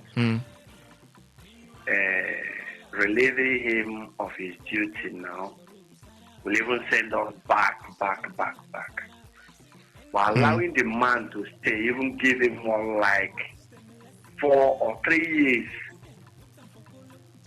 he will be able now to, build the team. Now, these people are not coming to understand themselves. Yeah. Play like as a team. But bringing in a different person now, we will now start struggling again how coach now to master some players and the players to master the coach and all of that before we start going back again. So they should keep the man, give him more time. The man is doing very well. Okay. But they should allow the man stay, then face his job, then lead us to that promised land in which we are praying or expecting to reach. All right. Then coming to Wabale, my dear brother, the guy, honestly, is disappointing a lot of people. Okay. He's improving in himself, that he is a good player who knows his job and he's doing his job very perfectly. Yesterday, my brother, I didn't even dream of that the guy is going to save 2 good penalties that were able to put us in the third place in Africa Cup of Nations, my brother. I say kudos to Nigeria, kudos to firstly to Wabale himself, because he is the man of the match yesterday. Yeah, I was so impressed. I was so happy, bro. The guy really is doing great. Honestly, I must confess. Thank you for having me. Thank you so much, Kingsley, for your thoughts right there. And before we head back to the phone line right now, ladies and gentlemen, let me bring on the debate that we want to have. If you go around social media these days, right from yesterday, now there is a pitting between Stanley Nwabali and the legendary Vincent Eyama. A lot of persons are saying Stanley Nwabali is already the best goalkeeper that the Super Eagles of Nigeria has produced. And in fact, you cannot compare both of them right now. But in terms of pedigree, you can't. What Vincent Eyama has achieved. But Stanley Nwabali is definitely in the making. But before we get into that bit of a debate and argument, let me let you know that Stanley Nwabali has achieved a total of 8 clean sheets across just 2 African Cup of Nations tournaments. 4 he did achieve in 2023 AFCON, and then 4 he has also achieved in the 2025 African Cup of Nations. For Vincent Eyama, he kept a total of 10 clean sheets during his African Cup of Nations days or appearances. Now, this record has fetched him to be the 3rd tied in the history of the African Cup of Nations in terms of clean sheets. But he achieved all of this over 24 matches across 5 tournaments, African Cup of Nations tournaments. So it took Vincent Eyama 5 AFCON tournaments to achieve 10 clean sheets. But it has taken Stanley Nwabali just 2 African Cup of Nations to achieve 8 clean sheets. So he's just 2 clean sheets away from meeting what Vincent Eyama did in the African Cup of Nations. And you'll be asking me, is there a possibility that he will surpass it? Definitely he would surpass it, and could also go as far as becoming one of the greatest goalkeepers in the history of the African Cup of Nations when it has to do with clean sheets kept. Trying to look at the most clean sheets kept by a goalkeeper or goalkeepers in the African Cup of Nations, and it's kind of far away right now, but I'll definitely get to that particular one as it stands right now. But Stanley Nwabali is now in contention. This debate, who is actually better, or who is more of being the best that the Super Eagles of Nigeria has produced right now. Is it going to be a Stanley Nwabali, or do you think it's Vincent Eyama? Looking at what Vincent Eyama has done, he has got 101 caps for the Super Eagles of Nigeria, while Stanley Nwabali has got 34 caps for the Super Eagles of Nigeria. International clean sheets, he's got 50 in 101 appearances. That's for Vincent Eyama. For Stanley Nwabali, he's got 8 in his AFCON appearances for the Super Eagles of Nigeria. And major trophies, Vincent Eyama trumps him there, as he has got 2 CAF Champions League winners award, 2 Israeli Premier League winners award. He has also held League One single season clean sheet record with 21 clean sheets. While Stanley Nwabali has won the Nigerian MPFL with Eyimba. Yeah, he has done that one with Eyimba. But the truth here is, in terms of potentials, in terms of international pedigree, in terms of what he has done already, can you pit Stanley Nwabali against Vincent Inyama? Let's say we try to infer on Stanley Nwabali's future. If he continues to produce performances like this, do you think that in the near future, when he gets close to the number of appearances that Vincent Inyama has had for the Super Eagles of Nigeria, there could be a possibility that Stanley Nwabali could surpass Vincent Inyama as the best goalkeeper that the Super Eagles of Nigeria has produced? Well, definitely. You want to look at it. Records are meant to be broken, and every father wants to see his or her son. His son, or every parent wants to see his or her child, do better than what he has done or what he or she has done. So for Vincent Inyama, he stands as the best goalkeeper that the Super Eagles have ever produced, and here is Stanley Nwabali, trying to do his thing. I know if you ask Stanley Nwabali this, he's going to tell you that he's not, he can't fill in the shoes of the legendary Vincent Inyama. But again, I think what I'm looking at is, I feel in the nearest future, with more appearances, and if he stays injury-free, the man is likely going to be breaking those records. Might likely be going to break those records. And, if he continues like this, like I said earlier, many would forget so quickly what Vincent Inyama has actually done in the colors of the Super Eagles. Remember, he's a legend in the national team, 101 caps, official caps, 50 clean sheets there, couple of goals to his name in his club sides, free kicks, penalties. The man has scored 1 titles in the local league here with Eyimba, and then 1 with the Israeli clubs, and then has a very good record in terms of clean sheets with the Ligue 1 club sides, Lille. So I look at it and say, for Stanley Nwabali, yeah, he's still coming up, but with time and with more appearances, we might just see Stanley Nwabali fall into the hearts of many Nigerians to the extent that they might be forgetting Vincent Inyama. So but for now, Vincent Inyama stands up, shoulders, head above Stanley Nwabali in every aspect that you could see, in every aspect that you could think of. But for Stanley Nwabali, he's still coming up. Like I said, he's still coming up, but if he continues like this, more appearances, injury-free, hopefully the man might just be surpassing the records that Vincent Inyama has set, and Nigerians who might be just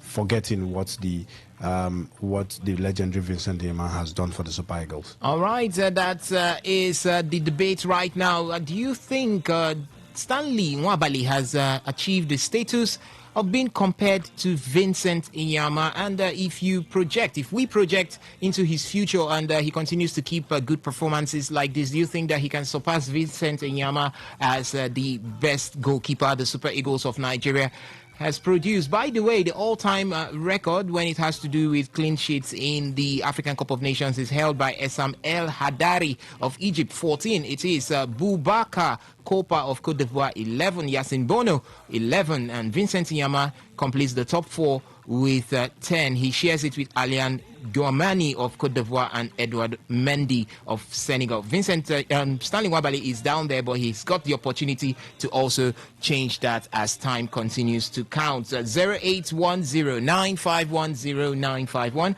You could call in and air your thoughts to us right now. You can air your views on this particular one. You can share your thoughts on it right now. Do you think that Stanley Nwabali has achieved that status to be compared with Vincent Inyama? And as years continues to go by, if he keeps good performance, do you think he can surpass Vincent Inyama? Welcome. Good evening. Hello, good evening. Welcome.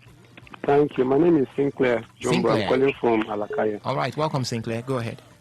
Yeah, I want to also contribute to this debate. Go ahead. About Nwabali and Inyama. Go ahead. Yeah, Nwabali is coming up. He's coming up. But he has not gotten to the level of Inyama yet. From the stats you just read out, he has only done about 35% of what Inyama did in terms of keeping he go for Nigeria. So maybe by the time he gets to 60 or 70 caps, we can now start doing constructive and effective comparisons between the two. But coming on, as far as Enyama is concerned, and it's coming on. All right. Yeah, that's it. Right. Now, but coming to this, in fact, Nigeria did not lose. Just like the president said, Nigeria's president, this is a gold. It is not a bronze. Because CAF just deliberately wants to give this competition to Morocco. It's as simple as ABCD. See, I took time to watch that final.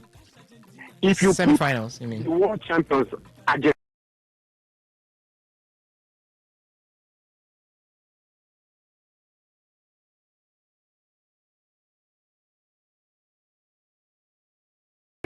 In the same shoes with Nigeria, or you put the European champions Spain in the same shoes with Nigeria, both of them will lose that match. I can tell you, in fact, it was a miracle that Nigeria could, survive up until 120 minutes. Yes, because the level of officiating was so torrid. It was so bad. I've never seen something like that before. I've never seen. This time Morocco had gone 38, 33, 34 matches unbeaten. Okay. Scoring them is even a problem in Morocco. It's difficult to score them. Now, when you have such a tough team and the officiating is so much in their favor, the other team, Nigeria had, if they are officiating like this in favor of Nigeria, would have beaten Morocco 3-0 that day. If the officiating was in our favor like it was to Morocco, we would have beaten them 3-0 that day. But they couldn't do anything. Now, the players now carried that frustration into the penalties. That is what happened. We carried the frustration of what is in the pitch into the penalties. And that was why the pressure and the tension and the disappointment, everything was into the players, and they just flopped their lines. All right. That was what happened. Nigeria, this is a World Cup team. I've never seen Nigeria play like this before. Nigeria can stand toe to toe with France, with Germany, Argentina, Brazil, whatever. No, I'm serious. This Nigerian team can stand toe to toe with them. If the officiating is okay, they will not go to beat Nigeria. You can take my word to the bank. Let's qualify for the World Cup first, too. Yes, we will qualify. We still have the back door. And I tell you something. Last week before I drop, the FIFA technical committee will take Nigeria to the World Cup to the back door. They will be telling themselves this team should be at the World Cup. Okay. All right. I'm telling you this. All right. Mark my words. Okay. Yes. This team is good. Thank you very much. Thank you so much for your thoughts right there. A great one there coming from the caller there, and we're pointing at Morocco saying that their officiating is not good. I want to go through the back door to the World Cup. All right, ladies and gentlemen, we've got this one coming in from the WhatsApp platform. He says, "Osas, good evening. All this Vincent Enyama everywhere. I know. I watched him in 2010 World Cup and 2013 African Cup of Nations, though with a little boy's eyes. Please, can you read his stats for me?" I did that. Anyway, I'll still revisit it later on before we leave the debate. He also went on to say that Osas, has Stanley Nwabali played at the World Cup yet? No, he hasn't played. This other one here says, good evening, sports crew. God bless you all. God bless you too. Please, any updates from the petition on Congo DR? Because the way Eagles played at the African Cup of Nations, I'd love to see them at the World Cup for the coach. NFF should allow the man to stay. God bless you all. Happy Sunday, Pastor Ima from Oyibo. Thank you so much, Pastor Ima, for your thoughts right there. Let's see if we've got anything coming in from the SMS portal. Nothing from there. We go to the phone line. Good evening. Welcome, Kablo Barry. Yes, I call back. You get with me, I want to ask. Go on. This CAF where they done the form say host and win. Me, I beg Nigeria, make the Nigeria do stadium now so that we will come do host and win again. CAF did not say anybody that hosts the AFCON will win, no? Wait. You see Nigeria match with Morocco. You see, if that match not been there against Morocco, nothing for stop Nigeria to play final. You get some of the runnings where Nigeria go move, the referee will blow. And when Morocco go their own, he will allow Morocco to go. If some of those calling now be say leave Nigeria to go, I'm not sure say Morocco for win us, so we for not even reach penalty.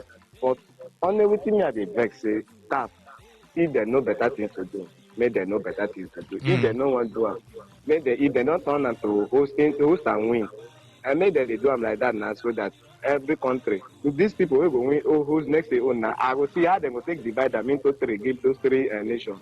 Okay. Since they don't know what thing that they do, and I don't blame them because now South African their character day. Then for Nigeria, their NFS.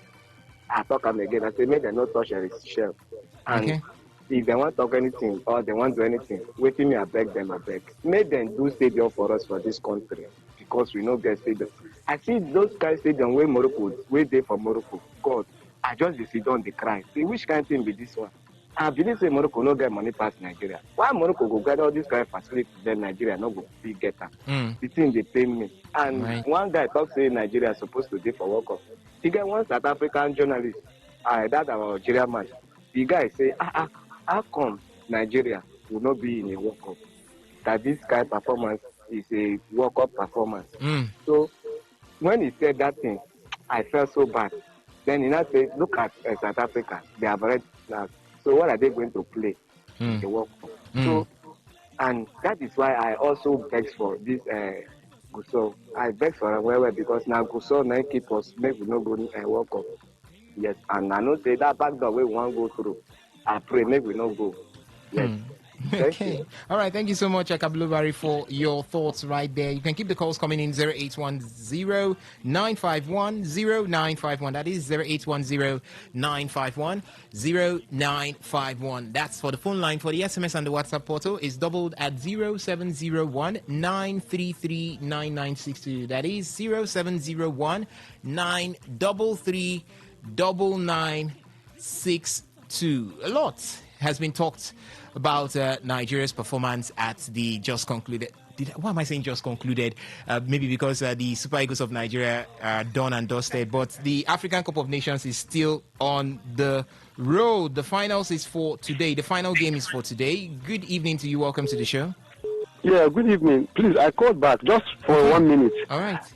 This host and win syndrome is becoming serious in Africa. It's not host and win. Nations Cup. Cameroon hosted let me in come now. Let me 2021. come. See, the last caller, Kaboloba, I mentioned it. I just want to stress on it. See, if you watch Cote d'Ivoire last edition, I heard Ouattara, their president, spent €1 billion to build their stadiums. And CAF wanted them to win. If you go and watch the Nigeria Cote d'Ivoire finals, it was similar thing to this. Don't forget to beat them in the group stage. In the finals, they brought one Mauritius referee. The man Dabaru the finals. He was making calls that was so. Yes, there are 2 goals, you're okay. But other calls, it was the same thing. So this host and win is becoming an issue. And it's setting CAF back. They should not be making sure that hosts win. And like that last call also said, now that there are 3 countries that will host, let us see the ones that they will favor. Because the thing is becoming funny. Look at that finals and look at this Nigeria semi-finals with Morocco. You will see that they are favoring hosting. And even before that Cote d'Ivoire final, Senegal completed the same thing when they played Senegal. That referee helped knock them out.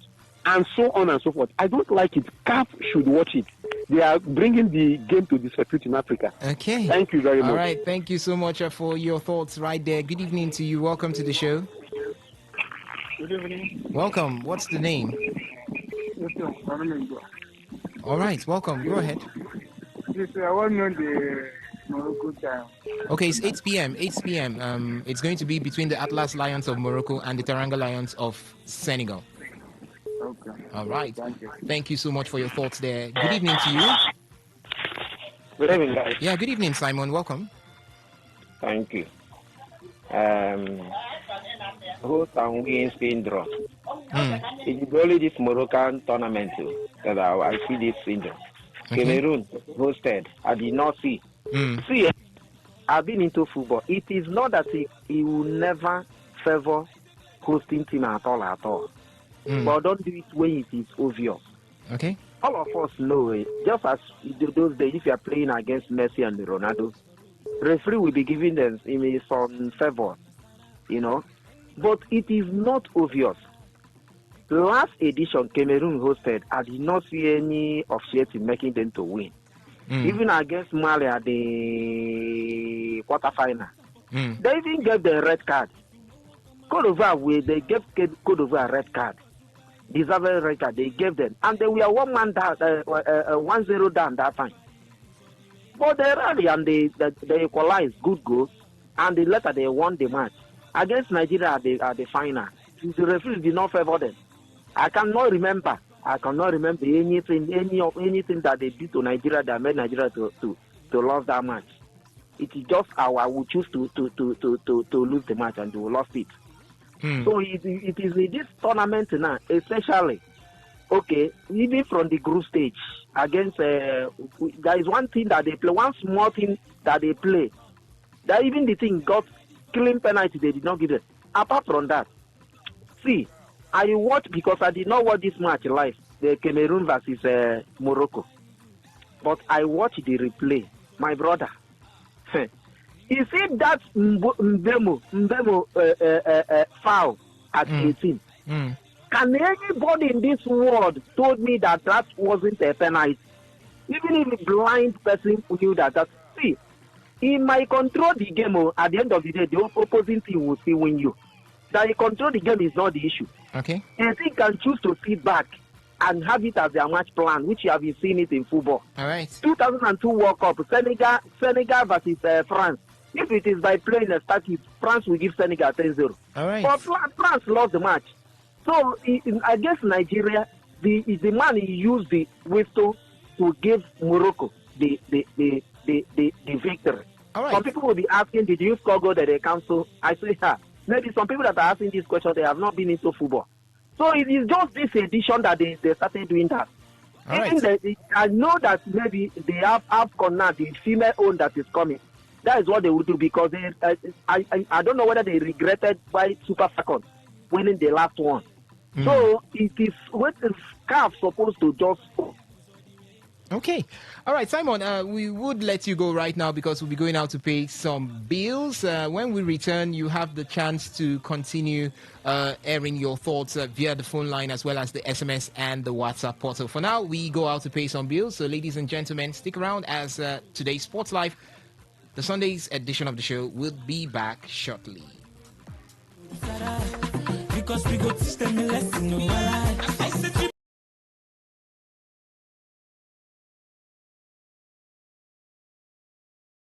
Company Limited na the ogbonge company wey dey deal on all sizes of quarry products like chippings. For Unique, we no dey do the more you look, the less you see o, because we get standard weigh bridge wey go weigh the quantity wey you want, you confirm am, you pay, you carry your chippings, you go house, everybody's happy. Wetin you dey wait for? Waka go Unique Company Limited wey dey along Obirikwere Airport Road beside Bowen Filling Station now, or you reach them with these numbers 0912 994 7115 0912 994 7115 or 0813 572 3222 0813 572 3222. Light Up Port Harcourt Crusade. Light Up Port Harcourt Crusade.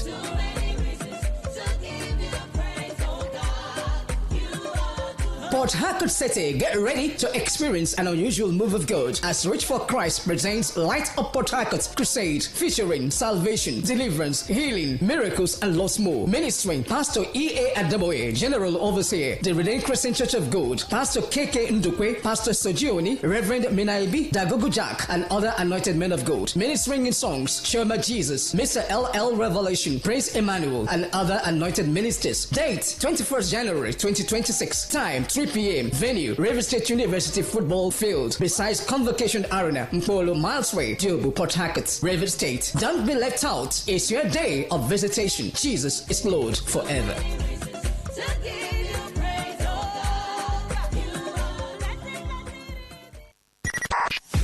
95.1 FM, voice of the people. And we're back.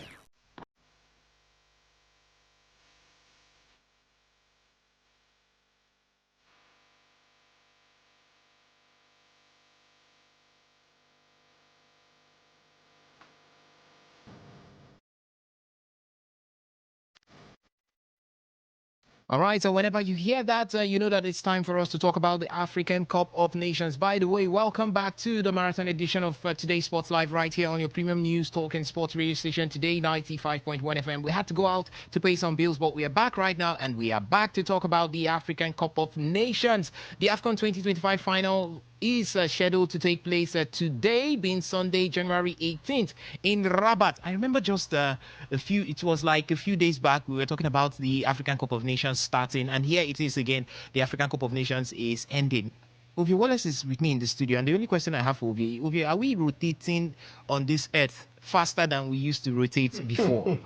Well, I don't know. 2026 feels kind of slow Because to we're me. already 18 days into 2026. No, it's too slow. By now, we're supposed to match. We are getting closer to having lots of gray hair on our head.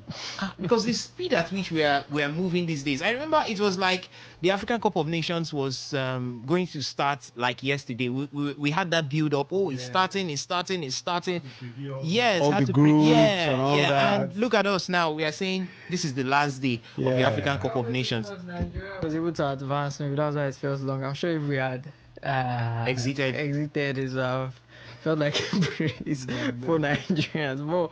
But the competition ends tonight. Senegal against Morocco. It has been, and this is one of the reasons why I don't want to see this every 4 years.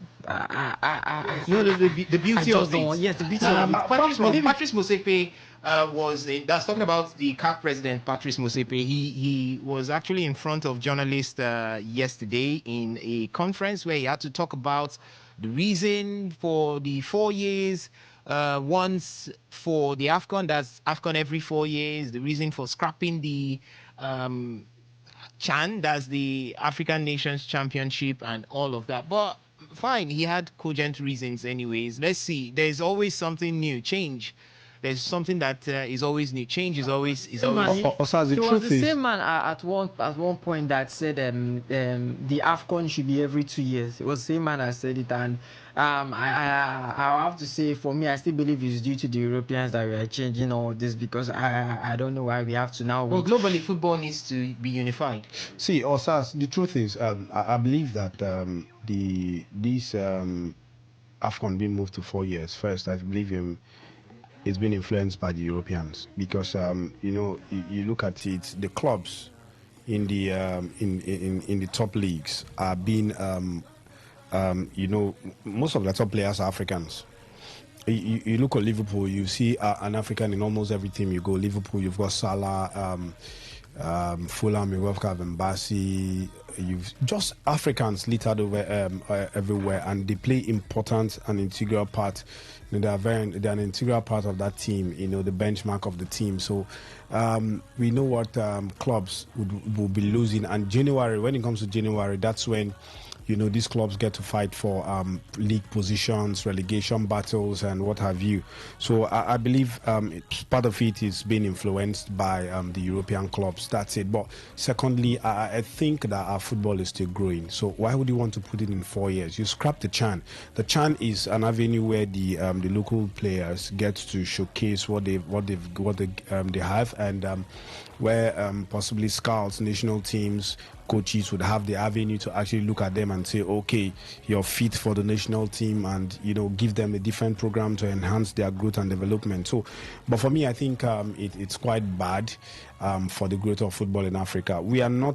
Our football have not advanced to that point where we look at it and say, okay, every 4 years we get to go play the Nations Cup. So for me, I think it's a bad call. From every angle, it's a bad call for me. All right, that's not what we are discussing right now, because the truth is the African Cup of Nations after the 2027 African Cup of Nations would be going to 4 years it is. And for the African Cup of Nations 2025, the finals is later on this evening in Rabat. The Teranga Lions of Senegal will be up against the Atlas Lions of Morocco. Or let me flip it. The Atlas Lions of Morocco will take on the Teranga Lions of Senegal, because Morocco are the host. And it's going to be at the Prince Mola Abdallah Stadium right there in Rabat. That match is scheduled for 8 p.m. Nigerian time. And the host host nation will continue to pressure as Morocco is aiming to win their first African Cup of Nations title since 1976, buoyed by a passionate home crowd and a strong defensive record. They have considered only one goal in the tournament so far. For Senegal, they bring in the experience as the Teranga Lions were the 2021 champions and are in their fourth final and are a battle-hardened side used to high-stake occasions. So we're going to look at what exactly we are to expect from that game. Now, it's going to be the first ever AFCON meeting between these two nations. They've been meeting, but not in the AFCON. They've met 31 times overall, with Morocco having the superior historical record. Morocco have players like Brahim Diaz, the Real Madrid man. They've got the likes of Ashraf Hakimi, the Paris Saint-Germain man. And for Senegal, there is Sadio Mane, who scored that decisive goal to send them into the finals against the Pharaohs of Egypt. Just from outside the 18-yard box, he was able to put that one past the Egyptian goalkeeper, El Shanawi. And it's what we will be seeing later on this evening. Morocco up against Egypt. What are your predictions? First of all, before I get the predictions of the guys, let me first ask them. Senegal has complained. They've sent a petition. They've complained to the Confederation of African Football concerning some of the treatments that they are getting in Morocco prior to this final game. For one, they complained that there was so much of transport runarounds. We call that one extending your route, your transport route. Yeah, they were taking round and so much. Then finally, the security that was supposed to be provided for them wasn't provided. And then the hotel where they were lodged, they were first put in a very small hotel. And now the fans were not given the leverage of getting tickets. They made getting tickets very difficult for the Senegalese fans, talking about the Moroccans right now. And the Senegalese FA have written to FIFA already. Right direction, to CAF, I beg your pardon.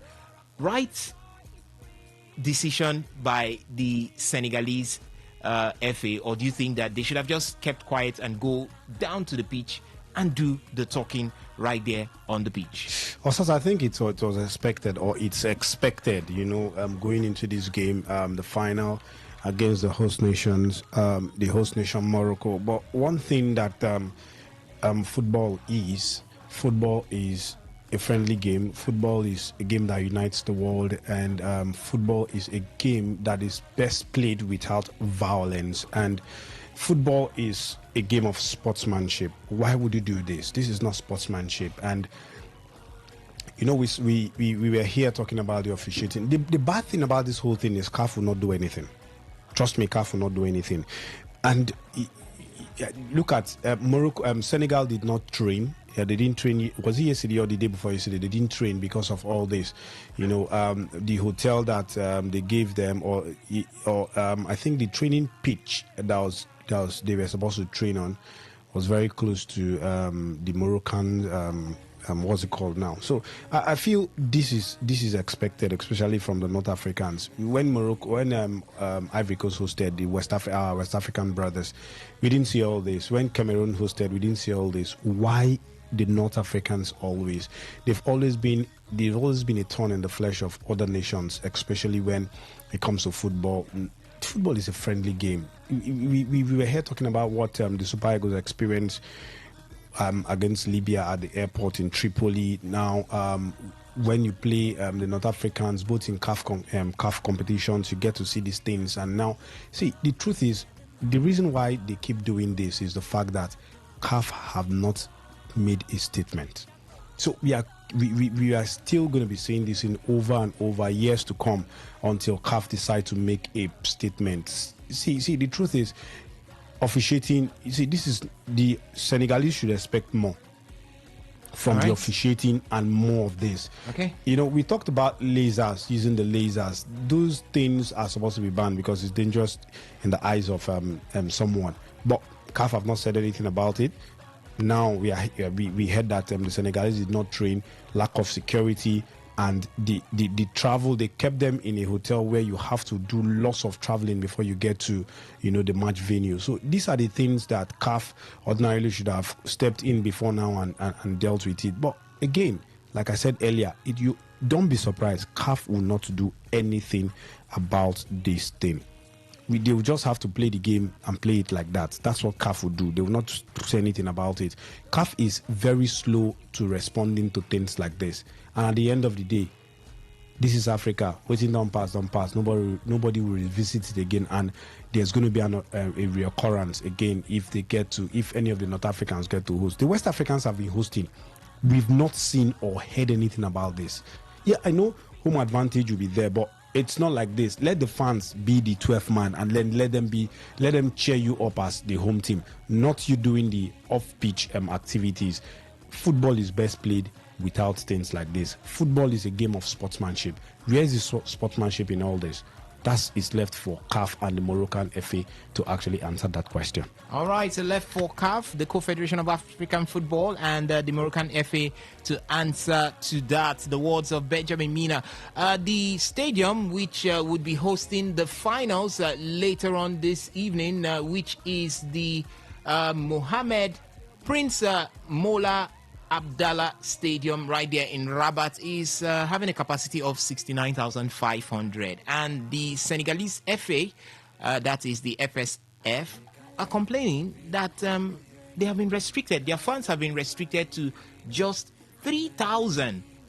So now, if they are restricted to 3,000 and the capacity is 69,500, that is less than 1/10, because 69,500 1/10 is 6,900. So 1/5 of the size of that stadium is what has been allocated to the Senegalese, meaning the Senegalese are going to be like ants, or call that very minute size, as against the Moroccans that would be donning the red jersey. So that stadium today is going to be filled with the red color and maybe a little patch of the green color to represent Senegal. I want to ask a question now. The question is, who is in charge of selling match tickets? CAF definitely is in charge of getting those match tickets. Okay. So why will CAF not allocate these tickets equally? Yeah, the home advantage would count. So let's say it's you say how many the stadium capacity is how many? 69,000. Okay, if it is 69,000, now 69,000 divided into 3. The home supports get to take, let's say, divide into to third, because they are going to take, because they are third, majority, then the neutrals, and then the away fans.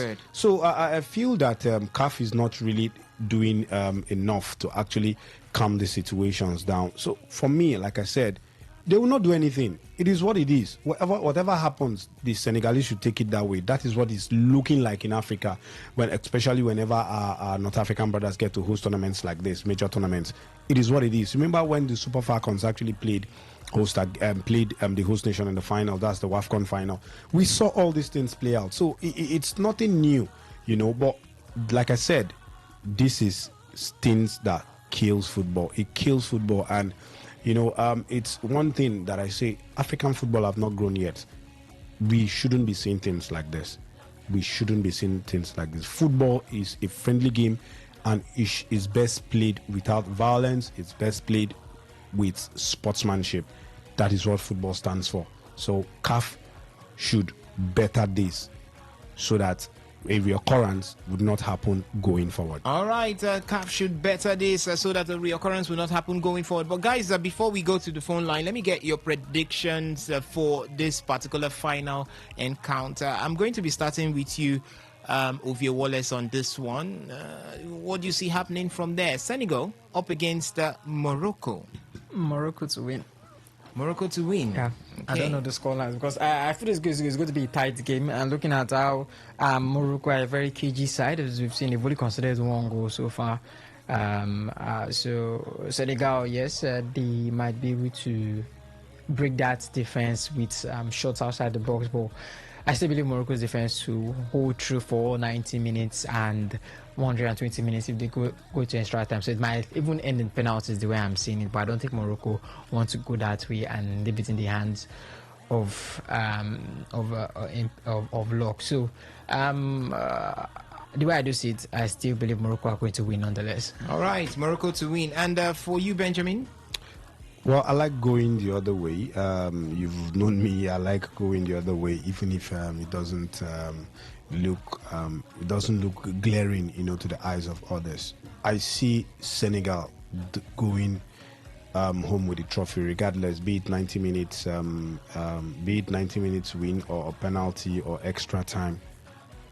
I see Senegal going home with the Nations Cup 2025 Nations Cup. All right, so that's for Benjamin Mina right there. He says he sees Morocco going home with the African Cup of Nations. Senegal, I beg your pardon, let me not put in your mouth what you don't want to say. So you see Senegal getting this victory later on this evening, and for Ovie Wallace, it is Morocco. What do you think out there? I know many Nigerians will be rooting for Senegal to win this one right now. 0810-9510951. That's the number to call. Hello, good evening to you. Welcome to the show. Good evening, my dear brother, once again. All right, welcome. What's your prediction? Thank you, Senegal is going to win this game. I know. Every Nigerian will want Senegal to win. But for football's sake. Yes, for football's sake now. Senegal is going to win this game. Okay. Either 2 goes to 1 or 3 goes to 1 in favor of Senegal. And I want to talk concerning the petition or the concern made by the Senegal FA side. That is the problem we Africans have. Instead of us to be thinking of how to unite or even improve our sports here in the country or in the continent, we are here doing what I don't even understand. All right. That's Morocco. They are the host nation, good and fine, but that place is supposed to be a home to every country that are participating in this tournament. You don't need to say, okay, these are the numbers that should come in and this or that. No, these are not done. And no, the problem I even have are the bodies who are managing, like the, what are they called? Confederation of African Football, you mean? Yes, they are the problem, because if they were able to, discipline these people, others will take heat from that. We'll be very careful. But when you just play around it as if nothing happened, people will even do more than this. All right. Here in the region, they beat up ref, do all manner of things. It's not supposed to be like that. You win, no problem. It's a football. All right. It doesn't mean that because 2 of us are competing that it must be me. No, if I did well, then good, I should win. All right. If you play past me, then you should win. Okay. All right. Thank you so much. Yes. All right. Thank you so much for joining us also. And this is Simon. Welcome back. Thank you. For who will win the match? Well, for me, I would like Senegal to win. Okay.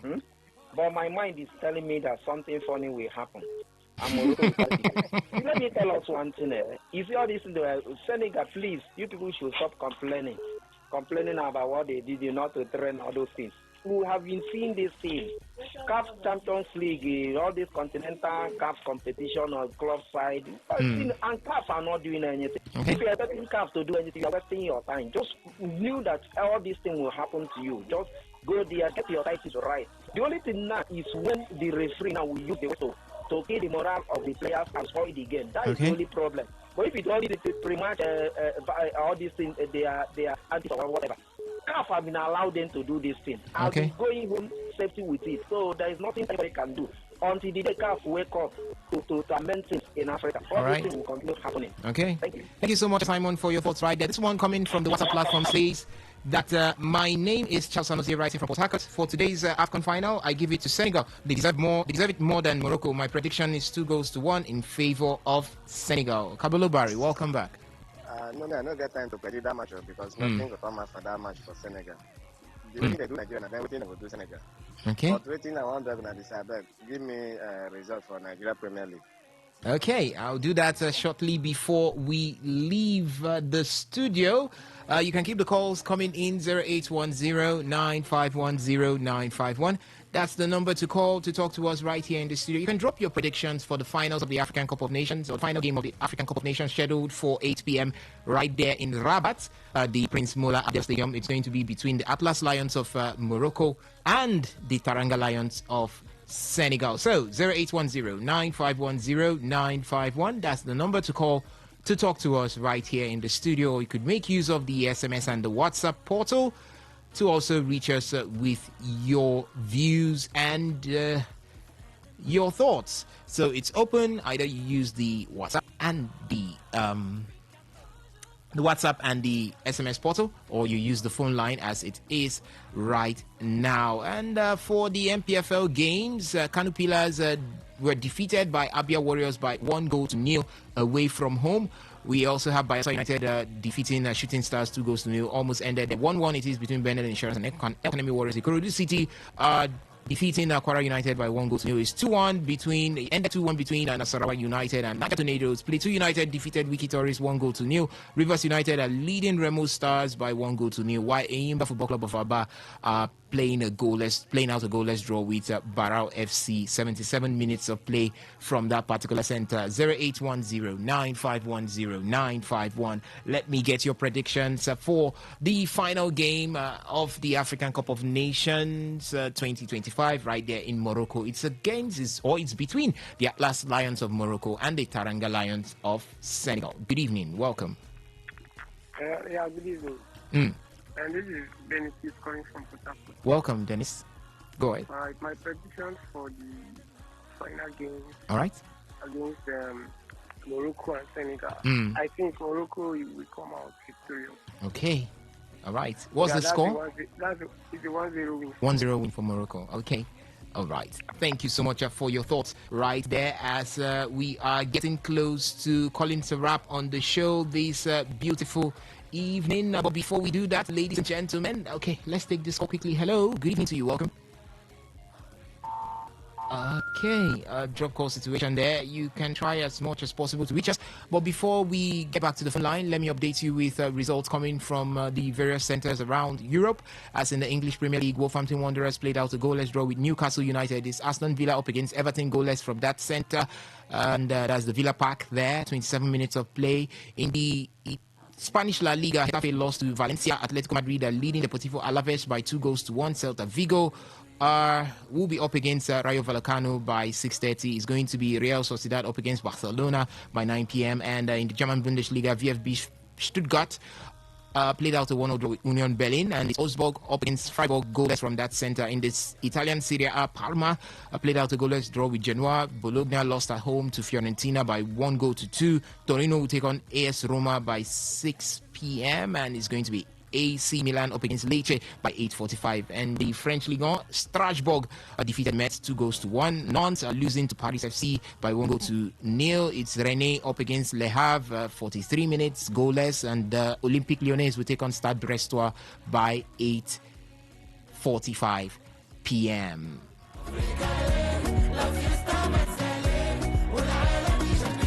All right, guys, before we return tomorrow, it's definitely going to be the end of the African Cup of Nations. But what were your high moments in this African Cup of Nations? Something that you take home to remember the 2025 African Cup of Nations. Quickly, guys. My highs or the lows? Your highs, just your highs. Stanley Mobile is saving both penalties, saving Nigerian blushes in the game, That's my high. That's my high of the game. That's all, All right, and for you, Ovie Wallace? I would have to see for my high. I would just see the performance of Super Eagles. I didn't expect this performance. All right. All right, and ladies. One last high. The man that I've forgotten his name. The guy that stood for 90 minutes. Okay, the man who represented Patrice Lumumba. Yes, that's Okay, ladies and gentlemen, that's the much we can take on the show this beautiful evening. Thank you so much for listening. Thank you also for being a part of the show through the SMS and the WhatsApp portal as well as the phone line. Remember that we're going to be back here tomorrow, 6:30 a.m. for Sports Attack, where we'll bring to you even the results of the final. So go out there, view the finals of the African Cup of Nations between Morocco and Senegal, and we will definitely be back here to speak loud and joy about African football. So until then, my name still remains Osase Hiwin. I'm saying thank you to the guys who did this with me, Benjamin Mina as well as Ovie Wallace. And from me to you, I'm saying stay gifted and stay blessed. Don't touch it. Leave it on Today 95.1 FM. The news updates will be coming up next.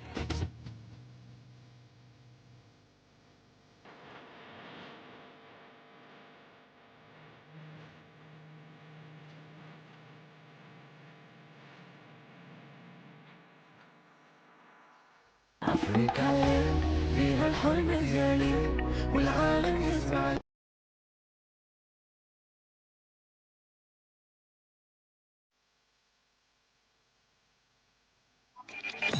Talk.